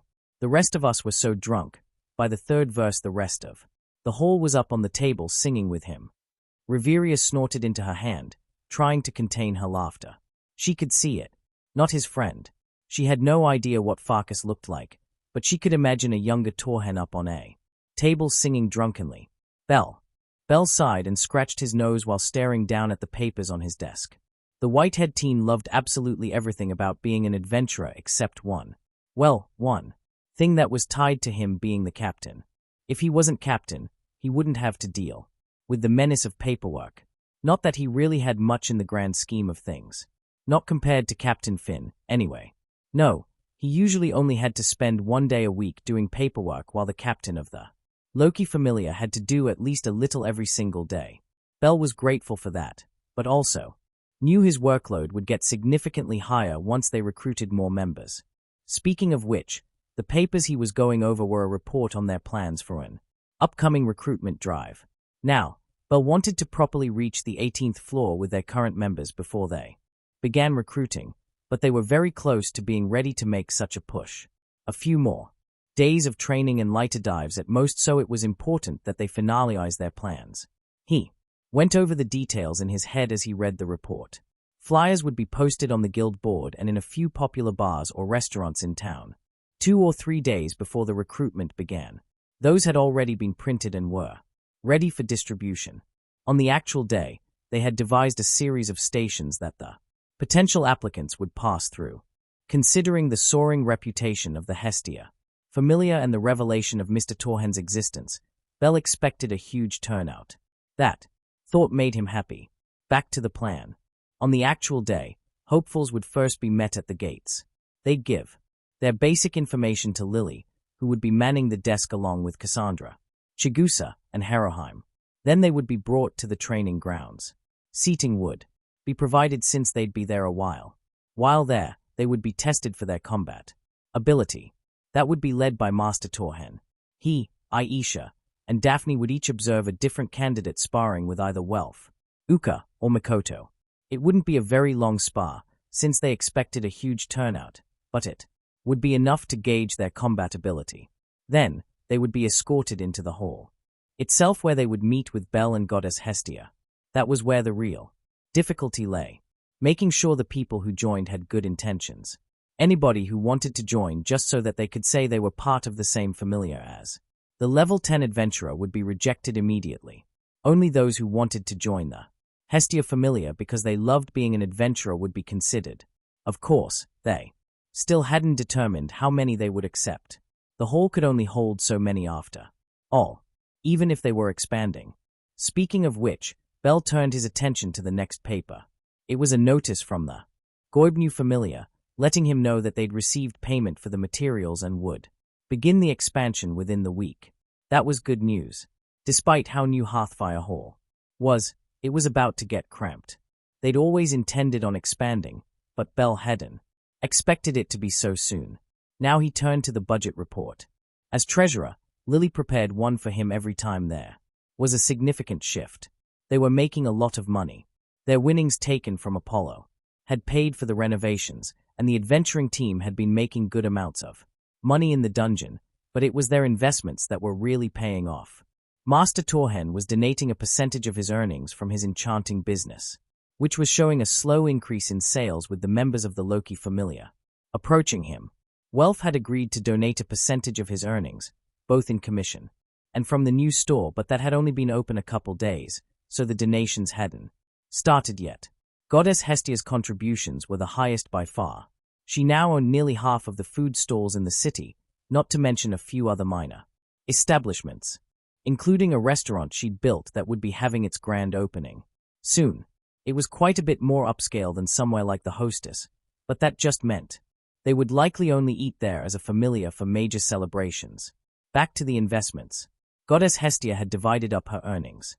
60% of all profits went back into the businesses.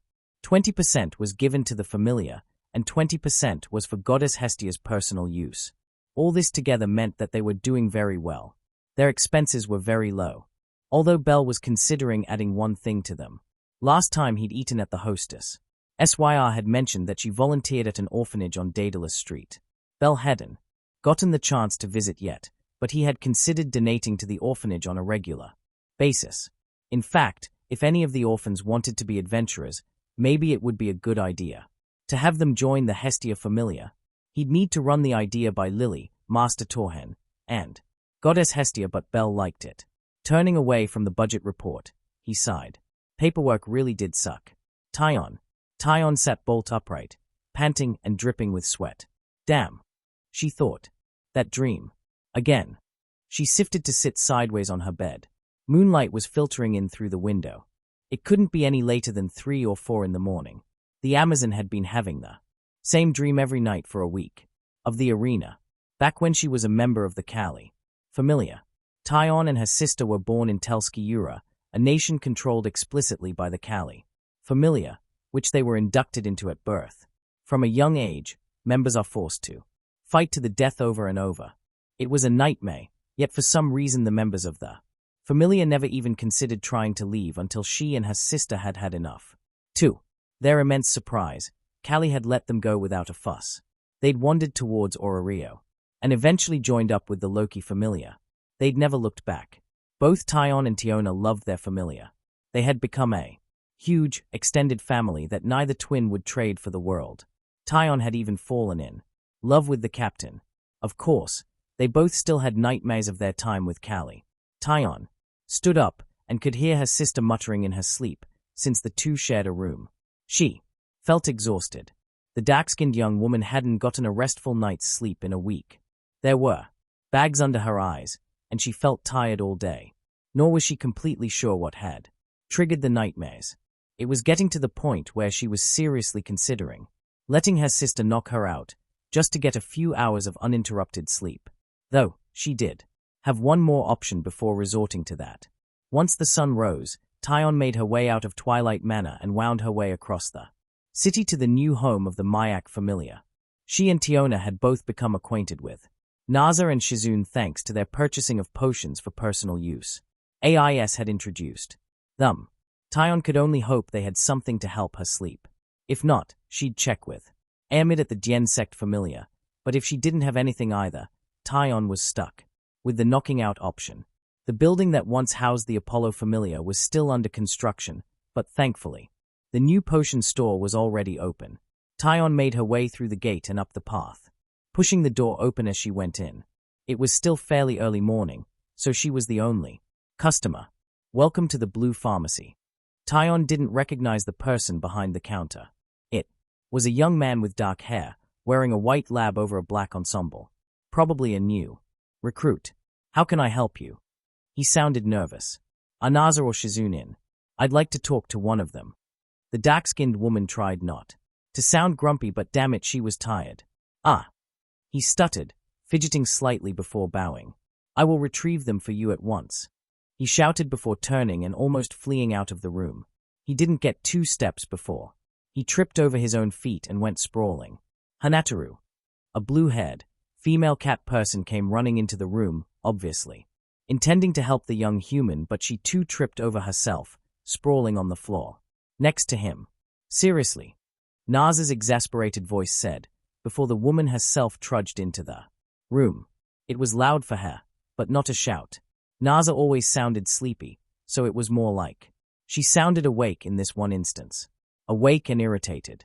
That's the 3rd time you two have tripped over each other this week. I'm so sorry, Captain. Now the young man was bowing with his head on the floor. Sorry, the girl whined, rubbing her nose. Just go get yourselves cleaned up. I'll handle Tyon's request. Looks like you're having fun. Tyon joked once the 2 clumsy recruits were out of earshot. They are actually pretty good at their jobs for how green they are. Naza replied, not laughing at the joke. Unfortunately, they are both bundles of nerves that can't stop tripping over themselves. I hope they grow out of it soon, or they're going to start tripping over patience. She sighed. So, what was it you needed? Do you have any potions to help me sleep? Tyon asked, taking the opportunity to get right to the point. I've been having weird dreams and haven't slept more than a couple hours every night this week. Naza put one hand on her chin as she considered. The Cianthrope turned away, examining the shelves. Her tail swished lightly behind her. We have a few that will put you out pretty well, but they don't do much about dreams. Hey, where is? She was muttering lightly to herself. A few minutes later, Naza walked back over to Tyon. The other woman placed 2 bottles on the counter and then gestured to the one on the left. It was blue.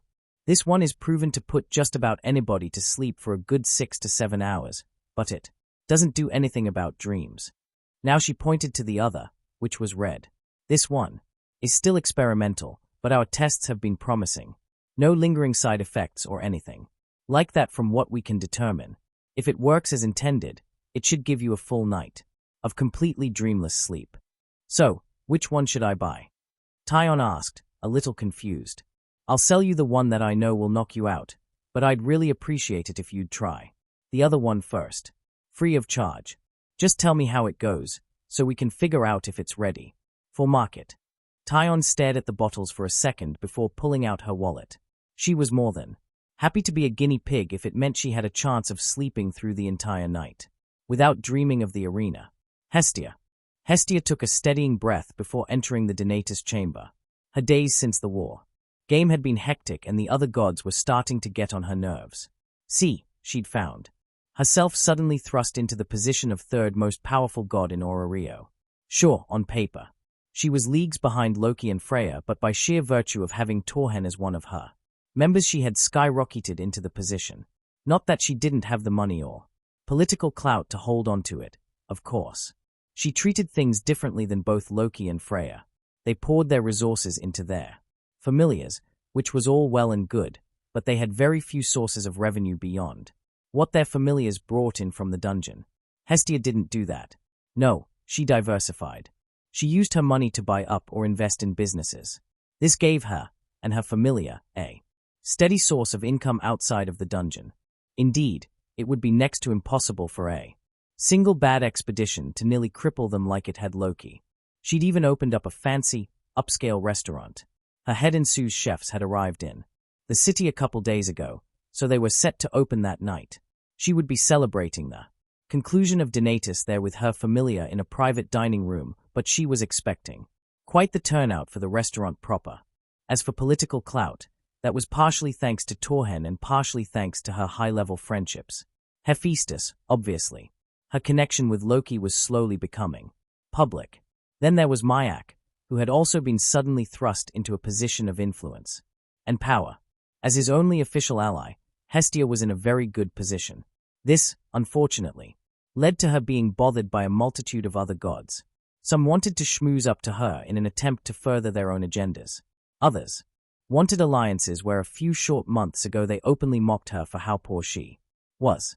She ignored practically all of these. Then there were the ones who just wanted questions answered, many of which revolved around Torhen. It had not gone unnoticed that she revealed him to be the son of Akatosh, and many who remembered who that was were understandably curious. How had the child of a god from bound to another world found his way to Genkai? Were there others from Nirn in her Familia? Did his being a demigod mean he couldn't enter the dungeon? Was his semi-divinity the reason for his strength, or did he earn it? All these questions and more. Those who were polite and honest about their interest, she answered. Not completely candidly, of course, but enough to satisfy their curiosity. Those who were blunt and demanding, she refused. Let them find out through the unreliable grapevine. She sighed a little when she sat down next to Hephaestus. This would be a long, nerve-wracking day. 4 of her members were up for an alias: Lily, Welf, Chigusa, and Torhen. She wasn't worried about Torhen. Nobody was going to risk giving him a bad alias. No, it was the others she was worried about. Sure, the other gods might not want to anger her by giving them horrible names, but they wouldn't be giving them particularly excellent ones either. They were only level 2. As long as they were just kind of normal, she'd be fine with it. Nervous? Hephaestus asked from the seat next to her. Hestia sighed again. A little. Don't worry. Nobody is going to try and give your kids anything terrible. I don't care if they are good names, I just want them to not be embarrassing. There's nothing wrong with an embarrassing nickname, Chibi. Loki's voice interrupted. The redhead sauntered over and plopped herself down on Hestia's other side. They were still waiting for the room to fill, so she doubted Loki would be sticking around. Torhen will be fine, but first aliases are supposed to be interesting. They are still unlikely to give them bad ones, considering Hestia's position. Hephaestus countered, which Loki could only nod and agree to. Although their relationship was far better than it used to be, Loki still liked to tease. Hestia gave back as good as she got though. Still, considering Loki made her think once again of her odd position, not just societally or politically, but geographically.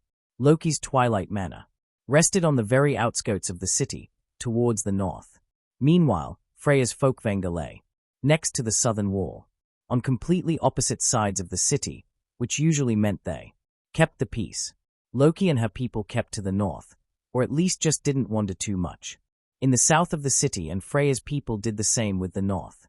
The center of the city used to be neutral ground. Except, where was Hestia's home located? Smack dab in the middle of the city, that's where. Sure, she was a little to the west, but that didn't matter much in the grand scheme of things. Her territory as third strongest had taken over what used to be neutral territory between the 2 most powerful gods in the city. Thankfully, the east of the city could still serve as totally neutral ground. Sort of. That's where Hephaestus' people did most of their work, not to mention where the Colosseum was. If the north of the city belonged to Loki, the south to Freya, and the west to Hestia. With Hephaestus in control of the east and the guild controlling the exact center, things actually balanced out pretty well. Hephaestus was ostensibly neutral, given she was a sort of outlier when it came to the power structure. Freya, Loki, and Hestia were the most powerful exploration familiars and likely strongest overall, but there were a few neutral familia that held important positions. Dien's sect was supposed to be neutral, but given Myaka's rise, it was unlikely to stay that way. Hephaestus had no skin in the game when it came to who was most powerful. She was only interested in the growth of her members' smithing talents. Goibnu was smaller, but very much similar. Then there was Ganesha. His familia was in charge of security for the city, So everybody kind of answered to them, depending on the situation. Hestia was pulled from her thoughts by Ganesha himself calling for Donatus to start. A few hours later, "Welcome, my lady." A beautiful red-headed woman bowed in greeting as Hestia walked in. This was Jessie, the general manager of Hestia's new restaurant. Behind her, the younger members of the Familia were looking around in wonder. Although it had only been open for a few hours, the place was packed. Hestia could see gods, goddesses, and wealthy mortals all dining with happy expressions. Good. It looked like they were satisfied. "How are things going, Jessie?" Hestia asked. "Wonderfully, my lady. The chefs have everything well in hand. So far, we've had not a single issue or complaint." "Wonderful." Hestia gave the woman a smile. "I believe we're ready to be seated then." "Of course." Jessie gestured, causing an elegant blue-haired young man to come walking over. This was James, the mated. "James, if you would, please escort Goddess Hestia and her Familia to the private dining room." "It would be my pleasure." He turned to them. "If you would follow me, please." The group followed behind him, all dressed in fine clothes. The main dining room contained a simple but elegant design. Magic stone lights hung from the ceiling but were purposefully dimmed. Candles sat on every table, giving each setting an intimate, elegant atmosphere. The lights would be brighter when the place was open during the day, but once the sun went down, they switched to the more intimate atmosphere. Hestia smiled as they entered the private dining room. The lights were brighter in here, but there were still candles. The carpet was soft, with an elegant pattern woven into it. A single, large rosewood table sat in the center of the room with beautifully upholstered chairs lining it. Serving tables sat against the wall, along with a selection of wines and other spirits. Once they were all settled and had placed their orders, Hestia poured herself a glass of wine and stood, holding it aloft. "We're here tonight to celebrate the grand opening and a great deal more." She gestured to Welf. Welf has opened his private enchanting shop, which by all accounts is doing marvelously. Also, Familia itself has grown significantly, and it is high time we celebrate our new members joining us. She nodded to Aisha, Daphne, Haroheim, and Cassandra, who all gave her nods or smiles in acknowledgement. "What is more, we successfully defeated Apollo and claimed our spot as the third most powerful Familia in the city." This was met with cheers all around. "Lastly, we are here tonight to celebrate 4 of our members getting their aliases." Hestia raised her glass and gestured to each of them in turn. "Ignis." She looked at Welf. "Jen girl." That was Chigusa. "Maeve." Lily grinned. "And, of course, the living legend." Torhen nodded, satisfied. Hestia toasted them all, their glasses joining hers in the air. "To the Hestia Familia." "To the Hestia Familia," they chorused. The rest of their evening was spent in lively chatter as they sampled one of the most scrumptious meals Hestia had ever tasted. Her new head chef had come highly recommended, and now she could see why. He was a master in the kitchen. The wine was also excellent, as was the company. Hestia smiled, looking over her Familia. Each and every one was family to her. Not just because they bore her fauna or lived in her home, no, because she loved them. Torhen's quiet calm, always seeming to know just what to say when she was panicking. Belle's energetic joy. Her captain held a fierce love for life and all things adventuring that was so strong, it was hard not to feel excited when he got going. Lily's dogged determination to not only improve herself, but the prospects of the Familia as a whole. She could go on, extolling the virtues of her Familia, but instead she chose to simply enjoy their company. After all, as goddess of hearth, home, and family, there was nothing more important to her than spending time with her family. Aon, that's it.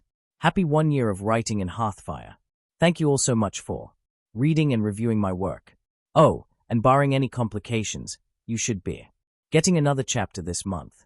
These 2 were to celebrate the year of writing, but you should still get the proper monthly update in a week or 2. Probably on the 27th if nothing goes wrong. On to my notes and questions. The song Torhen plays is Legends of the Frost by Miracle of Sound. I don't want to risk anything by including the lyrics, but I wrote the scene while listening to it. By the way, in my imagination, the song Farkas sings in the memory is Nord Mead, also, by Miracle of Sound. I need character or reference suggestions for the Hestia Familia. Please leave me your ideas in the comments. Also, don't suggest anybody too OP. No Naruto or Goku or anybody like that. I want these characters to be in the background, and it is really hard to make somebody like them a background character. Also, how many people do you think they should recruit? They are expanding, but at present only have room for about 20 more people. They are expanding the mana, but it'll take a bit, and I don't want to introduce a ridiculous number of extras immediately. By the way, I am still working my way through Sword Oratoria, so if I get anything wrong, please tell me. I'm trying to make sure my research is thorough, and I know a lot, but I'm not anywhere near as familiar with it as I am mainline Danmachi. About Ermid. I haven't introduced her, but I have a question for the more knowledgeable people. How loyal to Dien sect do you think she is? About Hestia's restaurant. It will not come up often, but I thought it could be a nice setting for a few later scenes. Any ideas for a name? I deliberately did not name it in this chapter because I can't decide on one I like. New aliases. Lily, Maeve. Since Paolum seemed to be related to Irish myth, I googled a few gods and people from Irish legends and mythology. I wanted something to do with wolves, considering her summon. When I searched for Irish wolf queen, Maeve popped up. I liked it, and I hope you do too. Welf, Ignis. Chigusa, Gien girl. Torhen, living legend. Thanks to Extella Knights for the suggestion. Current Hestia Familia ranks. God, Hestia. Captain, Bell. Vice Captain or Treasurer, Lily. Mentor, Torhen. Executive, Uka, Aisha, Daphne. Principals, Hestia's version of the second string Chigusa, Haruheim, Mikoto, Welf. Cassandra. Member, everybody who will be recruited soon. For those curious, I put Welf below executive because it is still his intention to rejoin Hephaestus eventually. I just couldn't see him wanting to be a full executive, plus this lets other members be a bit higher. It won't be like the Loki Familia where only the executives do anything. I just thought a ranking system was needed. What do you think? Also, principals is a type of Roman legion rank. I thought it worked well considering Torhen's history as an imperial soldier and Hestia's Roman aspect, Vesta. Answers to questions. On FFN. Walkman Apprentice Wordsmith. You're right. I'm sorry I left you out. I didn't mean to. You've been commenting on every chapter since I started. Literally I think since the day. Or maybe the day after Hearthfire came out and you have no idea how much I appreciate it. I always light up a bit when I see you reviewing and you're often the first person to review each chapter. You even review each chapter more than once. You're a legend, and I'm very grateful that you like my story. N.A. Ward, thank you. I'm glad you like it. Bizar Kaiser, are you saying you wouldn't be happy to accept one of Penny's flying hugs if it meant you got to meet her? Sure, it would break a few ribs, but probably worth it. I bet Ruby thinks so too. Virus ZYX, thank you for reviewing. F Ninjafang 1331, I hope you liked this one too. Guest, I'm glad you liked the story. Thank you. Frostwolf 2337, I am looking into a few of the more canon-friendly mods to expand the spell repertoire a bit. He sings in this chapter. I hope you liked the scene. As for Donavir, I'll check out the mod. Rios, love RWBY. Neo Jubi no Ryu, now that is an interesting idea. Thank you. I was wondering if I should include Pyrrha. Like Penny, she got done dirty by RWBY, so I was thinking about including her. We'll see. Dasgun, Dash. Hazik Safri, Happy New Year. On AO3. Saulaku01, probably not. They aren't chocolate chip.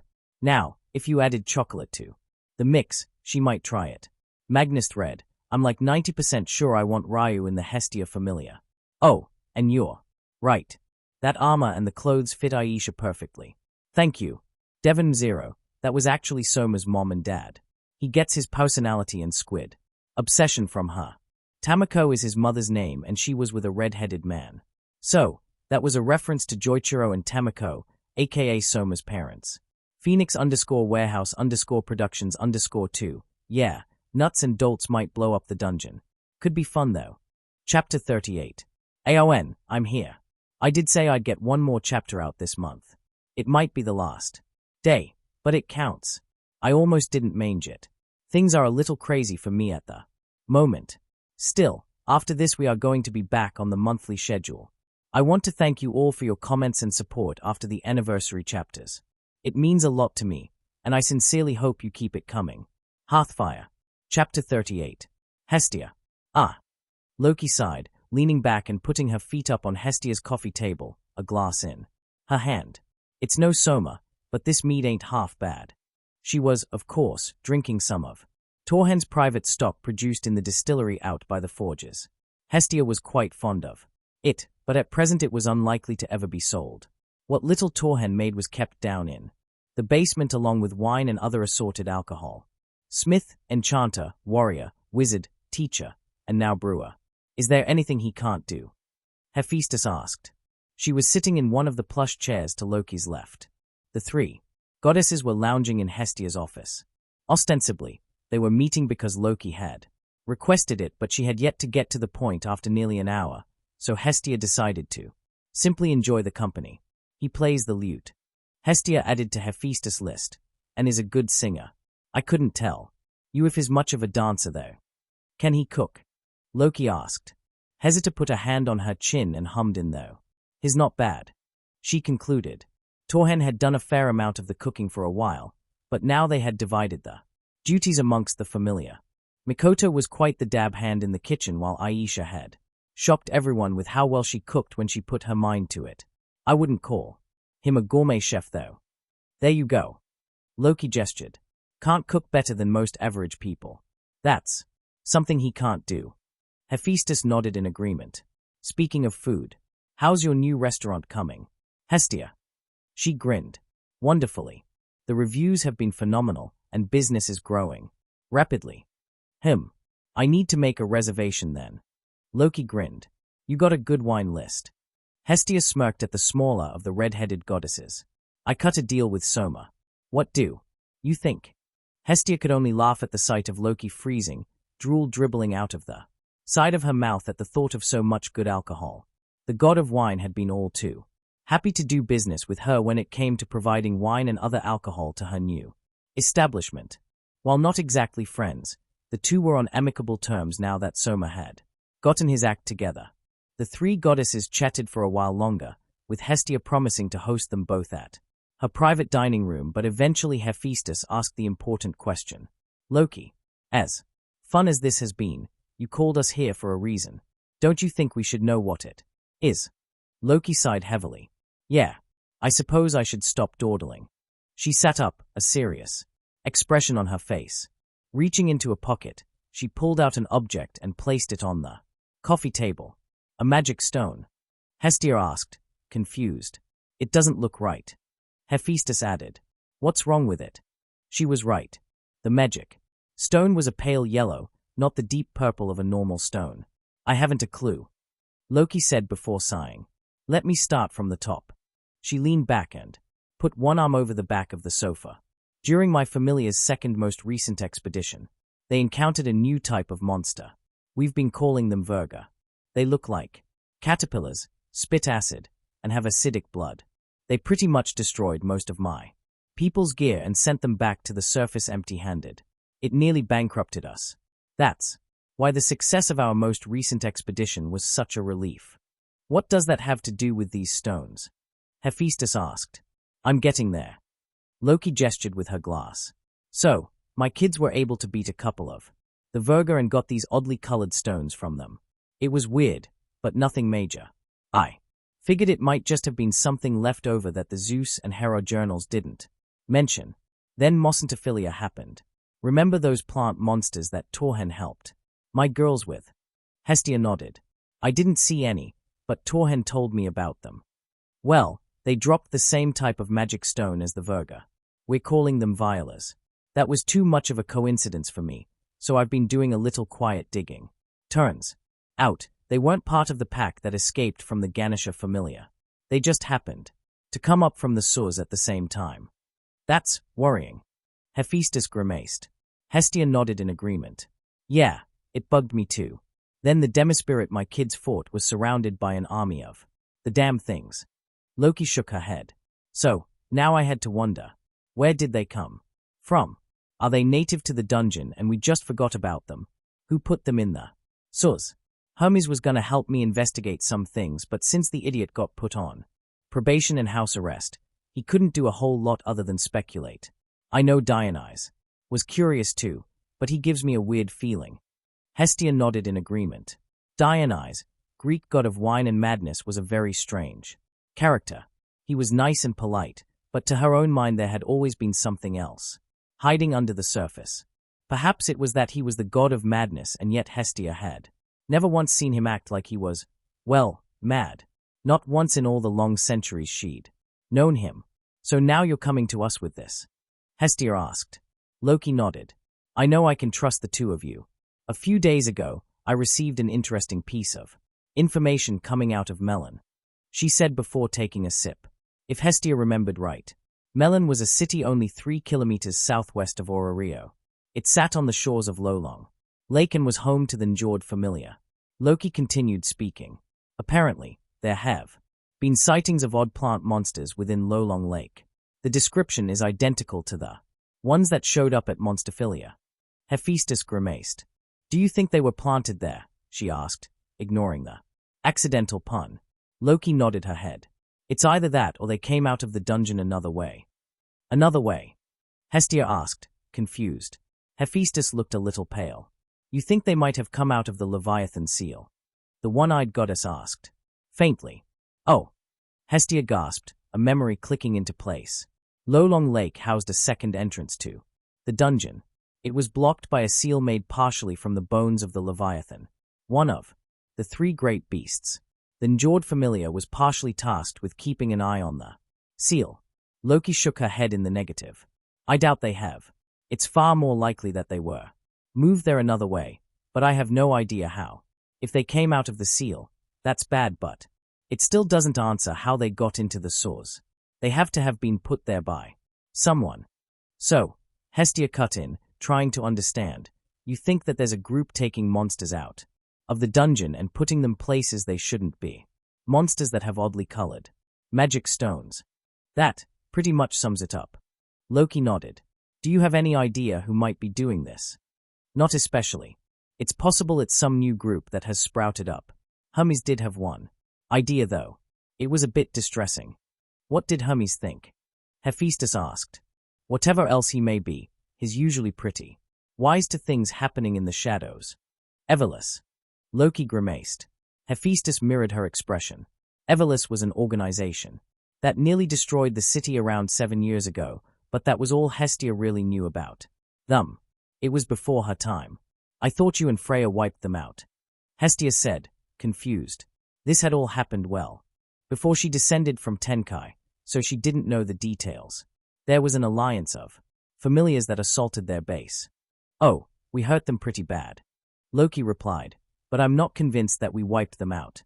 It was a pretty dark time, and it would have been all too easy for small elements to slip through the cracks. What do you plan to do? Hephaestus asked, grimly. Loki sighed. For now, I'll take a few of my members to Melon and check out the Leviathan seal. See if we can't find some info on the plant monsters while we're at it. After that, I guess we'll have to see what happens. There's still Rakia to deal with after all. Well, it's not like they'll be a problem. Hestia scoffed. Yeah. Loki chuckled. Torhen. Right. He grunted, settling the slightly heavy object. I think that should do it. All we need to do now is test it to make sure everything is working properly. Perfect. Sabaki grinned maniacally. She rubbed her hands together almost greedily, moving towards the enchanting table that Torhen had just installed in a corner of her workshop. Considering that she was working mostly from trial and error accompanied by the occasional lesson from Torhen, Sabaki was progressing well. What she needed most was practice, and having her own table would make that easier. Still, Torhen couldn't just give one away, no matter how much he liked Sabaki or approved of her skills with a forge. No, something like this needed compensation, and Sabaki was only too happy to provide. In exchange for the table, Torhen had been granted access to extremely rare materials and stones that he was unlikely to get a hold of without paying exorbitant amounts or delving deep into the dungeon to acquire them personally. A more than fair trade in his opinion.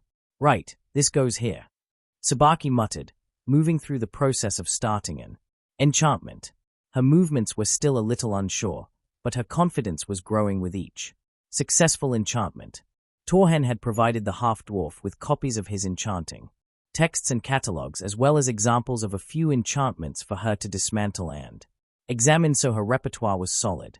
She just needed to work on efficiency and strength of enchantment. It wasn't very long before the magic stone shattered with a tinkling noise. The power flowed into the simple sword Tsubaki had chosen for the experiment. She'd taken to forging a few low-level pieces specifically to be enchanted and then disenchanted, similar to how Torhen and Welf kept pieces around for experimentation purposes only. Grinning, Tsubaki lifted the sword and handed it to Torhen. "What do you think, Mr. Master Enchanter?" Tsubaki asked. After quite a lot of work, she'd finally received the enchanter skill, but had been thrilled to discover that Welf and Torhen both possessed advanced versions of the same skill, proof that the skill would evolve, as her own skills did. Taking the sword, Torhen used his honed magical senses and long years of experience to examine it. "Not bad," he muttered, letting his senses roam across the shock-enchanted sword. "The enchantment is layered correctly. It'll do a fairly low amount of shock damage, but enough to be effective. As for the longevity," he pushed his senses a little deeper. "30, maybe 40 strikes." Flipping the sword, Torhen handed it back to Tsubaki. "All in all, not a bad piece." "Well, thanks." Tsubaki grinned. "I'm still not really at a level where I feel like I can sell weapon enchantments, so I'll be focusing on extra effect enhancements. Ones that don't really have a power limit, you know? Like water breathing or muffle." Torhen nodded in understanding. "Once you've mastered how to do those enchantments, the power doesn't matter. You could start selling more with those right now if you wanted to." "Smart choice." The two conversed for a while longer, with Torhen explaining the regular maintenance needed to ensure the table continued to function at optimal capacity, but were soon interrupted. A fairly tall blue-haired girl stormed in, dragging a very short dark-skinned boy behind her by the ear. "Captain!" the brunette shouted. "Valdez set my workshop on fire again." She yanked on the boy's ear, causing him to whimper a little. "It was an accident," the boy complained. "I can't always control it." Tsubaki could only sigh. She addressed the girl. "I told you. Leo is still learning to control that skill of his. You did install the fire suppression system, right?" "Yes, but that's not the point. He shouldn't be around sensitive materials if he's always bursting into flames. I'm working with volatile substances. What if he managed to blow them up? Some context would be appreciated." Torhen muttered to Tsubaki. The blue-haired girl evidently heard him. Upon hearing his voice, she finally noticed him, blanched and turned pale. "Oh, you're the level 10, aren't you?" she muttered. "I'm sorry. I can come back later." The girl moved to drag the boy out again, but Tsubaki waved her down. "It's fine. Torhen's Familia is just as crazy as ours. He's used to insanity." Then Tsubaki turned to Torhen and explained. "Leo there," she gestured to the boy, "has a skill that lets him essentially set himself on fire. It also makes him almost totally fire-resistant.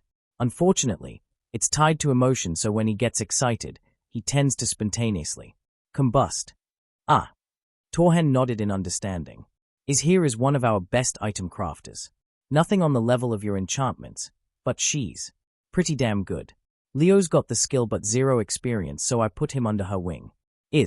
Leo. This is Torhen." "Yo." Leo tried to wave, but is clamped down on his ear again, causing the boy to wince. "It's nice to meet you, Master Torhen, sir," she said, hurriedly. "I'm so sorry about barging in." "No worries." Torhen shook his head with a smile. "Look." Tsubaki stepped towards the two. "I know it's not ideal, but you're the best person. We have to mentor the kid. Just try to bear with it and save the more volatile stuff for when Leo isn't around." "Okay." Nodded reluctantly. "As for you." The half-dwarf turned to the young boy.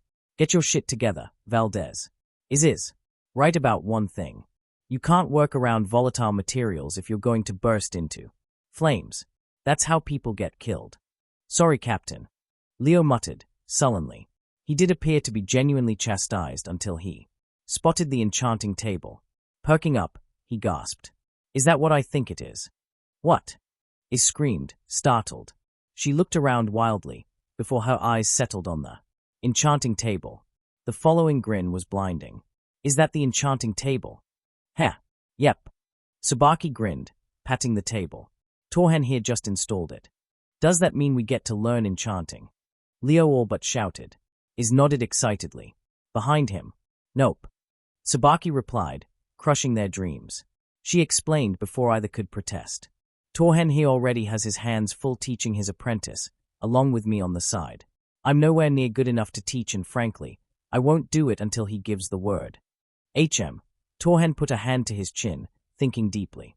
He wasn't opposed to others learning, but wanted to wait till he and Welf were more established as the best in the city. Plus, Tsubaki was far from ready to teach enchanting. Even Welf wasn't ready for more than a basic explanation. I'm not opposed to it, but not for quite a while. You're correct though. You're far from ready to teach, and I simply don't have the time. He spoke. Oh, man. Leo pouted. Bell. All right, everybody. Bell called to the group. It was early morning and the entire Familia, including Torhen and Aisha, was standing in the courtyard just outside the entrance to the dungeon. Today we make the push for 18. We're going to get there on our own merits. No, jumping down shafts or getting help from stronger parties. Master Torhen and Ms. Aisha are only going to be there in case we run into something we can't handle. There were nods all around. Every single member of the Hestia Familia was decked out in their best gear, with their weapons at the ready. Each was wearing an adventurer pack stuffed with potions and essential support items. They were as ready for this push as they were ever going to be. If that day was successful, it would open up a brand new future for the Hestia Familia. If they reached the 18th floor, it would allow the Familia to properly go up in rank. They could go on official expeditions and be given quests by the guild. As an internal matter, it would also mean that they could finally hold a recruitment drive. We hold to a standard formation. Tanks in front, ranged at the rear. Master Torhen, MS, Aisha, and the mobile members in the center. We're going to go through the upper floors as quick as possible. Don't bother fighting anything not in our immediate path until we hit the middle floors. We'll regroup there. Everybody has a partner. Lily added. Don't get distracted and separate. Stay with the group and stay in formation. If we have to fight, I'll call it out. If you don't hear me say to fight, just keep running. Everyone ready? Bell asked. There was a chorus of cheers accompanied by nods and shaking heads. The young captain pretended not to notice the proud look his mentor was giving him. He didn't want to lose his nerve. Let's move. Together, the Hestia Familia moved through the courtyard, under the arch, and into the dungeon. The moment they reached the bottom of the stairs, the group began to run. Uka, as their front liner, set the pace. Fast but leisurely, they ran through the dungeon. Even without stopping for anything on the upper floors, this trip would take them the better part of the day. If all went well, they would camp on the 18th floor and then head back to the surface. The next day. Thankfully they knew they wouldn't have to deal with Goliath. Welf, right. Lily called from the back. The redhead swung his greatsword and cleaved the head from a goblin. The group barely slowed down, Lily stooping to collect the stone before retaking her place in the formation. Soon enough they found the stairs down to the second floor. They continued in this fashion for quite some time. Sprint through the floor, occasionally deal with a monster in their path. Find the stairs, descend. Thanks to their many recent excursions, the members of the Hestia Familia knew the upper floors well and could work in a seamless formation. Only Lily and Heraheim were forced to stop and down stamina potions before the group hit the 7th floor. Unlike when Master Torhen came through after the pass parade, they weren't sprinting like mad people. It had taken them the better part of 2 hours to reach that point. But they didn't wait long before moving again.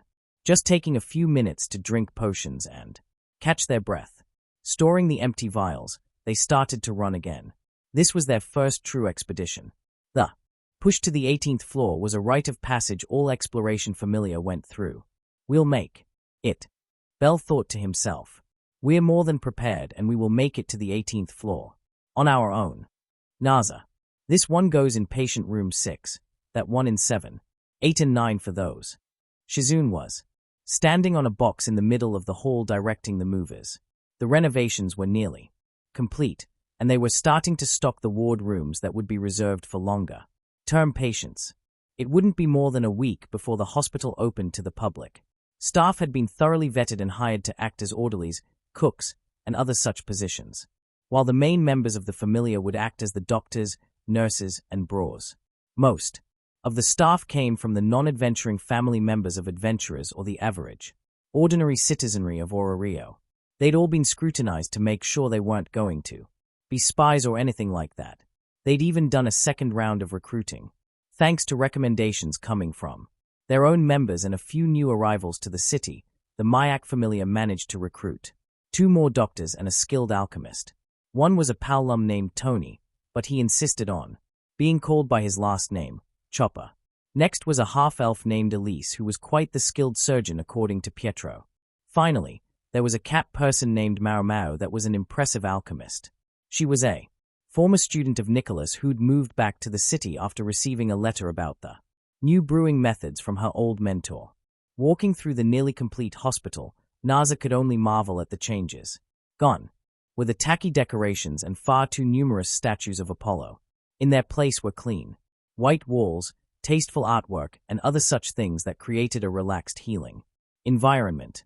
Waiting rooms were filled with comfortable furniture, and the exam rooms were ready and waiting for patients to arrive. The potion shop that made up a decent portion of the first floor had been open for a while and was doing exceptionally well. Members of the Loki and Freya familias were making personal orders, as were members of slightly smaller familia like Ganesha and Hephaestus. Not to mention the traffic from all the small to mid-level familia. They'd even received commissions for large batches from several familia that were prepping for expeditions. Nothing on the scale of the ones from Loki and Freya, but that was to be expected, considering the sheer size of the 2 top familia. Stepping out of the front doors, Naza strolled around the grounds towards the outer entrance of the pharmacy. At this time of day, there was usually a line out the door, and she took no small pleasure in seeing how far it stretched. Coming round the corner, Naza froze. Crouched by one of the windows and obviously peeking into the pharmacy was a silver-haired human woman. Naza saw red. She recognized the girl. It was Amid Tezene, captain of the Dien sect Familia. Tezene. Naza backed, her normally sleepy voice coming out harsh and loudish. Amid almost squeaked in surprise, whirling to face her. Realistically, Naza didn't really have any real grudge against her. If she was being honest, Naza rather liked her. She was an accomplished healer, and her skill was respectable. It was her god that Naza had problems with, and that meant Amid couldn't be trusted. Is Dien sect so desperate that he'd send you to spy on us? Naza demanded. Naza. Amid was still getting over the shock. Her face went pale, and she shook her head, in denial once she'd processed Naza's question, hands waving wildly. I promise, I'm not here on his orders. Naza didn't believe her. I doubt that. She deadpanned. What other reason could you have for being here? Professional curiosity. The silver-haired woman stated emphatically. I've gotten the chance to examine some of your potions and haven't the faintest clue how they were made. Not to mention the rumors of healing spells and that you've recruited some of the best medical minds in the city, not party of the Dien sect Familia. How could I not be curious? The Cianthrope could almost believe her. One thing about Amid that she respected was the other woman's dedication to her craft.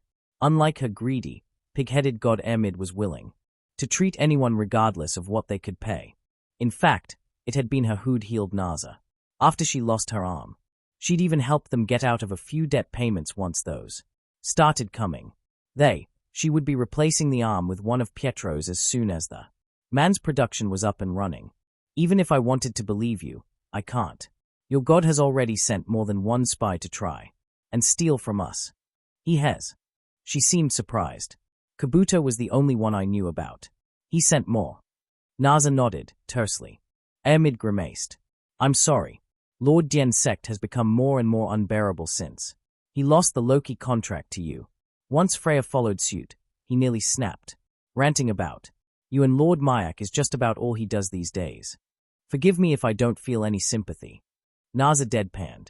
Amid scoffed. Why should you? He tormented your familia. I don't know why he hates Lord Mayak so much, but it was unreasonable even before all this happened. She gestured at the hospital. I've never agreed with how greedy he is, but I'm a healer and he runs the only hospital in the city. Or she glanced at the building again. At least he did. Naza's eyes narrowed again. That almost sounded like you want to leave Dian's sect. She said, suspiciously. Ermid froze slightly. She sighed. I'll admit I've thought about it. I'm a healer. Treating the sick is my life's work and I'm tired of his greed getting in the way of me doing that. At the same time, though, I wouldn't be where I am without him. If Naza could sway the captain of the Dien sect Familia away from him, that would be a major blow, but she still had many doubts.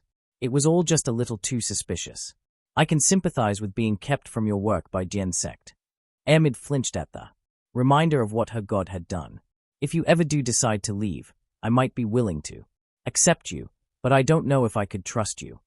Even if I wanted to, I'm not sure I could. Lord Dian's sect would never agree. The silver-haired woman sighed. I suppose it doesn't matter to me in the end.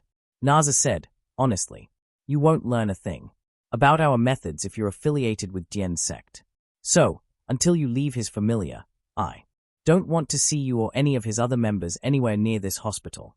Got it? She glared. Ermid nodded dejectedly. I understand. The other woman turned and made her way back towards the gate. Naza followed along behind her, making damn sure that the other girl was well away from the property before she let her guard down.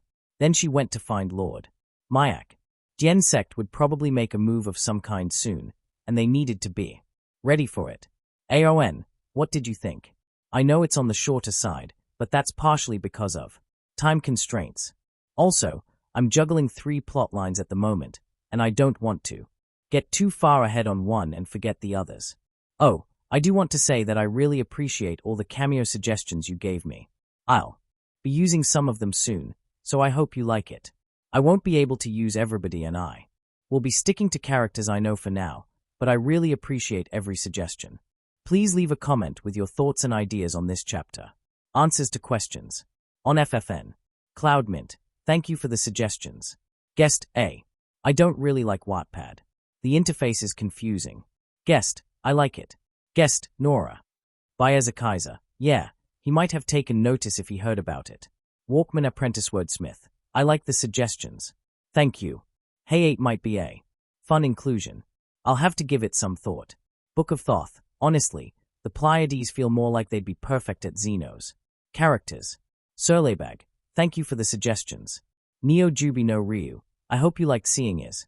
Felt like she'd be better in the Hephaestus. Familiar than Hestia. Red Burndragon. We are finally getting to Everless soon, so we will see how they react to Torhen's level. Ninjafang 1331. Thank you for the suggestions. Gallo 4. Thank you. Lion Lord Escana. Thanks for letting me know about Ermid. I have plans for her, but it's hard to get a read on her character. Nephilim 015. Thank you. H. Gyro Ranger. Thank you for the suggestions. Monkey D. Conan. I'm glad you liked it. I'll try to incorporate more small moments between characters. Thank you for the suggestions too. Rogue One Boys. Not a bad idea for a name. I like it. I'm really happy you like the story. Also, I will try and get better about the occasional grammar mistake. I tend to write really fast and things slip by me. Guest, thank you. Frostwolf 3227. I have plans for RWBY people. I already have Penny, Ruby, and Yang planned. This will be all for today. Next part coming soon, so please like and subscribe.